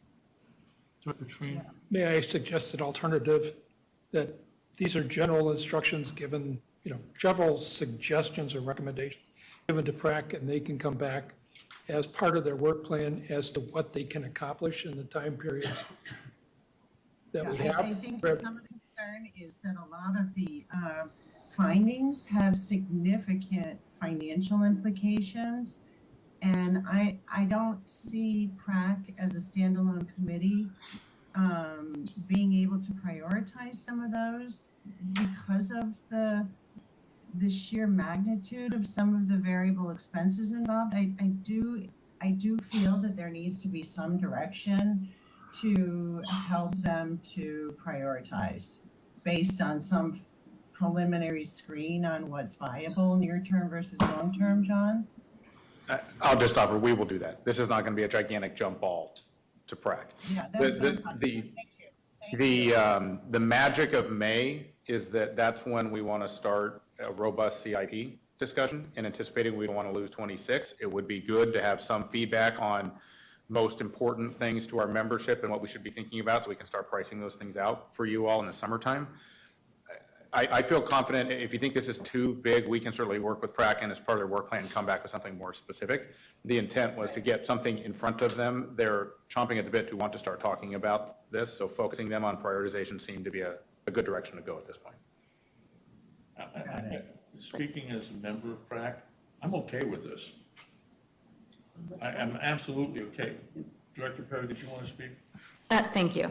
So as the prior liaison to PrAC, last time around, PrAC has asked for, board, give us guidance on what you want us to work on, and then that is what we're doing. And they can come back with a work plan that falls within this, and we have every right as a board to go, yes, that looks good, no, adjust this, yes, that, this is not a PrAC, go take this and never report back to us again. This is a jumping off point. And to take the stance that our volunteers cannot use this as a starting point, in my opinion, really is a disservice to our volunteers. Well, I understand where Director Josek is coming from. This is biting off a big piece of meat, okay? But I also know the people who are on PrAC, and they have been champing at the bit to be given this. This is our handoff to them, and to say, here, play with this and come back to us. And I don't have a problem with, as a member of PrAC, I don't have a problem with this. And there'll be a couple of months of discussions about this, and then they'll come back to the board and say, this is what we think we can accomplish by May. I have every confidence in the chairman of that committee that we'll get there. And with Ms. Braun's help and with Director Grywatch's help, we'll get there. But I think we need to hand it off to them, give them the opportunity to get briefed on this. They haven't been briefed. This is how we brief them. This is how we start the process of briefing them. I don't understand why they haven't been briefed. They are the ones that took up the survey, but. Because we decided to have the town hall meeting before we handed this off to PrAC. This board made that decision. Right, but why does the board have to approve staff releasing something to PrAC when it was their job to begin with the survey? And in addition to that, no, this has to do with the future of our facilities. I'm also hearing Jane's concerns that there's a lot of financial pieces to this, and I'm wondering if we should also task the fiscal committee with coming back with a work plan related to the financial, or to work with PrAC, and this is why I would have delayed this topic, because the survey is a very important piece of the future of Reston Association. It's not something to be taken lightly. Oh, I don't think anybody is. Did somebody else want to speak to this? There have been discussions at PrAC, working with the fiscal committee, and bringing recommendations back to the board when it gets to that point, if that helps with that piece. The Parks and Rec Advisory Committee's regular meeting is on the 29th, so that's when they will have their first discussion on the outcomes post-community hall, town hall meeting. We anticipate a lot of discussion with the fiscal committee as we get into an implementation plan, particularly as we look at the more extensive facilities and their timing and what our ability to capture that kind of capital is. Further discussion on the motion? Just quickly, two things. You are dealing with volunteers. You have maybe 5 or 6 meetings between now and May.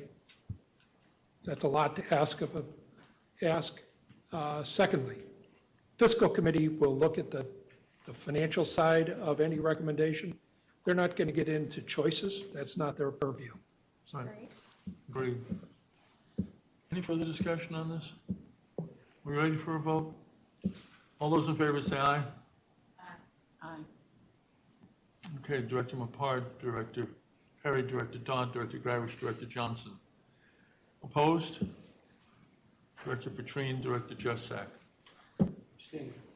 Director Flashman abstains. Director Johnson, did you voted aye? Okay, thank you. Motion passes. Okay, do we need anything more on this tonight? Can we let Ms. Kowalski go home? Okay, I motion to defer items K on the agenda, L on the agenda, N on the agenda to, N is new business. That's how we're gonna take up. N is executive session, consult with counsel. Oh, okay. And on the agenda. Back to put on a future agenda. No, can you move to December, please? Please? Fine. I don't know why I'm doing that, but that's fine. Is there a second to defer those? Second by Dr. Johnson. All those in favor, say aye. Aye. Those opposed? Hey, Director Petrine, Director Greiwisch, Director Perry. Okay. Next item, sir, We have the budget information whenever you want to take that. let's go.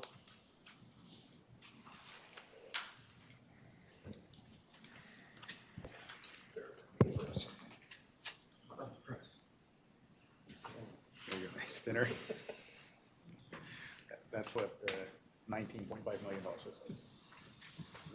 Yeah, I know, right?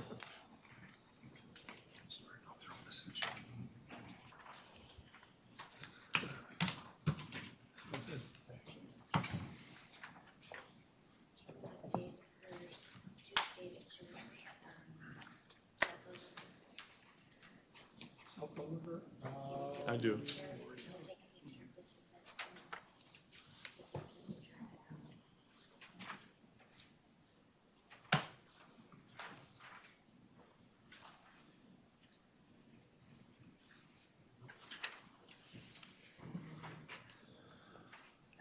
Do you guys have a file? Do you have it?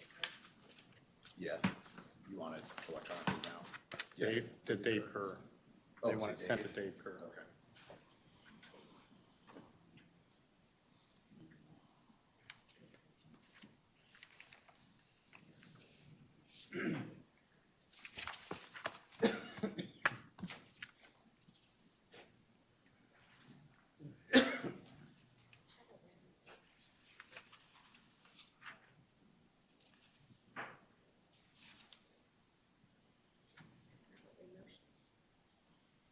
Triple RF contribution is not 2,392,000.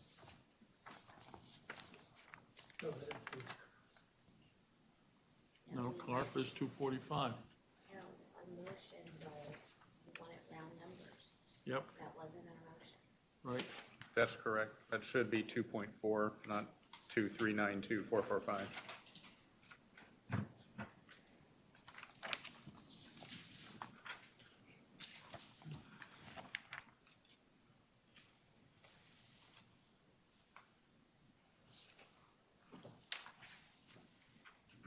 Where's the, oh, God. Where's the new budget? So, I thought the motion was 2.394, am I incorrect? 394 is that what the motion should have been.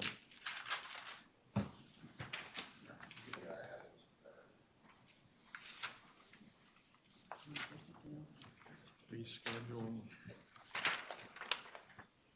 We have everything we need.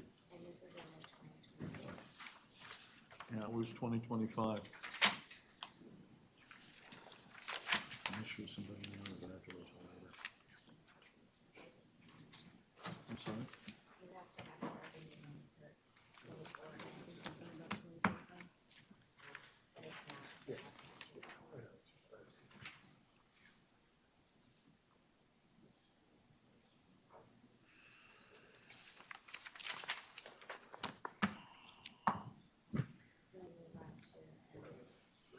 Excuse me? Yeah. Gentlemen, we understand we need to revise this. Mr. Lusk, Mr. Cummins, Mr. Deal, revising that.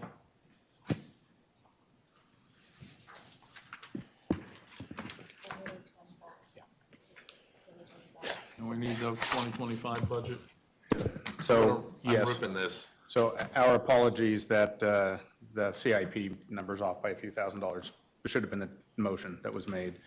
And yes, the 25 budget should be filled in. Now, as a group, we have not had a tremendous amount of discussion about that other than the CIP with that contribution. I think our assumption was that some modest percentage increase would be put there. You haven't given a specific direction on that. We spent But all there's of amendment, we'll go through an amendment process Yes. next year. We can just adopt this year's number is next year's number, except for the CIP. And then we'll go through another process next year on budget. We do it every year. So that's what we'll do. But But it also has to include your motion in 2025. Yeah, it's the CIP number minus the amount. No, his Sorry, had, what? yours had a salary and benefits effect. And hers had, was yours just 2024 Right. or 2025? Mine was just 2024. So then I think it was just your motion with the salary piece that carried multiple years. For And 24 and 2025. 25. So there, your number has to include that one as well. But it would, because the 24 number is going to include the same amount. If it's just a carryover, Guarantee you, right? I mean, it doesn't need to change from 24 to 25. It's the same number. It's the same number, they Yeah. just have to make sure they included it in 2025 Yeah, yeah, salary and yeah, yeah. benefits. and Okay. then- Okay. Well, there, Do you want to go ahead and take up another item? yeah, can we go to M? You all should have received a revised, there are two resolutions for consideration, and I can't remember how many months has this been pending. Somebody remind me. It's like 5, I think. Bach has been, and BGC has been Yep. longer. So, and you all were sent out a revised land use resolution number 1 with corrections on the second page.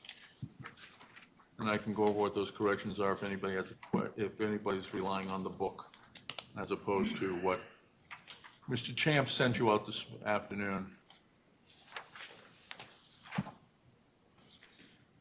Are we ready? Mr. Cummins, I'll come to you. Bear with me a minute. I just want to make sure the board has the most recent. So these resolutions have been pending in front of us now for 5 or 6 months. I have heard, and Mr. Champ, correct me, I haven't heard any input or any proposed changes from anybody on the board or on the staff to these resolutions that have been pending before us for like 5 months. If we're going to engage a land use planner, I think that there is a general agreement on the part of the board that we need to create this committee. And I want to hear from Mr. Cummins, but I first wanted to just make sure, if I have to give up the gavel, I'll do it to move these 2 motions, unless somebody else wants to move them so we can get on with life. No? I'm looking for Tony's revision. Meetings all day, I don't know. I don't know what the revision is. I can tell you what the revisions are. On page 2, there was a typo. In paragraph 6, the word "the" was taken out. On paragraph 1B, it was changed to conform it to the language for the other as the committee resolution to undertake a project that is within the Reston census designated place and surrounding areas of interest to the association. And then to take out the words public hearings, the planning commission holds was taken out, so it's just public hearings on the developer's property development, proposed development. Those are more typographical and stylistic than anything else. Does everybody see those?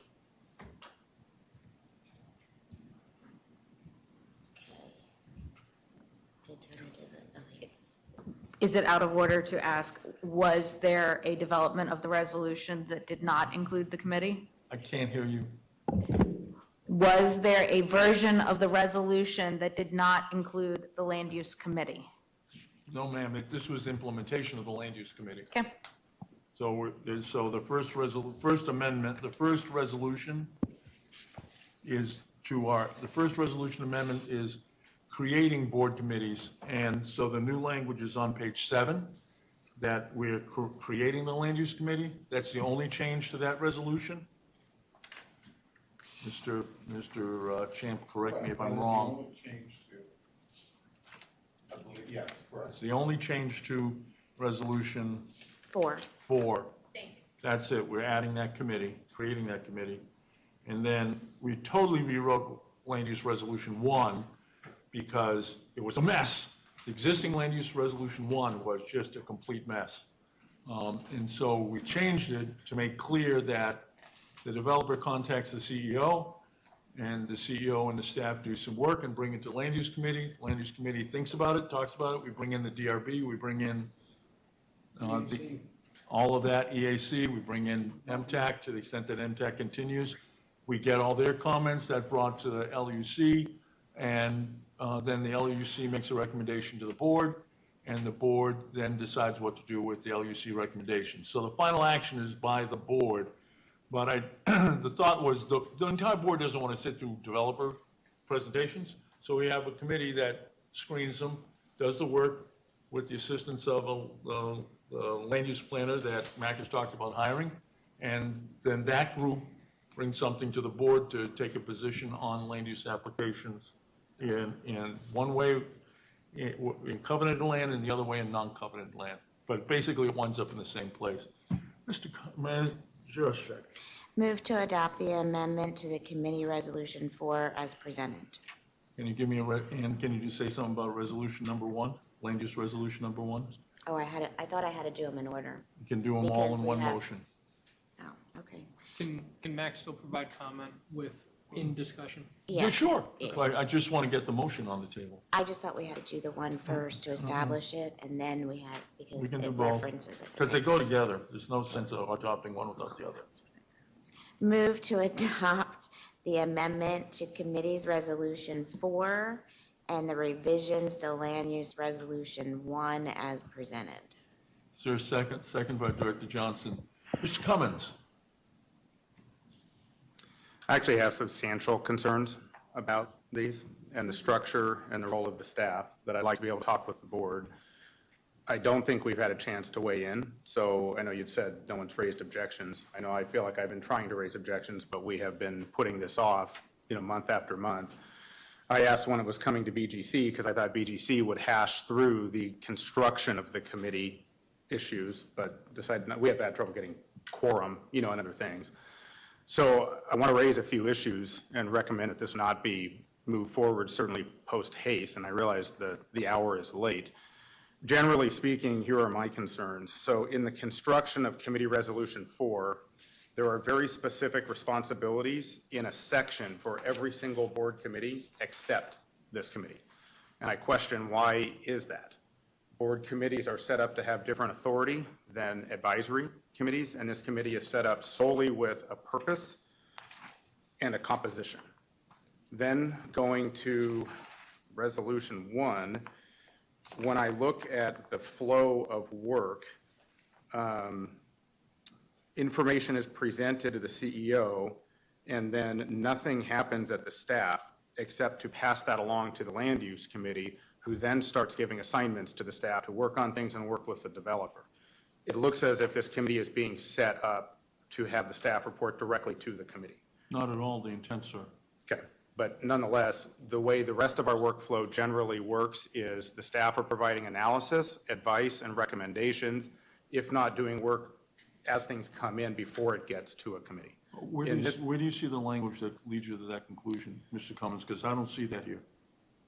So, step 1, any entity seeking to develop or redevelop a property within the association shall contact the CEO and request an opportunity for an initial development plan to the land use committee.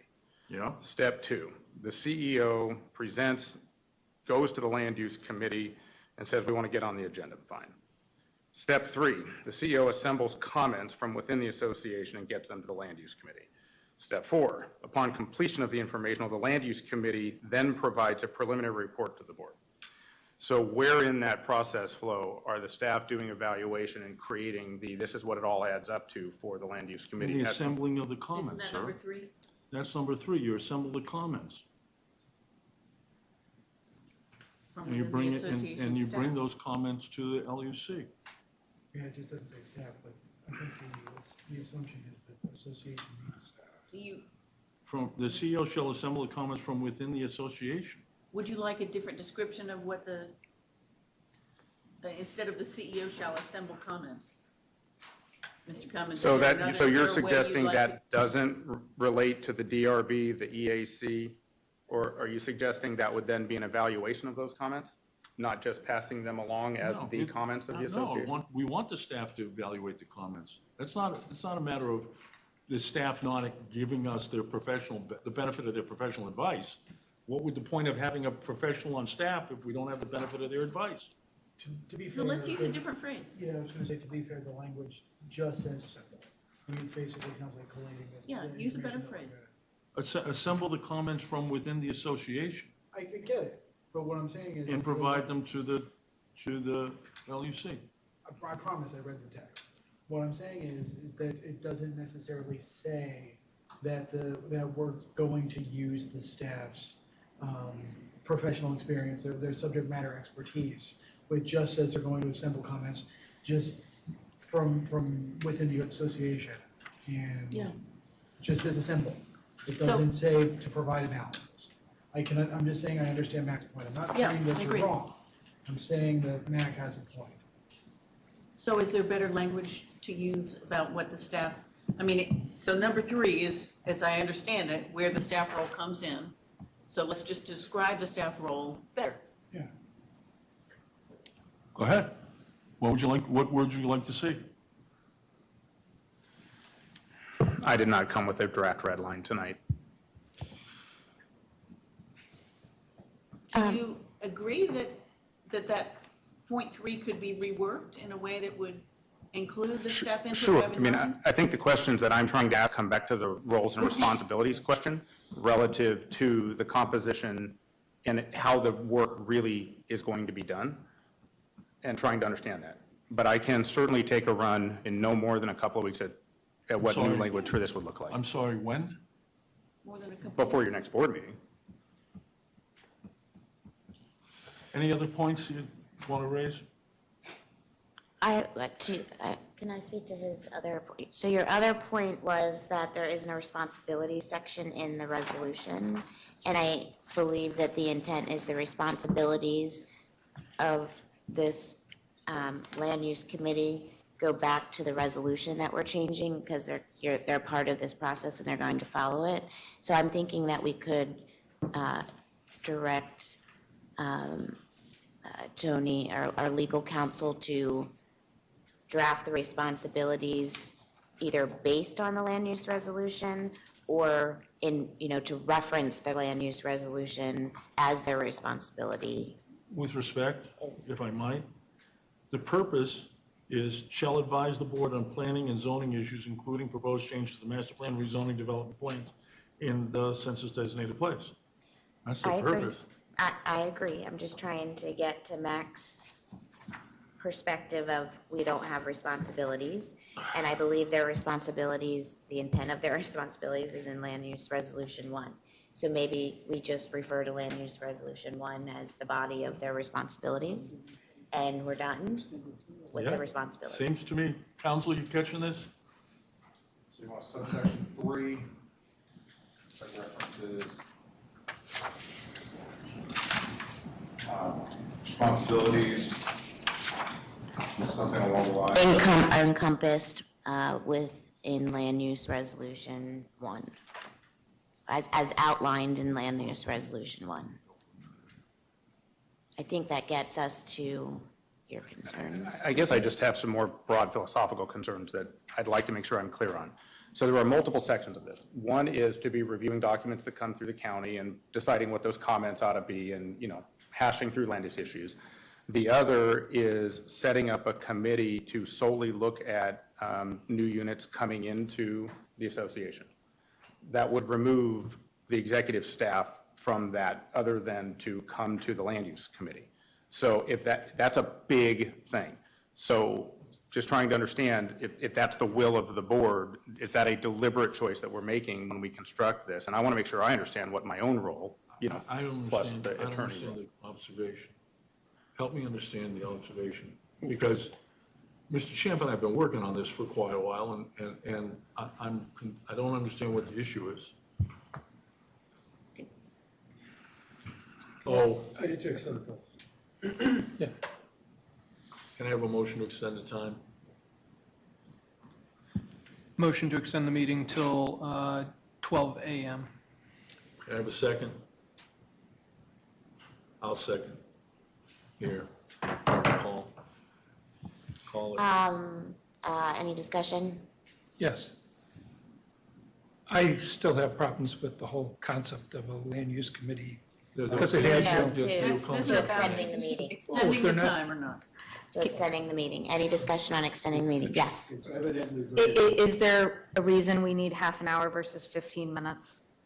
Just so that we don't have to make the motion twice? That's fine. Any other discussion? Oh, excuse me. I'm sorry. Go ahead. Okay, all those in favor, say aye. Director Dodd, Director Graywatch, Director Farrell, 3. Okay. That fails. I don't have to ask for the other side, I guess. Is there another motion? I would- 'Cause if not, I'm ending the meeting. I would move to extend this meeting till 11:45. Is there a second to Director Perry? Second. Oh, that was close. Any discussion on the matter? All those in favor? 1, 2, 3, 4. Director Oh, Mapar? you're Why not, 45 minutes? Yeah. Those 15. opposed? Good, motion passes. You were saying? I think Director Petrine was in mid-sentence. Well, no, No, actually, go we ahead. interrupted you. Okay. I did. I think you asked a question about the concern. I'm trying to get them all so we can have them addressed before the next meeting. Yeah. Well, I think just to hit I think this is the first meaningful discussion we've had on this topic, if we're going to call this meaningful at 11:35 at night. I think this is a big move for the association, and I certainly would like to be very clear on what the role of the executive staff is in going out and soliciting what is a major strategic objective of the organization, which is to get new membership in. And right now, I am currently working on those things, and what I see here is we get developers in front of the land use committee who then starts telling them what to do, or getting things in front of the board. How is all that working together when we're also looking at all these other things that the organization does, fiscal committee, and I'm not going to be as articulate as I would like to be at 11:35, but I feel like I don't understand what the staff role is in this. And we haven't talked about it yet. I want to make sure I am clear. If you're intending the land use committee to do work as compared to have things brought to them to make decisions and start negotiating with developers, I would like to understand exactly how that's going to be practiced month to month. And then I could probably give you better advice about whether I think that's going to work or not work, especially as membership changes out over time. These are all volunteer positions. Director Don, Director Perry. I can understand that you have got serious concerns, that Mr. Cummins might have serious concerns with the motion as drafted, the resolution as drafted. I wish that he'd come with an alternative draft tonight. I don't know, having a couple of lawyers sit down and tell a CEO the best way to draft this kind of thing may not have been the best plan, because lawyers do things a certain way. So I'm wondering if it would make more sense to have more input from Mr. Cummins about how he believes the power or the role should be defined.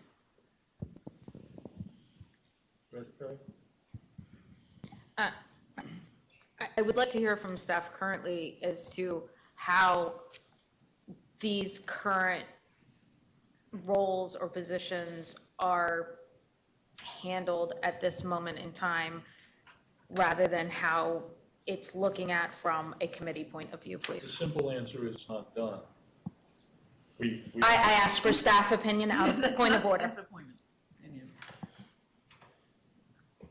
I think there are a couple different answers to that question. So as we've been going through things like the master plan process, for example, or looking at, like, we're going to have our site-specific plan amendment process coming up, things that happen at the county, if the organization wants to weigh in on those things. Previously, that work had been done primarily by Larry Butler. That, as I've mentioned to you several times, I'm not sure was the most effective business model to have the chief operating officer also responsible for trying to review technical documents, particularly around land use planning. That was one of the genesis of our discussing adding a land use planner, was to have a dedicated person, to work on those sorts of things. In terms of soliciting new membership and what that looks like, there are two things that are happening. One is some developments, when they were approved, have certain proffer language that requires them to come back to us, and that could be different things. They could come talk to us about being members. They could come talk to us because they have to go to the DRB. It's whatever was attached as the proffer at the time. They have an obligation to come do that. We are working on a tracking mechanism because it was frankly probably a lot of memory until, and Peter and I are very big on the standard operating procedures to make sure we don't drop something. And then there's the sort of new, like, as things go through, if we want to ask for a new proffer or simply try to get people to be required to join, which is a concept we've all talked about. That has less meat around it, but I am certainly making it a priority in my calendar to meet with anyone that wants to talk to us about anything they're in. So I'm working on exactly what that is, but I currently take those meetings. Dr. Johnson. As Mac is the leader of the RA staff, and RA staff is going to be responsible for implementing these resolutions, I don't think that there's much question here that we should be making the effort to work with Mac to ensure that the document is as clear as possible. Because 6 months from now, we're going to have, Mac's going to be judged on whether or not he has implemented this plan, how well he's implemented the plan, or a year from now, not 6 months, excuse me, how well he's implemented the plan. And it's not fair to him, it's not fair to staff, and, to be honest, it's not really fair to the community if we haven't made sure that Mac and the team have all the tools that they need to successfully implement the land use committee that we're asking them to do.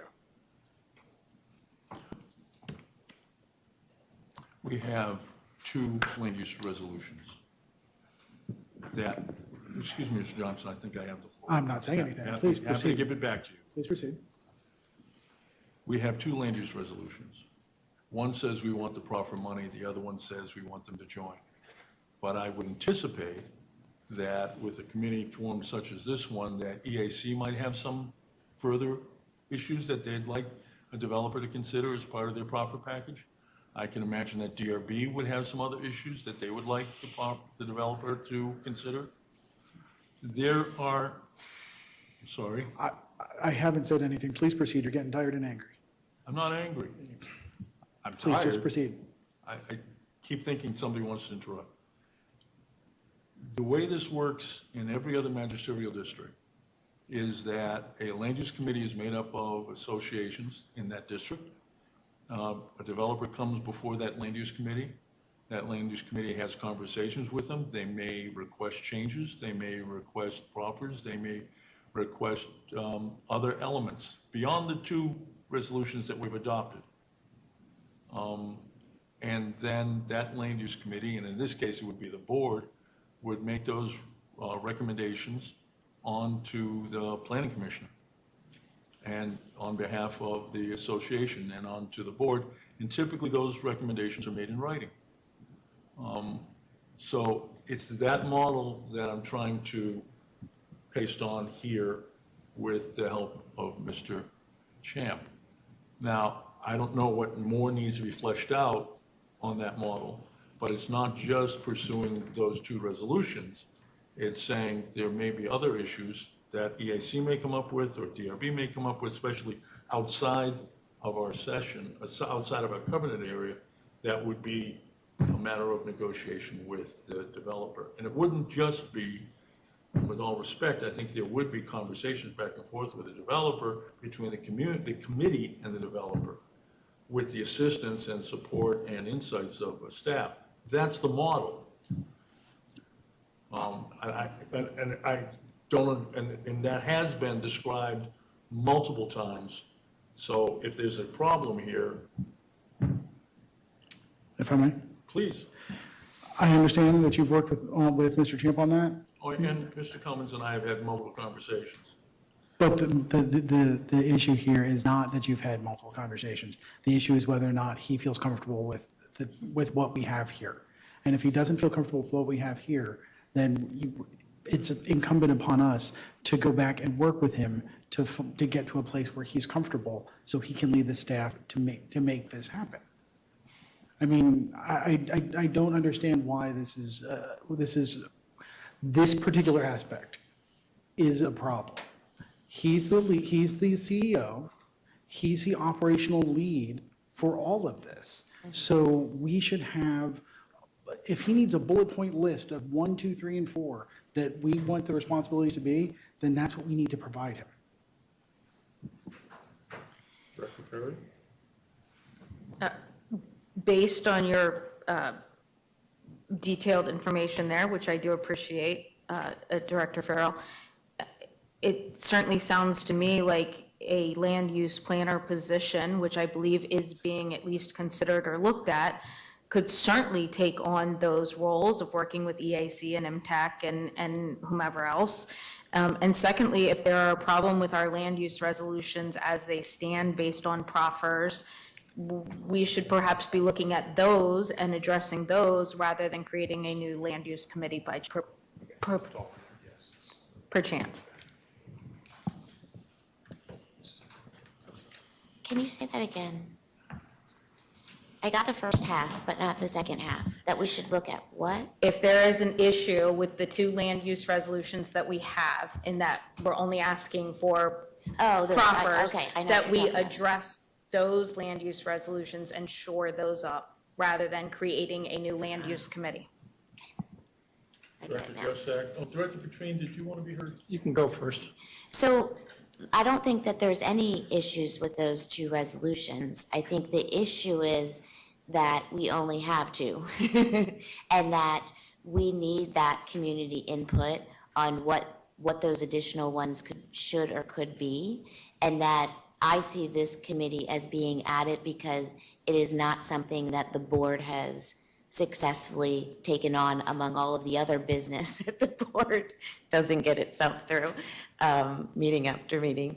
I've heard several comments from members about why isn't RA being our advocate here? Why? And that the purpose of this was to create a member body to be able to kind of take that up, on behalf of the board, because the board can't advise staff on a regular basis. We haven't found time for years to do that. My second comment is more related to, I see what you're saying from an operational perspective. I think sorry, I'm supposed to be addressing you. I understand Director Johnson's viewpoints related to giving our CEO what is needed to operationalize something. I think I just see that I don't know what we're not providing. And coming to board meetings, it's all of our jobs, it's incumbent on all of us to kind of bring what is missing, what needs to be changed. And we can't move forward. We have 2 choices. We either move forward because we think that it is complete work, or we don't move forward and we direct MAC to bring something back to us because we have an objection, but we don't have a why or how to fix it. We have nothing to talk to MAC about to fix it. And so I would just encourage MAC, for my own personal perspective is if you have something that you don't like in the board materials, just equally like us, we have to rewrite it, we have to, and I would encourage you to do that for future meetings, so we can continue to move forward on business. Director Mopar? And Oh, we wait a have second, I need another less than a motion. minute. I need a motion. Can we approve the budget? No, we did not. That's why we got I to know, extend. that's why I would like to make a motion based on, We have to we do the extended briefly in order to vote on the budget. And then I'm out the door. I'm not Do we staying. have a We have a budget? motion on the table. Yes. Do we have, I'm sorry? But we have a motion on the table, someone has to kill We that have first, a motion right? on the table. The motion is to approve the document. I say we call the vote. We call the vote on this. On the motion on the table? I move to table. You have a motion to table. To when? Second, I second. Till next meeting. Next meeting. till next meeting. And that needed a second, right? Then he's got a second. Okay, good. All those in favor? Aye. Go ahead, Hannah. It's unanimous, all those present I think voted. it's too important to, Aye. at this time of the evening, to make this Oh, kind of. I understand. I motion to adjourn. Oh, we gotta No, adopt the no, Let's budget. get the budget out of the way. Approving a budget. We're 2 minutes over and we don't have a motion to Because extend. one director doesn't want to approve the budget is not a reason It's- for the No, It's entire. not. easy, No, no, That's easy. not I true. don't think That's Easy. not, the issue. that's not true, I promise you. Trevor, Do we that's have a not motion to true. extend the meeting for 10 minutes till So move. 11:55? Second, all those in favor? Aye.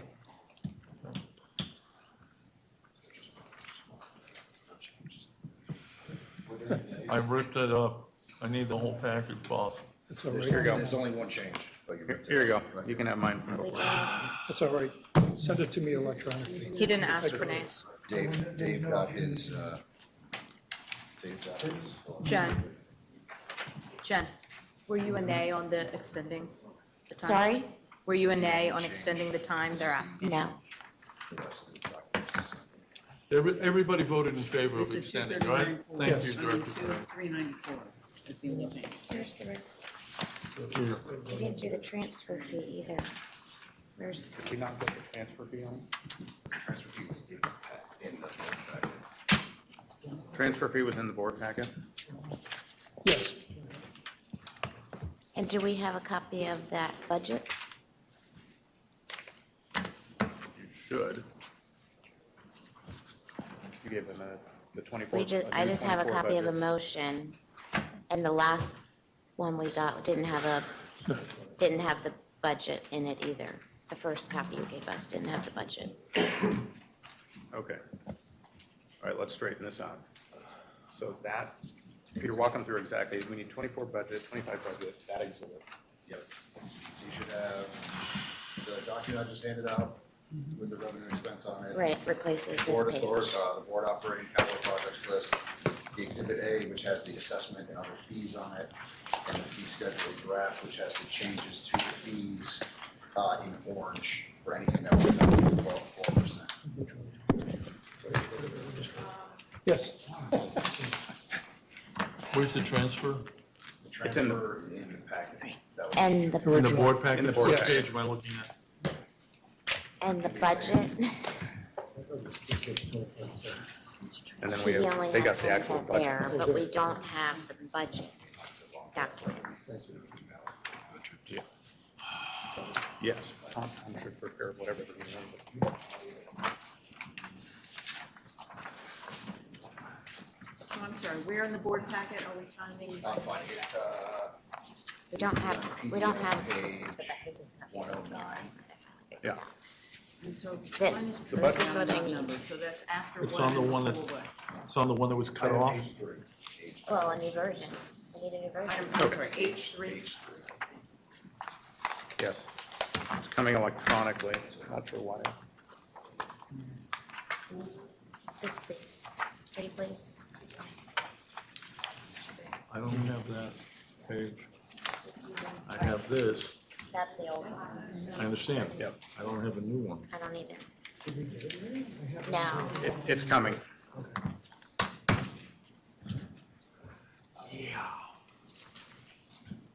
So can I make a motion? What's the new? We're still in session.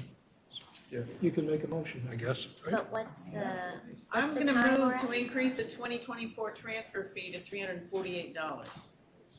Does the budget motion need to be made before that one? Tony has the order. That is that's the allowable increase, right? Transfer fee, right, the separate part, it's not based. You know what we can do? When we put it Didn't up we here. increase the transfer fee See earlier if we can this get- year? Because of the law change? That was, it came, when did you send that? It was before this meeting. It wasn't as of the last meeting. No, it was, yeah, it was the last meeting that we adopted the change, but I think it started, I think the transfer fee might have come in March. Right, so we've already done one this year. Because of the law change allowed us to increase it mid. But that wasn't in our materials, so I feel like, are we increasing it twice? Are we allowed to increase it by that much? We're not, That's right, I just, We did that. I have no idea what the answer is. I mean, if you're setting for a fixed number, it's So- not based on a percentage. I don't, are we having a board discussion right now? We're waiting to have the documents produced so that we can act on them. Can we not act upon item J that was handed out to us all just a couple minutes ago? I have an item I. I'm sorry, Lori. This page right here should have been updated. It's not. It should be to you right now. Everything you have in your packet has to show up in this column. Mr. Chair, what would that be done by? 59. What did we say we were going to? 11:55. I suggest that, since we're not doing anything right now, we go ahead and extend again. I would like to vote in favor of this budget. I agree. I've been ready to do that for hours now, So have I. and I'm very frustrated that we are not in a position to do that. That would be all of us. I'm gonna move that we extend the meeting to midnight and not a minute longer. Thank you, Pete.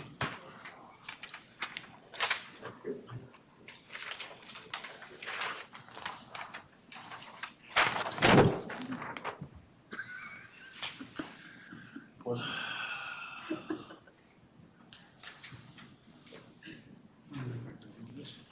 there a second to that motion?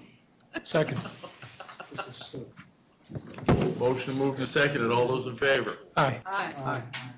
Unanimous, all those present and voting.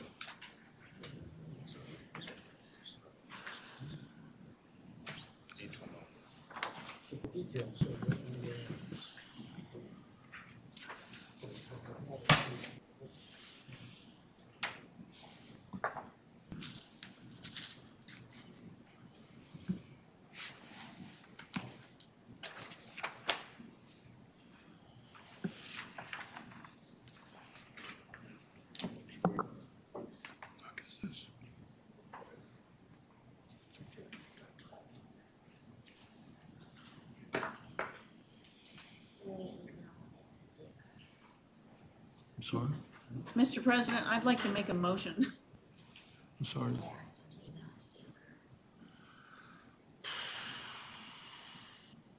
Are we ready for a motion? Are we ready for a motion? Yes. I move to adopt the 2024, 2025 budget as presented. Second.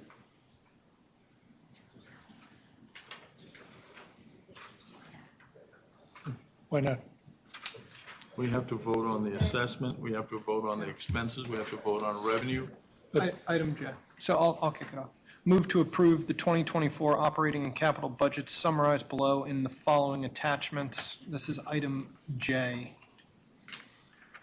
Total revenues, 22,100,700.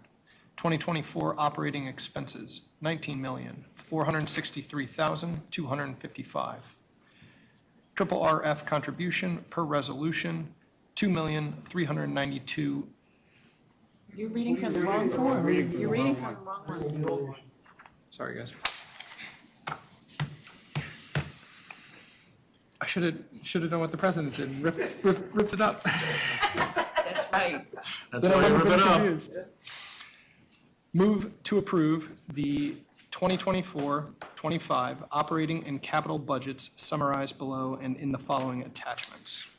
Total revenues, $22,102,255.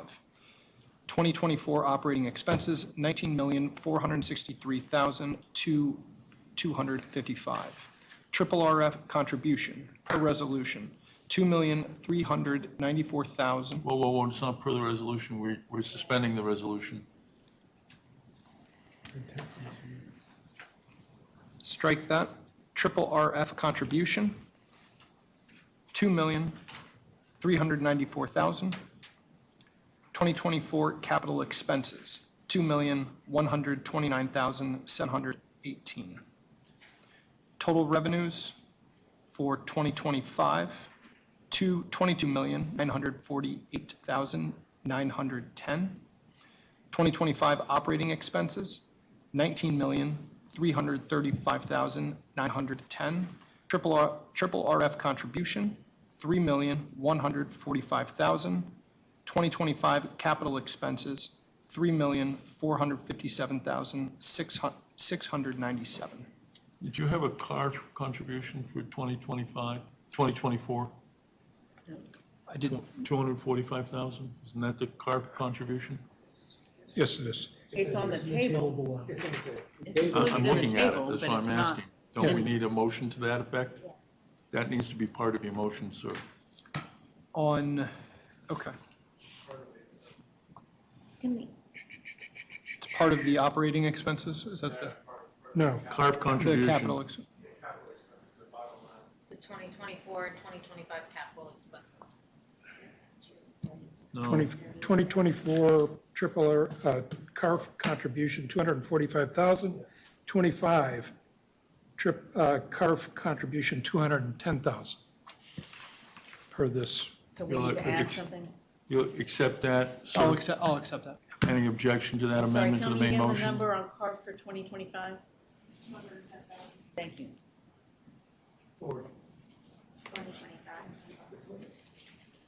2025 No, CARF. it's 468. CARF. Correct. Oh, I'm sorry, looking at the wrong column. 468. Doing this 468. at midnight is going to generate all kinds of problems. We corrected that number? Yes. Brittany, do you have that number?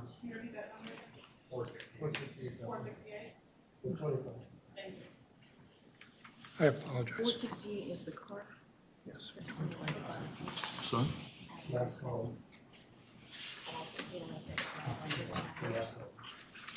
That should be the last column. Yeah, so I would need a second on my motion. Yep. I have a second. Second by Director Johnson. Discussion? Have we got this right? Director Yes. Perry? Ma'am? We haven't read the 2025 numbers. We just read the 2024 numbers. Oh, We he read did. through the 2025 numbers? Yes, he did. He did. I would ask staff if the new transfer rate is incorporated into the budget that we haven't passed yet. Okay, we So need a then further I- extension of the meeting. I'm I sorry, move Director to Dodge. adjourn. Good night. I'm out of here. I move to adjourn. I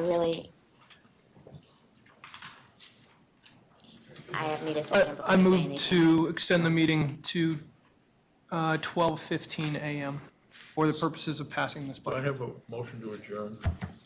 Is that what I The heard? motion's. I made a have motion the to adjourn. I didn't get a second to my knowledge unless people didn't hear me say it, but I can't speak to it unless someone seconds it. I mean, this, I'm not comfortable doing this right now. I second Jennifer. I second Jennifer's motion. I'm not comfortable. This is too fast. To be fair, the reason why we're trying to get this done is because we were instructed that we really did not want a special session to be Yeah, I'm scheduled. just gonna call one for Monday night. I hope everybody can make it so we can get these numbers right and have it and do a good job. We can't have something easy, right? I appreciate that. That's why we're it's trying just- to do what we're doing. You know, It's just a too mess. fast. Right. Gonna have to have a special, I'm calling now, council, I'm calling a special meeting for Monday night. 6:30, we can do it on Zoom. I won't be here. Problem with that? I just wanna make sure I don't get called off later. Director, My motion, what about your motion? I'd like to have it included in that meeting. We will carry that over to that meeting. Without objection, so ordered. Okay, all those in favor of adjournment? Aye. Those opposed? Motion to adjourn. In preparation of that, we will.